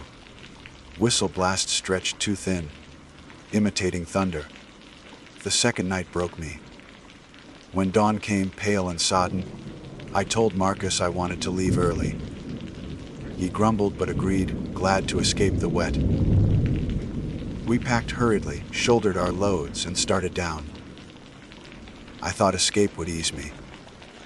I thought distance would sever the call and reply. It did not. Halfway down the loop, the forest went still in a way that set my skin crawling. No bird, no insect, not even wind through branches. Marcus marched ahead, humming to himself. I lagged behind, uneasy. The whistle in my pocket grew hot against my thigh. Finally, in a moment of weakness, I pulled it out. I don't know why. Perhaps to prove I was not afraid. Perhaps because fear itself had become a leash tugging me along. I blew once, sharp. The reply came instantly from the ridge beside us, louder than ever, as though no space separated us at all. My vision swam. Marcus turned, startled, asking if I'd called. Before I could answer, another note shrieked from higher still. Same breath, too long, too eager. Marcus stiffened. His expression shifted from confusion to alarm. He muttered something about another hiker messing with us, but his voice lacked conviction. We quickened our pace. The trail descended through switchbacks, and at each bend I heard another blast, imitating ours, sometimes above, sometimes below, circling like a predator. By late afternoon, we reached a narrow valley where the trail paralleled the creek. The water roared swollen from rain, drowning conversation. I thought perhaps that would mask us, hide us from the mimicry. But as we paused to drink, a blast cut through even the creek's thunder. It came from the opposite bank, so close that Marcus dropped his bottle. The note rose higher, trembling, until it broke into a hiss. We ran. Packs thumped against our backs, knees burning on the descent. The whistle remained clutched in my hand, cord tangled around my fingers. I should have thrown it away then, hurled it into the water. But some deeper instinct told me that discarding it would not sever the bond. If anything, I feared it would anger whatever followed. Dusk gathered by the time we staggered back into camp for our final night. The rain had ceased, but fog hung heavy. Marcus muttered curses about leaving at first light, about never hiking this trail again. I agreed in silence. We set no fire, too wary and uneasy. The forest pressed close, muffled, waiting. When Marcus finally crawled into his tent, I remained outside, trembling in the fog. I held the whistle in both hands, staring at its scratched surface. It had seemed so harmless, a forgotten trinket at a trailhead. Now it felt like a key I had turned in some unseen lock. The silence deepened until I could not bear it. Slowly, against every rational thought, I raised the whistle once more and blew. The answer came not from the hills, not from across the creek, but from directly above, as if perched in the branches over my head. The note was long, flawless, vibrating through the fog until it shivered in my bones. My knees buckled. I dropped the whistle, but the sound continued, an unbroken call held beyond human breath. When it finally ceased, the silence that followed was worse. I could not tell if the whistle on the ground had been mine or theirs. I could not tell if I had started the call or merely answered. My vision blurred with fear. I crawled into my tent, zipper trembling in my hands, and lay there listening as the forest shifted. Marcus snored beside me. I envied him. For me, every drip of fog from the trees was a footstep, every gust a whisper. At some point, exhaustion claimed me despite terror. But even in dreams I heard it, the endless call and reply, until the rhythms tangled, until I no longer knew which belonged to me. When dawn broke, pale and thin, we packed silently. Marcus avoided my eyes. He had heard something too, I think, though he refused to speak of it. As we shouldered our packs and started down the final stretch toward the parking lot, the whistle remained where I had dropped it, glinting faintly in the fog. I left it there, though I knew even then it was too late. For every step we took down the trail, I expected to hear it again. The same pitch, the same breath, calling closer, higher, longer. And worst of all was the creeping certainty that I would answer without meaning to, that I had already been answering all along. The final stretch of trail should have been relief. Instead, every bend felt like a mouth ready to exhale that terrible note back at me. My chest ached with the need to glance behind us, to confirm that nothing walked there. But I knew I would see only fog and trees. Marcus kept his pace brisk, his face tight, eyes forward. Neither of us dared to speak. The forest carried its own kind of hush, an expectant one, like it was listening. By mid-morning, we reached the gravel lot where our car waited. The kiosk stood there exactly as before, roof dripping, maps curling from dampness. For a moment I thought the tray at its base would be empty, that the whistle I had abandoned in camp had somehow returned, waiting for me again. But no, only a scrap of paper, soggy and illegible. Relief surged through me, though it was poisoned with the knowledge that distance meant little. Some things once invited cannot be uninvited. We drove in silence. I gripped the wheel too tightly, scanning every curve of road for movement. The forest stretched endless, swallowing the sky. Not until towns appeared. Gas stations, diners, telephone poles.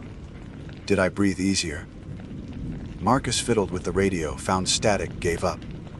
At last he said, "We don't talk about this, right?" I nodded. Words felt dangerous. Naming it aloud seemed like blowing the whistle again. Calling it closer. We agreed to forget. But forgetting is not an act of will, it is a grace that is granted or withheld. And for me, it was withheld. Nights after I returned home, the sound haunted me. At first in dreams, where I wandered trails that folded back on themselves. Each whistle blast an echo until I could not remember if I was alone. Then, gradually, in waking life.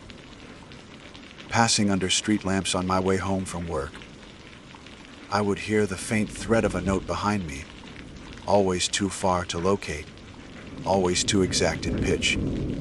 Once, while showering steam fogging the mirror, I heard it rise from the pipes. Thin, sustained, mocking. I tried to rationalize. Trauma, fatigue, imagination stretched by fear. But one night, unable to bear the uncertainty, I dug through my gear closet.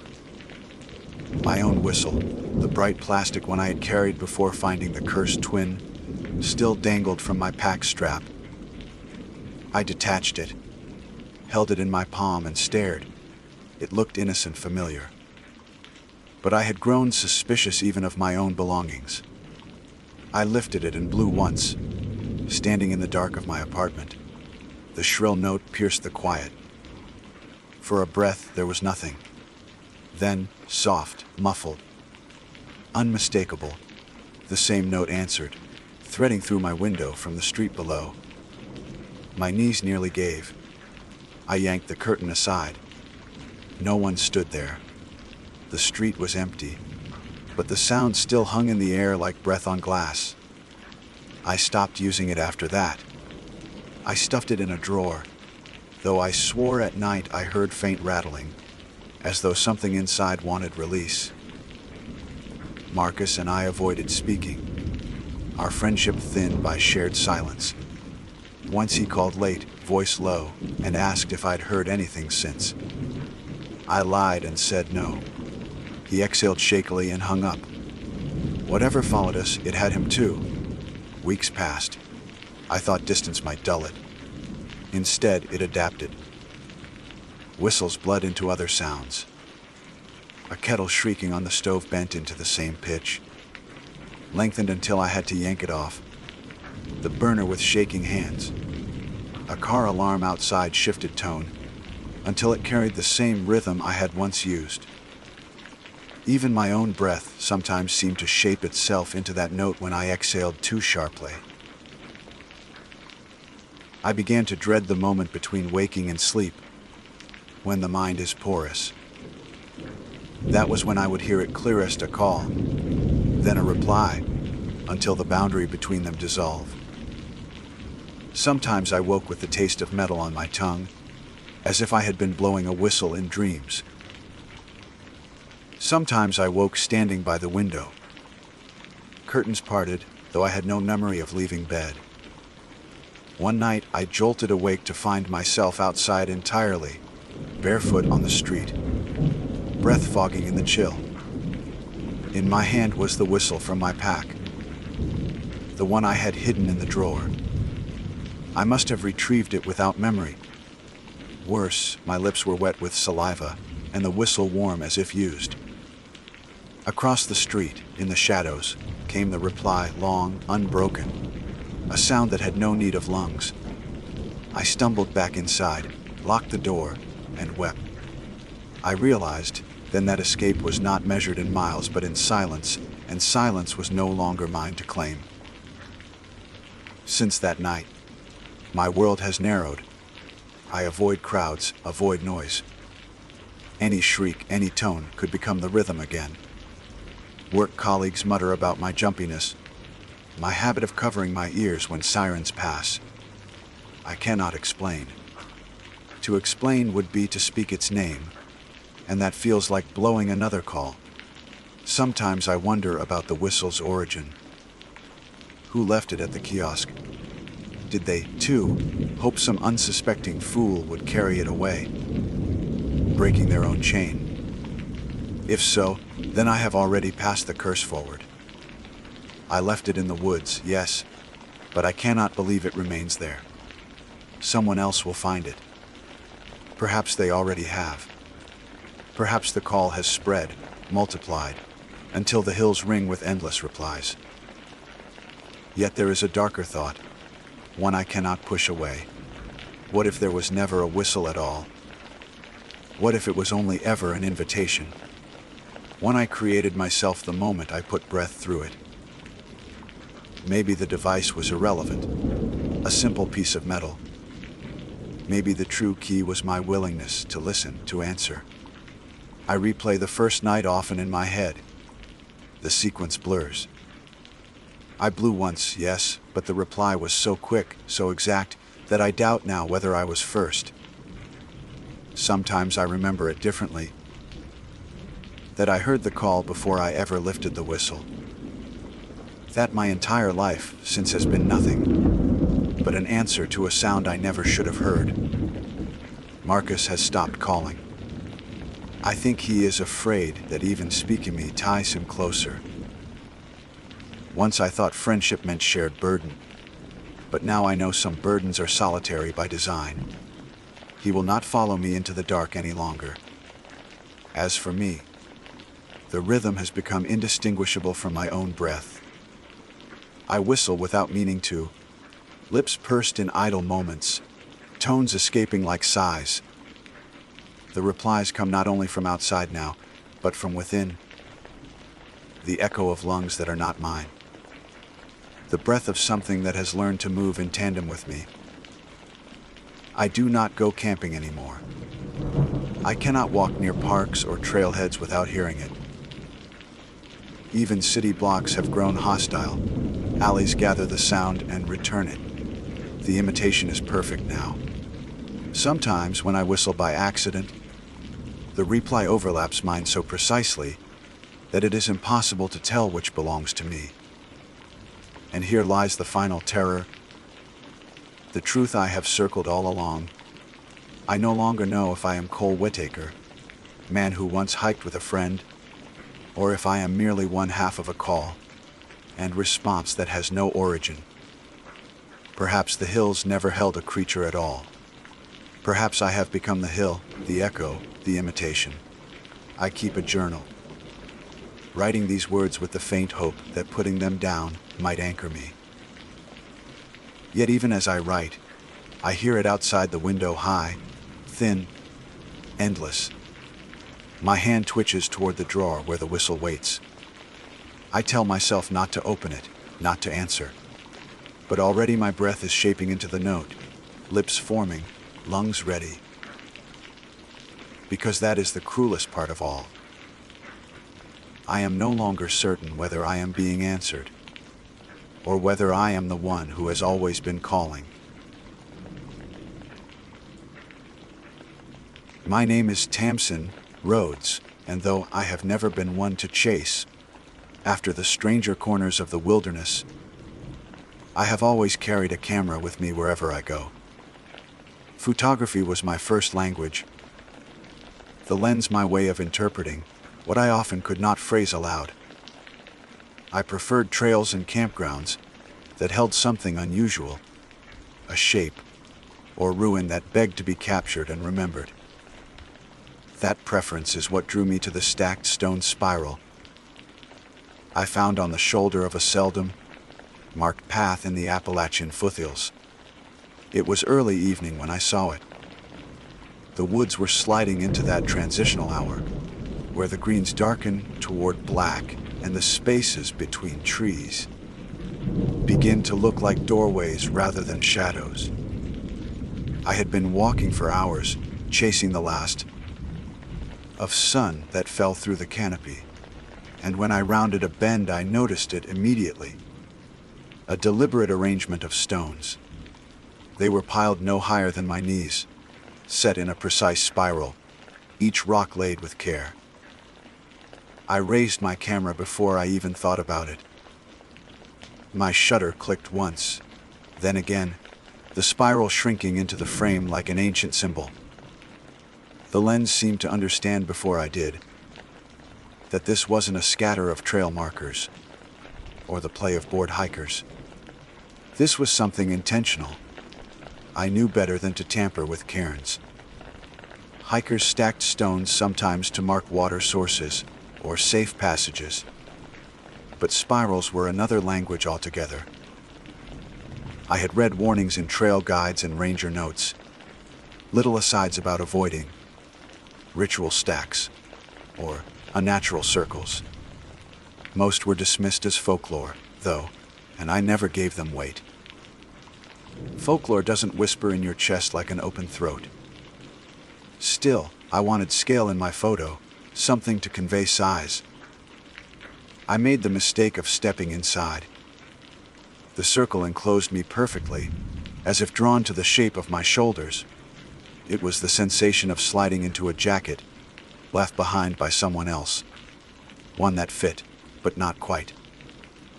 The air inside was different too, thinner, stale in a way that felt wrong. Each breath tasted already used, like someone had just exhaled and left the remains for me. I shivered but told myself it was just the hour. The dropping temperature, the trick of oxygen levels in a small space. I lifted my camera and snapped again. The shutter echoed strangely, a metallic clink bouncing back though no rock face surrounded me. I frowned and took a step out, or thought I did. The ground received me normally enough. My boots pressed soft soil, cracked a twig, ground pine needles. But when I looked down, I saw something that stopped me mid-breath. My footprints led the wrong way. They didn't come back out of the spiral with me. They veered deeper into the woods, a straight trail of boot prints continuing into the dim trees, as if I had chosen a different direction altogether. I froze. My boots were right here, still pressed into the earth where I stood, but the prints had disobeyed me. The dirt recorded an alternate choice, as though I had walked on without pausing, without hesitation, while another version of me, a truer version, kept moving forward. I crouched and touched the impression nearest the spiral. The soil crumbled warm between my fingers, as though it had been pressed only seconds ago. That was impossible. I had only just stood there, the woods hushed. It wasn't the quiet of dusk settling in, but a sudden tightening. Birds cut off mid-call. The last cricket stuttered to silence. Even my breath sounded reluctant, slipping between my teeth too loudly. My pulse tapped inside my ears. I straightened slowly, camera still clutched against my chest. I told myself to laugh it off, to assume the prints were older, maybe a trick of light or the boot of some other hiker. But my own tread pattern, an odd crotchatch I'd worn into the soles, was too distinct to mistake. The trail of prints drew into the trees with purpose, parallel and unwavering. No stumble, no pause, no break where one might have stopped to look around. Whoever made them walked with assurance. I knew that assurance. It was mine on the mornings when the world bent to routine, when I trusted each step. Only now it wasn't mine at all. I should have left. Should have turned back to the main trail, shaken my head at the strange cairn, and laughed at my imagination. But I lifted my camera again. Some instinct, equal parts fear and compulsion, made me raise the lens and aim down the line of prints. Through the viewfinder, the forest looked sharper than it should have. Shadows drew longer, details harsher. And then, at the edge of focus, I thought I saw movement. A figure deep between the trunks, carrying my shape. Not more detail than that. Just the echo of posture, the tilt of a head, the swing of arms. I lowered the camera quickly. Empty trees. The silence thickened until it seemed to press against me, holding me in place.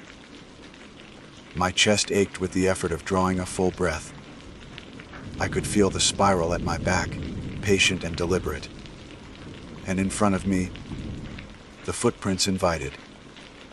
I took one step forward, placing my boot directly into the first impression. The dirt swallowed me a little too willingly, as if it expected me. The print fit perfect to toe, but the instant I lifted my foot again, the second print ahead darkened, deepened, as though pressed fresh. I didn't make it. Something else did it for me. I jerked back. My heart thudded fast enough to blur my vision. A rushing in my head like wind funneled through a narrow gap. I wanted to call out. To who? I didn't know. But my throat wouldn't lift sound. Only the camera strap creaked against my neck, small and human in the otherwise impossible stillness. I backed away from the line of prints, forcing myself toward the spiral again. My boots dragged, reluctant, as though they were more eager to follow the phantom trail than to return. I had to will each step, summon it with the full weight of decision. The moment I crossed the stones again, something released. The silence cracked like a held breath let go. A bird chirped overhead, a small, sharp note. Air moved in my lungs more easily. The pressure lifted just slightly, though not completely. I looked down. My boots now stood inside the spiral once more, the line of false prints waiting patiently just outside, untouched. I did not step out again. I stayed inside the circle, trembling, gripping my camera like it was the only real object left. For a long time I did nothing but breathe, forcing myself to take air into my body that felt less and less like mine. Each inhale carried the faint sense of echo, like someone else had practiced it before me. I do not know how long I remained. Time lost edges inside that circle. Light did not dim naturally, but rather with a jerk, as if someone turned down the world by hand. When I finally dared step across the stones again, I kept my eyes from the ground. I didn't want to see whether the prints had deepened further into the trees. But even without looking, I felt them there. My path without me, my double walking somewhere ahead, already too far for me to ever catch up. I forced myself back onto the main trail, but nothing looked the same. The trees seemed taller, closer together, their branches knitting into a ceiling that blocked out what little sky remained. My boots scuffed the dirt louder than they should have, the sound too crisp, as if I were walking in an empty hall rather than a living forest. Each step felt second-guessed, like my body knew the real trail wasn't this one at all, but the phantom path marked by my stolen prints. I kept my camera in my hands, lens cap off, strap twisted tight around my wrist. It wasn't a weapon, but the weight it had anchored me reminded me that I had come here as an observer, not a participant. That thought was the only thing keeping me from breaking into a blind run. The spiral lingered in my mind with each step. I imagined it behind me, stones cooling under the evening air. The circle waiting for the next curious soul to wander in. I wanted to believe that if I never looked back, it would fade into nothing. yet the sense of it clung to me, woven into the rhythm of my heart. Half a mile down the trail, I stopped to drink from my flask. The water hit my throat, like it was traveling farther than usual, as though my body had become too large inside, a cavern instead of a chest. My breath rattled strangely afterward, not quite echoing but layering, as though someone else breathed with me a fraction behind. I shook my head and muttered aloud, "You're tired, that's all." My voice startled me. The words came out doubled, my tone and something thinner laid underneath, like a mimic repeating after me with a delay too small to notice, unless you were listening for it. I didn't test it again. The trail forked not long after. The left path curved gently downhill toward the campsite I'd planned to use, the one marked on my map. The right veered deeper into the woods, unmarked, narrowing quickly between thick undergrowth. Ordinarily, I would never have chosen the unknown path alone at dusk. I knew better. Yet as I stood there, the dirt at the fork seemed disturbed. Boot prints pressed into the earth, leading right. My tread pattern. I crouched before them, pulse thudding hard enough to shake my hands. The prints were undeniably mine, the same worn crotchatch, the same scuffed heel. They had been placed with confidence, one after the other, angling toward the darkened stretch, where no map promised safety. The air at the fork tasted stale again. Used. I turned left, forcing myself toward the marked campsite.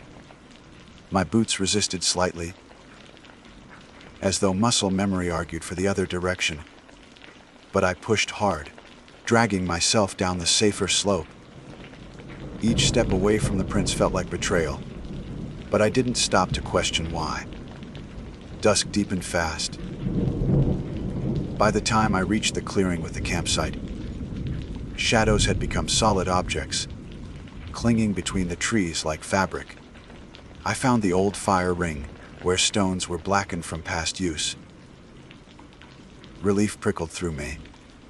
I had reached something familiar, something human made without strangeness. I set my pack down, hands shaking more than I wanted to admit, and began gathering kindling. Fire would help. Light always helped. The scrape of metal on stone as I struck the fire starter sounded louder than a gunshot in the heavy air. Sparks caught, flames licked upward, and the clearing bloomed with warmth. For a brief while, I let myself believe I was safe. I cooked a simple meal on the small flame, ate mechanically, and tried not to think about the spiral or the prints. My camera sat beside me, lens pointed at the tree line. I had considered reviewing the photos I'd taken earlier, but some instinct warned me not to. To see what the lens had captured inside circle felt like opening a door I wasn't ready to look through. The night settled thickly, muffling the forest around me. Usually, darkness brought a chorus. Owls, night insects, the low stir of animals waking to hunt. Tonight the silence remained nearly total, broken only by the occasional hiss of my fire. I told myself it was nothing more than seasonal quiet, that maybe this part of the forest was unusually still. But my body didn't believe it. My skin prickled, as if hundreds of unseen eyes tracked me. I tried to sleep.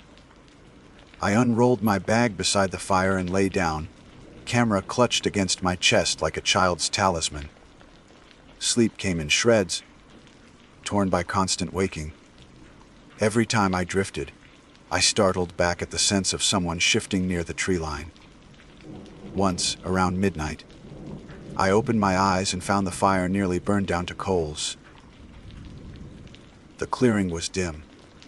Across from me, just beyond the reach of the glow, the dirt shone faintly. I sat up, heart hammering. There, leading into the darkness, was a new line of boot prints. They hadn't been there before I lay down.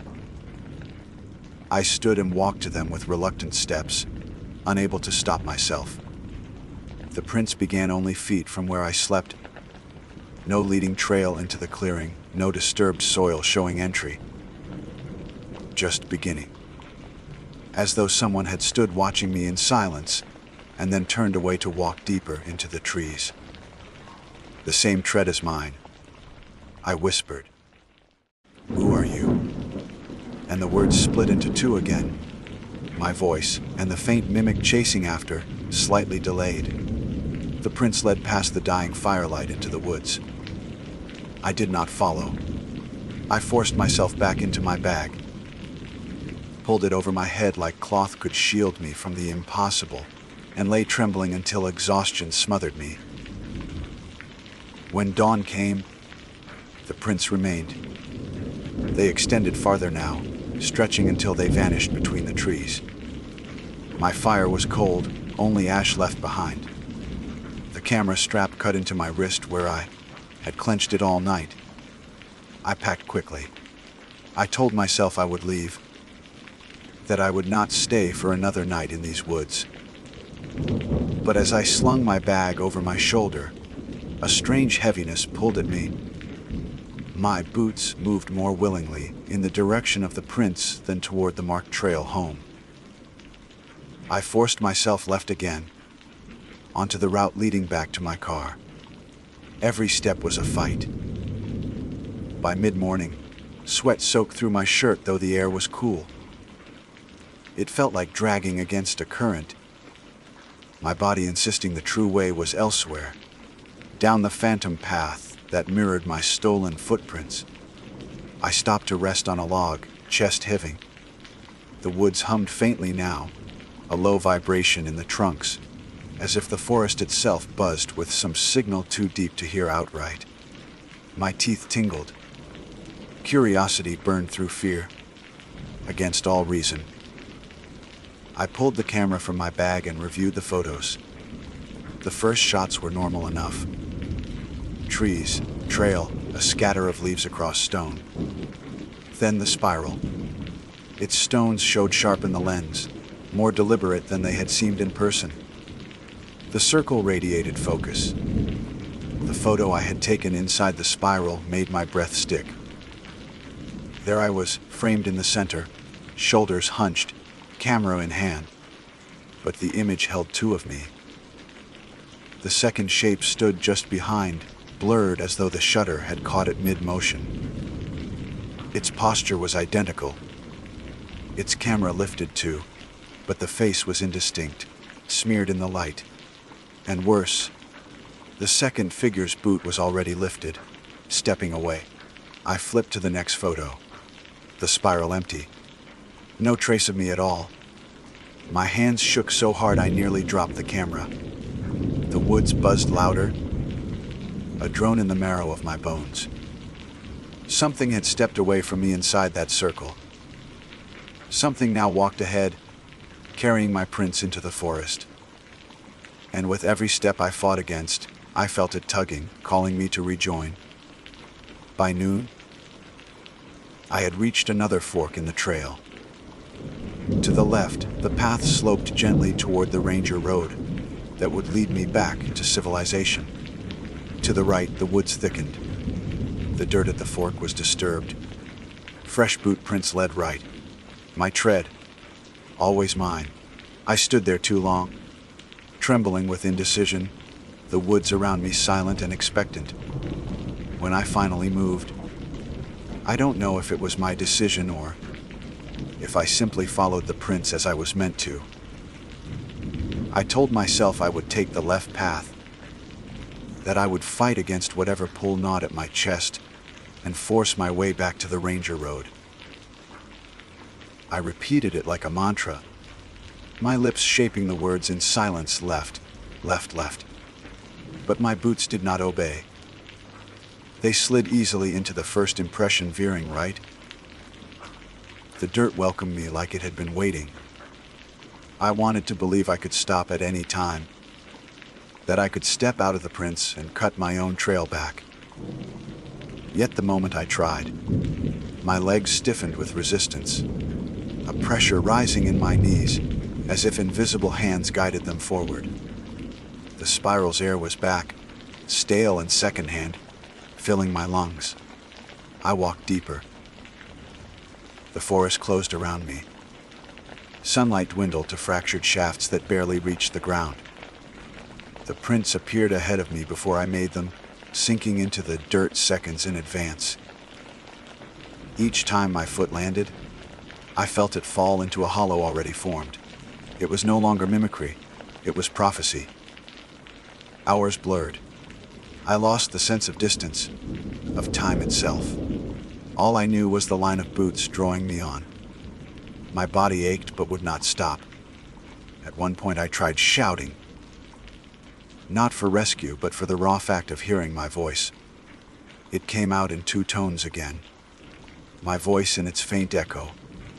But this time the echo was louder, more confident, carrying on long after mine ended. Eventually the trees thinned, opening into a clearing. The sight rooted me in place. Another spiral waited there. This one was larger. Waist-high walls of stacked stone coiling tightly inward.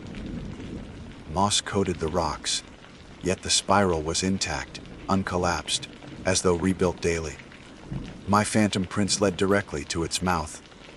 I stood trembling at the edge. My mind screamed at me to turn back, to force my body away. But every muscle leaned forward. My camera hung heavy at my chest, lens pointed inward.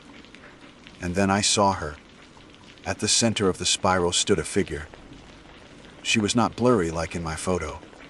She was clear, precise, every detail sharpened by the hush of the air. She looked exactly like me, same jacket, same pack, same camera. She raised her hand in perfect unison with mine, though I hadn't moved. Her expression was blank, like a mask cut from my own face. Her boots shifted. She stepped once, twice, and the ground recorded each print. I looked down. The dirt beneath my feet shaped the same impressions at the same moment. She wasn't following me. I was following her. I whispered, "What are you?" Her mouth opened with mine. My voice came out of her throat, steadier, stronger. "I am the step you didn't take." The words hum in the still air. My stomach turned cold. She moved again, circling inside the spiral, and my body mimicked helplessly. My legs bent when hers did, my arms rose when hers lifted.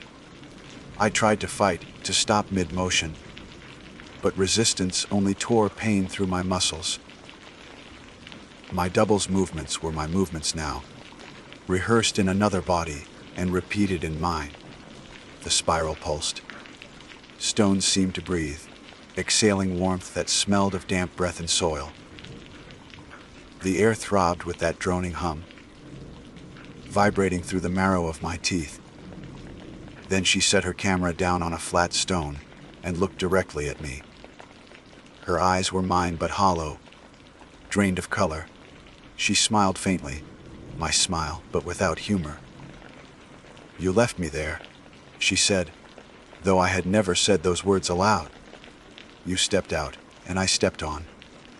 I finished the path you refused." My chest tightened. I remembered the prince leading away from the first spiral. The alternate me, who had chosen differently. She was here now, waiting for me to follow. "I don't want this," I said. "You already chose," she answered. The circle around us shimmered, edges blurring like heat rising from asphalt. The forest outside the stones seemed to bend away, retreating. I felt weightless, unmoored. Then she walked toward me. Every step she took, my boots sank deeper, as though the ground was swallowing me. I tried to lift my legs but couldn't. Her hand rose, my hand rose. She reached out and my fingers extended helplessly. When her palm met mine, no contact came. Instead, something shifted. My vision doubled, blurred, then snapped back. She was gone, but I wasn't alone. The spiral breathed again, heavy and moist, and I felt it inside me.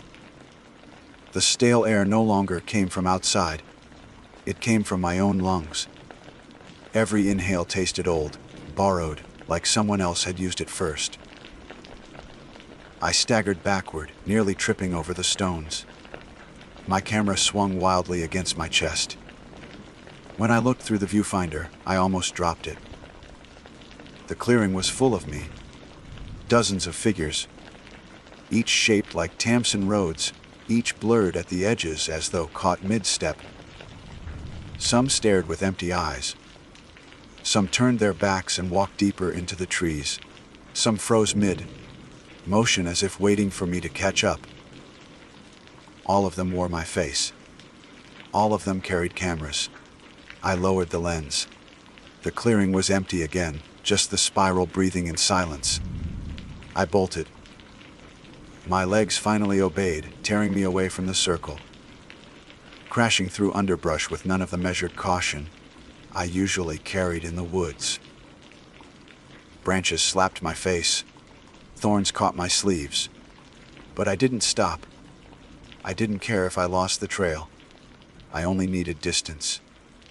Yet even as I ran, I heard footsteps layered under mine. Not echoes. Synchronized strides, dozens of them.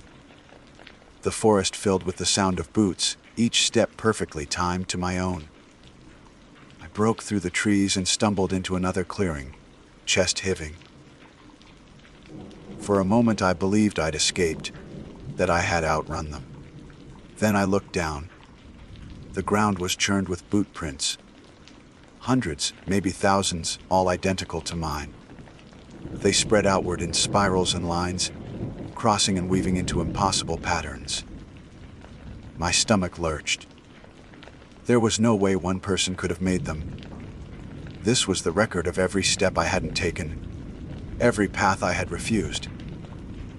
All here, waiting. My breath rattled, layered with too many voices. I clutched my camera with both hands, raised it, and snapped a picture in blind desperation. The flash lit the clearing for an instant. When the afterimage cleared, I saw the prints moving, pressing deeper, fresh. I fled again.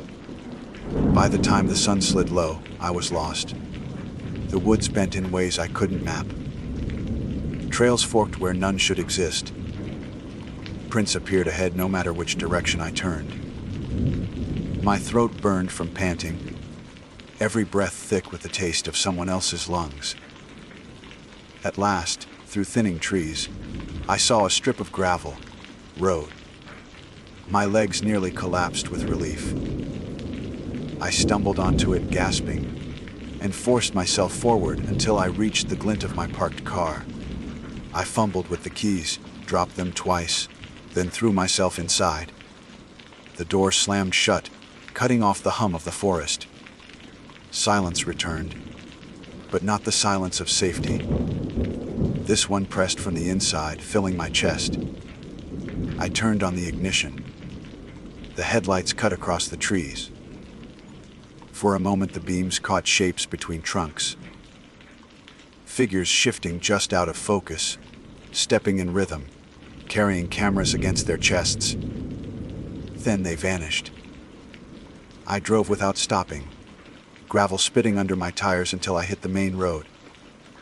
Only then did I dare look at the camera in the passenger seat. The screen was lit, unprompted, cycling through the photos I hadn't opened. Spiral after spiral, print after print. And then a final image me, sitting in the driver's seat, staring at the road. My hands clenched the wheel, but I hadn't taken it. The timestamp said 5 minutes ahead. I pulled over, trembling. My breath fogged the windshield, but when I wiped it clear, the fog shapes didn't match. On the glass was a handprint pressed from the inside, wet and small, not mine. My name is Griffin Hale, and I have always been the sort of person who puts too much faith in other people's words. A stranger can write a single glowing line on a trail review, and I will let it shape my whole evening. Tilt my judgment in ways I know better than to allow. That is how I ended up chasing a sunset into the woods, when I should have been setting up camp, while daylight still lingered. The reviews I had skimmed the night before all carried a theme. The sunset from the ridge is worth it. Don't miss it. Those words burrowed under my skin and rooted themselves in my mind, as if the promise of color bleeding over the horizon was some secret initiation I couldn't afford to ignore. The mistake was small at first, just a decision to walk a little farther while the sun began to slide. I thought I could beat the nightfall if I kept my pace brisk. I told myself I had a reliable headlamp, spare batteries, and a clear trail cut into the earth like a thread to follow. I had hiked after sundown before, though never alone, never in a stretch of wilderness this deep. The forest was already thickening when I started uphill, branches clawing over the path like fingers locked together. As the sun lowered, the world dimmed not in layers but in sudden drops, like stair steps into shadow. It was not just the light fading. It was the color itself dissolving from the leaves and dirt and stone until everything looked like it had been washed in gray water. Each step forward carried me into paler, thinner air, and the warmth of the day retreated so quickly that I found myself pulling my jacket tight long before I thought I would need it. That was when I noticed the smell.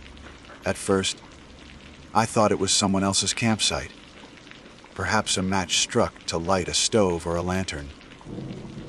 But the scent was sharp, acrid, almost too close. The sulfur edge stung my nostrils, following me with each step until I realized it wasn't stationary.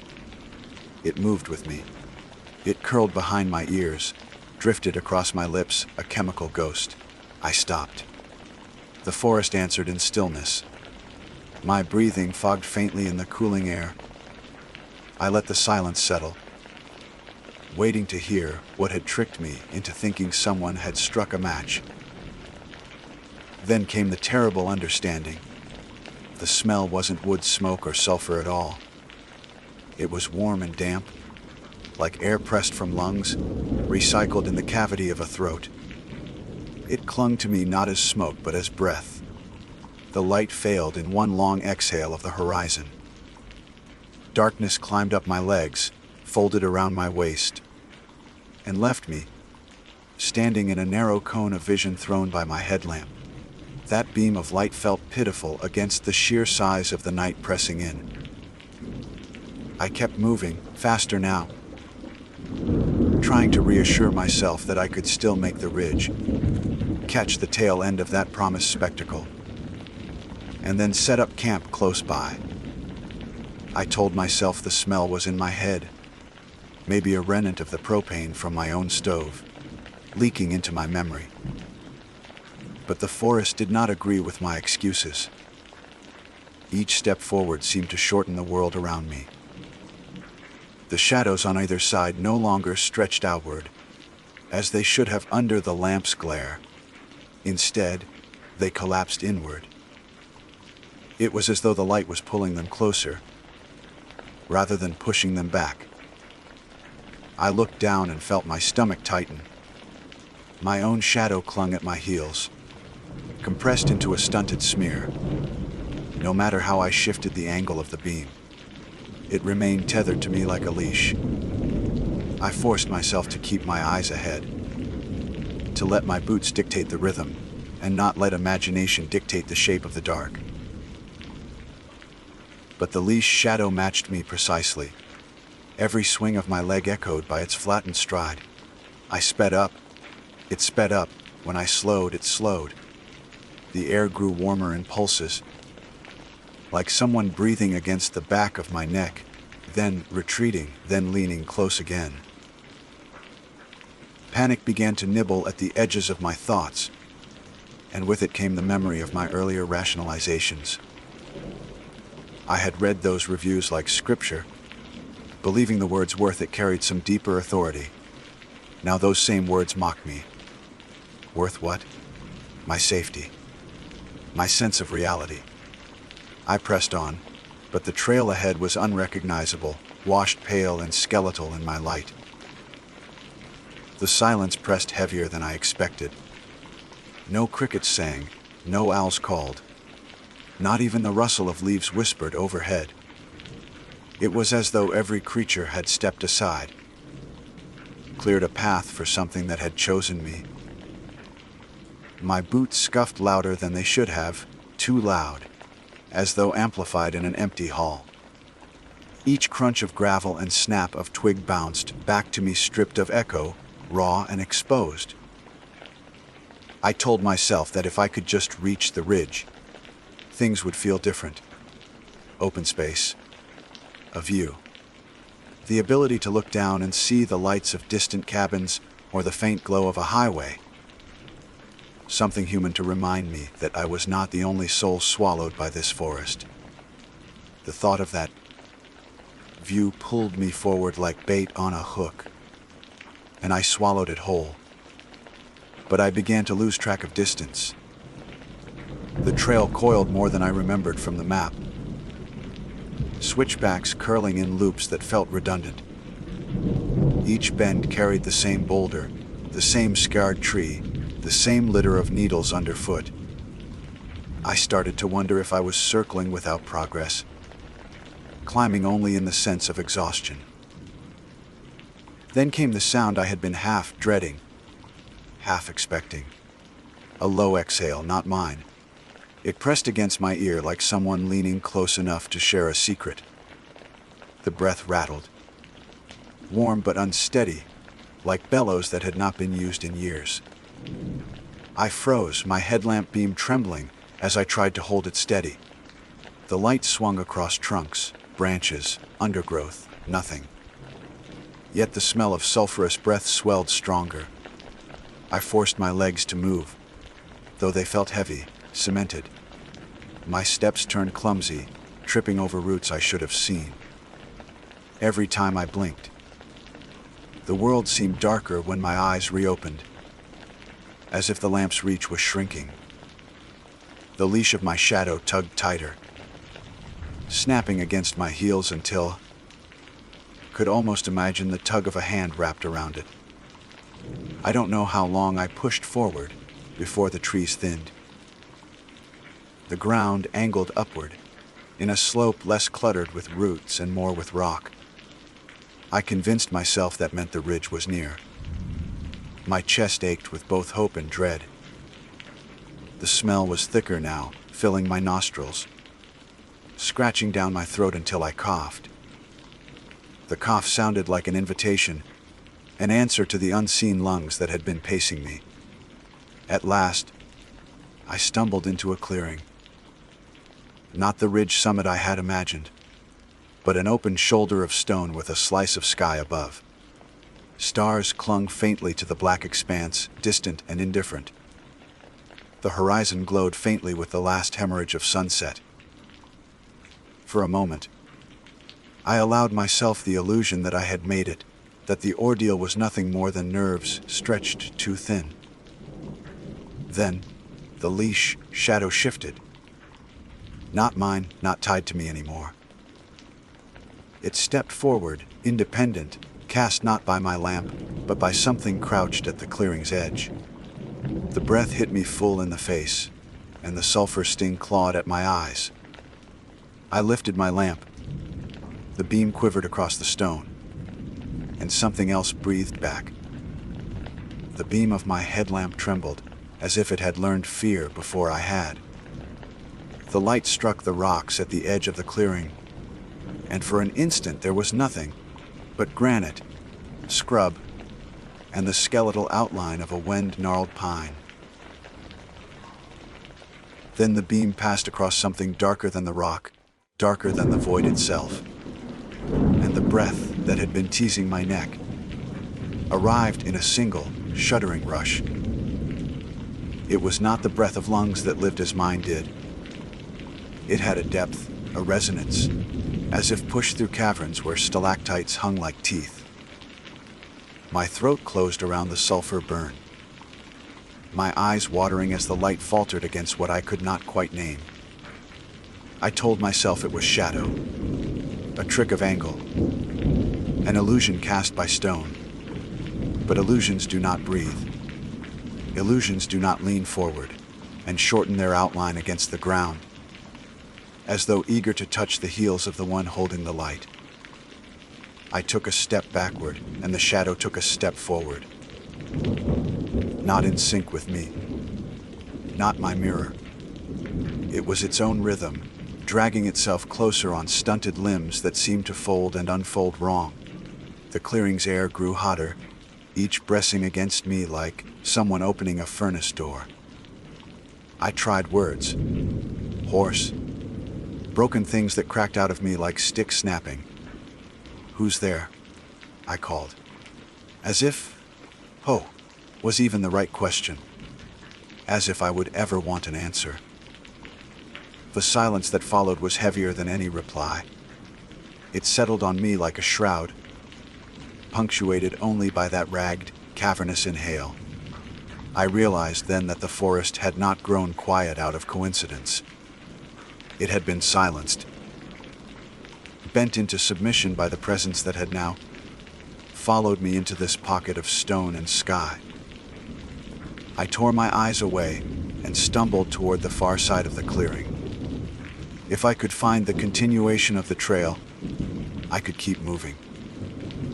Movement felt like the only defense I had. I tripped over my own bootlace, my knee slamming into rock, pain biting up my thigh. My headlamp beam veered, landed back on the shadow, and this time it was closer. It had no face, no limbs I could name, no edges I could trust. It was density, blackness thick enough to drip, as though tar had been poured into the shape of a body. But what undid me was the shadow it cast. Shorter still, pressed tight to its own heels like it, too, was tethered. For the briefest moment, I thought it might be trapped, bound to its own leash just as mine had been bound to me. Hope flickered, frail and dangerous. If it was bound, then maybe I could escape it. I shoved myself upright and pushed into the trees, lamp beam jerking wildly. The trail was gone, swallowed by pine needles and underbrush. My breaths came loud, ragged, matching the rhythm that stalked me. Every few steps, I risked a glance backward, and each time the shape was there, not pursuing in a rush but pacing, patient, certain. The sulfur taste grew thicker. My lips tingled as though kissed by fire. The leash shadow at my heels had not returned to me. It had chosen sides, now pacing at the thing's feet. Each crunch of my boots seemed to shorten the distance between us, not lengthen it, as though the forest itself tilted me backward toward it. I don't know how long I ran like that. The trees blurred, the trail bent in impossible coils, and the night rearranged itself every time I blinked. Branches clawed my arms, tore threads from my jacket, painted scratches across my skin. My light flickered with every jolt of my stride until I imagined it would die, leaving me to the raw dark. But then, ahead, a break in the trees, a shimmer of silver light. The ridge at last, the open rock face that the reviews had promised. I stumbled into it gasping, half sobbing, half laughing with disbelief. The world opened, sky spilling wide, stars brittle and hard above me. For one blessed second, I thought the thing had not followed, that perhaps the open space had broken its tether. I turned, lamp beam arsing across the tree line. Nothing, no shape, no breath. Only the ragged rasp of my own lungs bent and burning. I lowered myself onto the stone, hands trembling. The view stretched below black forest, faint rivers of fog, the thin suggestion of lights far off, where civilization must have been. For a heartbeat, I allowed myself the indulgence of the scene. The sunset was gone, the horizon smeared in ash and violet, but the stars were unshaken, eternal. Maybe, I thought, the reviews had not lied. The view was worth it. If not for beauty, then for the desperate reminder that the world was bigger than whatever hunted me. Then the sulfur rolled back over me. It was subtle at first, as though the wind carried a memory of it. Then stronger, filling my nostrils until tears streaked my cheeks. My headlamp beam snapped toward the tree line, and again, there it was. Not emerging, not crossing, but simply there, as if the forest had exhaled it. Closer this time. Waiting. I backed up across the ridge, my boots scraping the stone. Each step drew me nearer to the cliff edge, and I knew with an awful clarity that the thing was hurting me. My shadow on the rock bent wrong, not stretched toward the cliff, but shortened against my boots, tugging me toward that black form, as though it already chosen where I would end. I screamed. Not words, not coherent sounds, just raw panic. The scream shredded my throat, and for the first time the thing answered in kind. Its breath thickened into something almost like speech, a sound built of inhalation alone, a sucking, rattling syllable that bent my bones from the inside. I spun and bolted along the ridge, not daring to look back. My lamp carved a narrow path along the stone, until blessedly I found the trail sloping downward again. I flung myself into it, branches snapping, rocks shifting beneath me, my knees threatening collapse. The sulfur faded, then surged, as if it toyed with distance, letting me believe I might escape before reminding me I could not. The trail twisted into switchbacks again. My headlamp beam swung wildly, illuminating trunks that seemed to lean closer with every step. I imagined them bending toward me, their shadows bending with them, eager to join the one that hunted me. Then I saw it, the faint outline of a fire ring. Rocks blackened, ash scattered, a flat patch of dirt. A campsite real and human. Relief crashed through me so strong I nearly fell. If someone else was there, maybe I wasn't alone. Maybe there was safety in numbers, in voices. I stumbled into the clearing, lamp swinging. The fire pit was cold. Long unused, the stones scattered as if kicked. But something lingered above it. A curl of smoke, faint and blue, twisting upward in the still air. I leaned closer. The smell hit me in a wave. Not wood smoke. Sulfur. Breath reheated and forced upward through a throat that had no flesh. The ash shifted. Not under the wind, but as air stirred from beneath. My chest locked. I staggered back, lamp beam cutting across the stones. In the ash, prints began to form. Barefoot, narrow, each toe pressed perfect into the suit. The prints marched outward from the pit, curving around me in a tightening circle. My hands shook so badly I nearly dropped the lamp.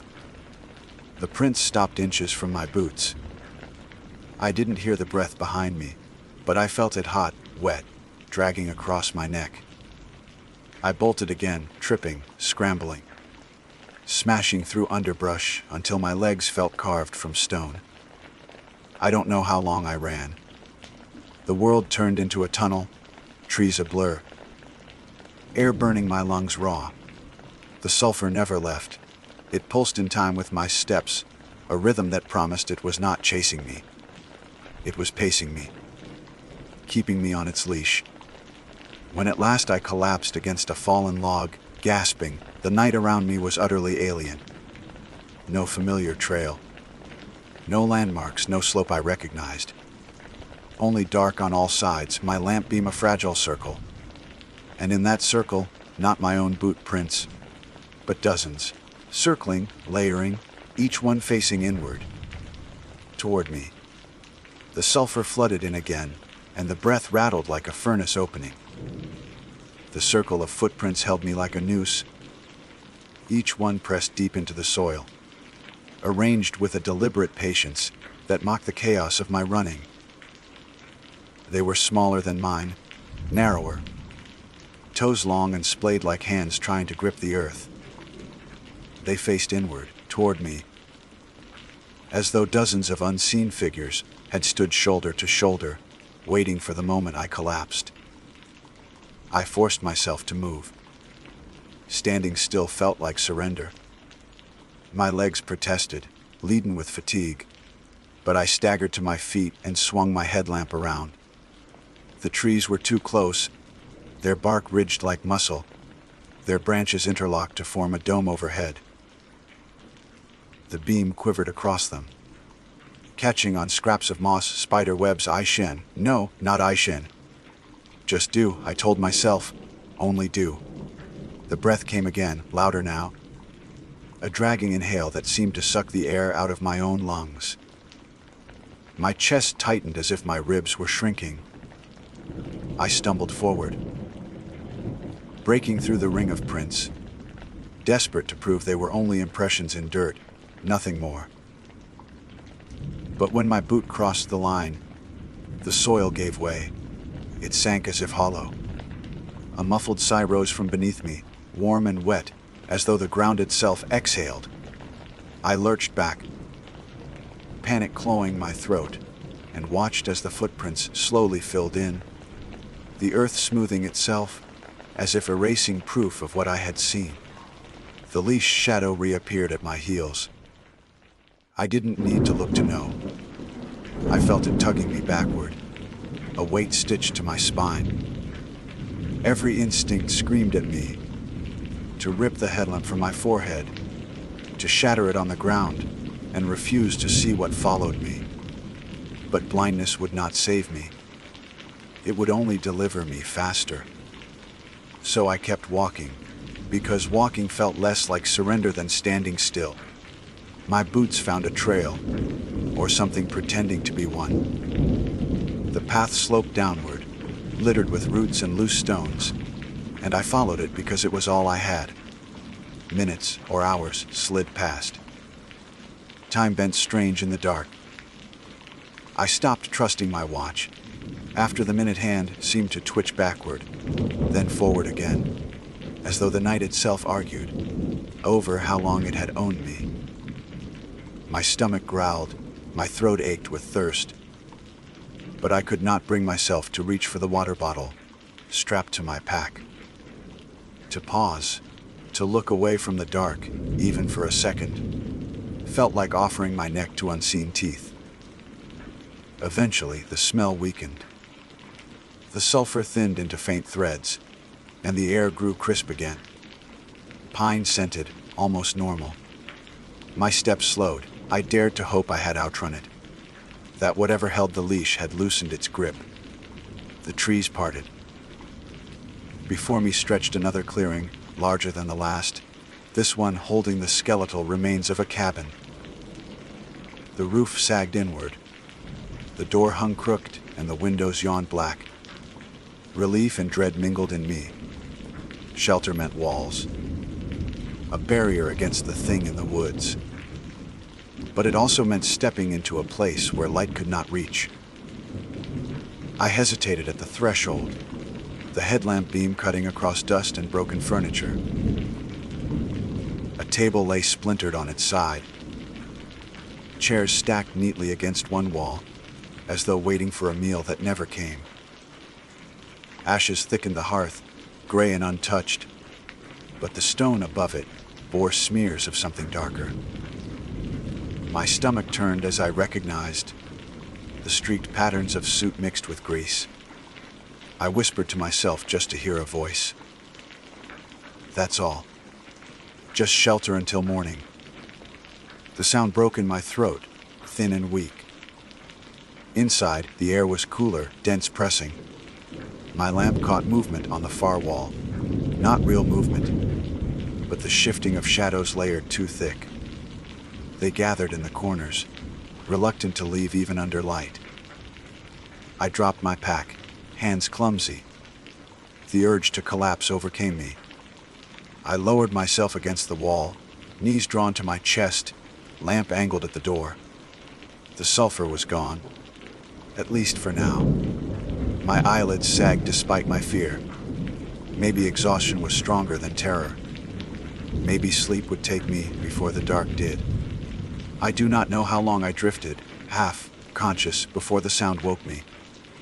A knock, not on the door, from beneath the floor. 3 sharp raps, measured, deliberate. My blood iced. I pressed my palm flat against the warped boards.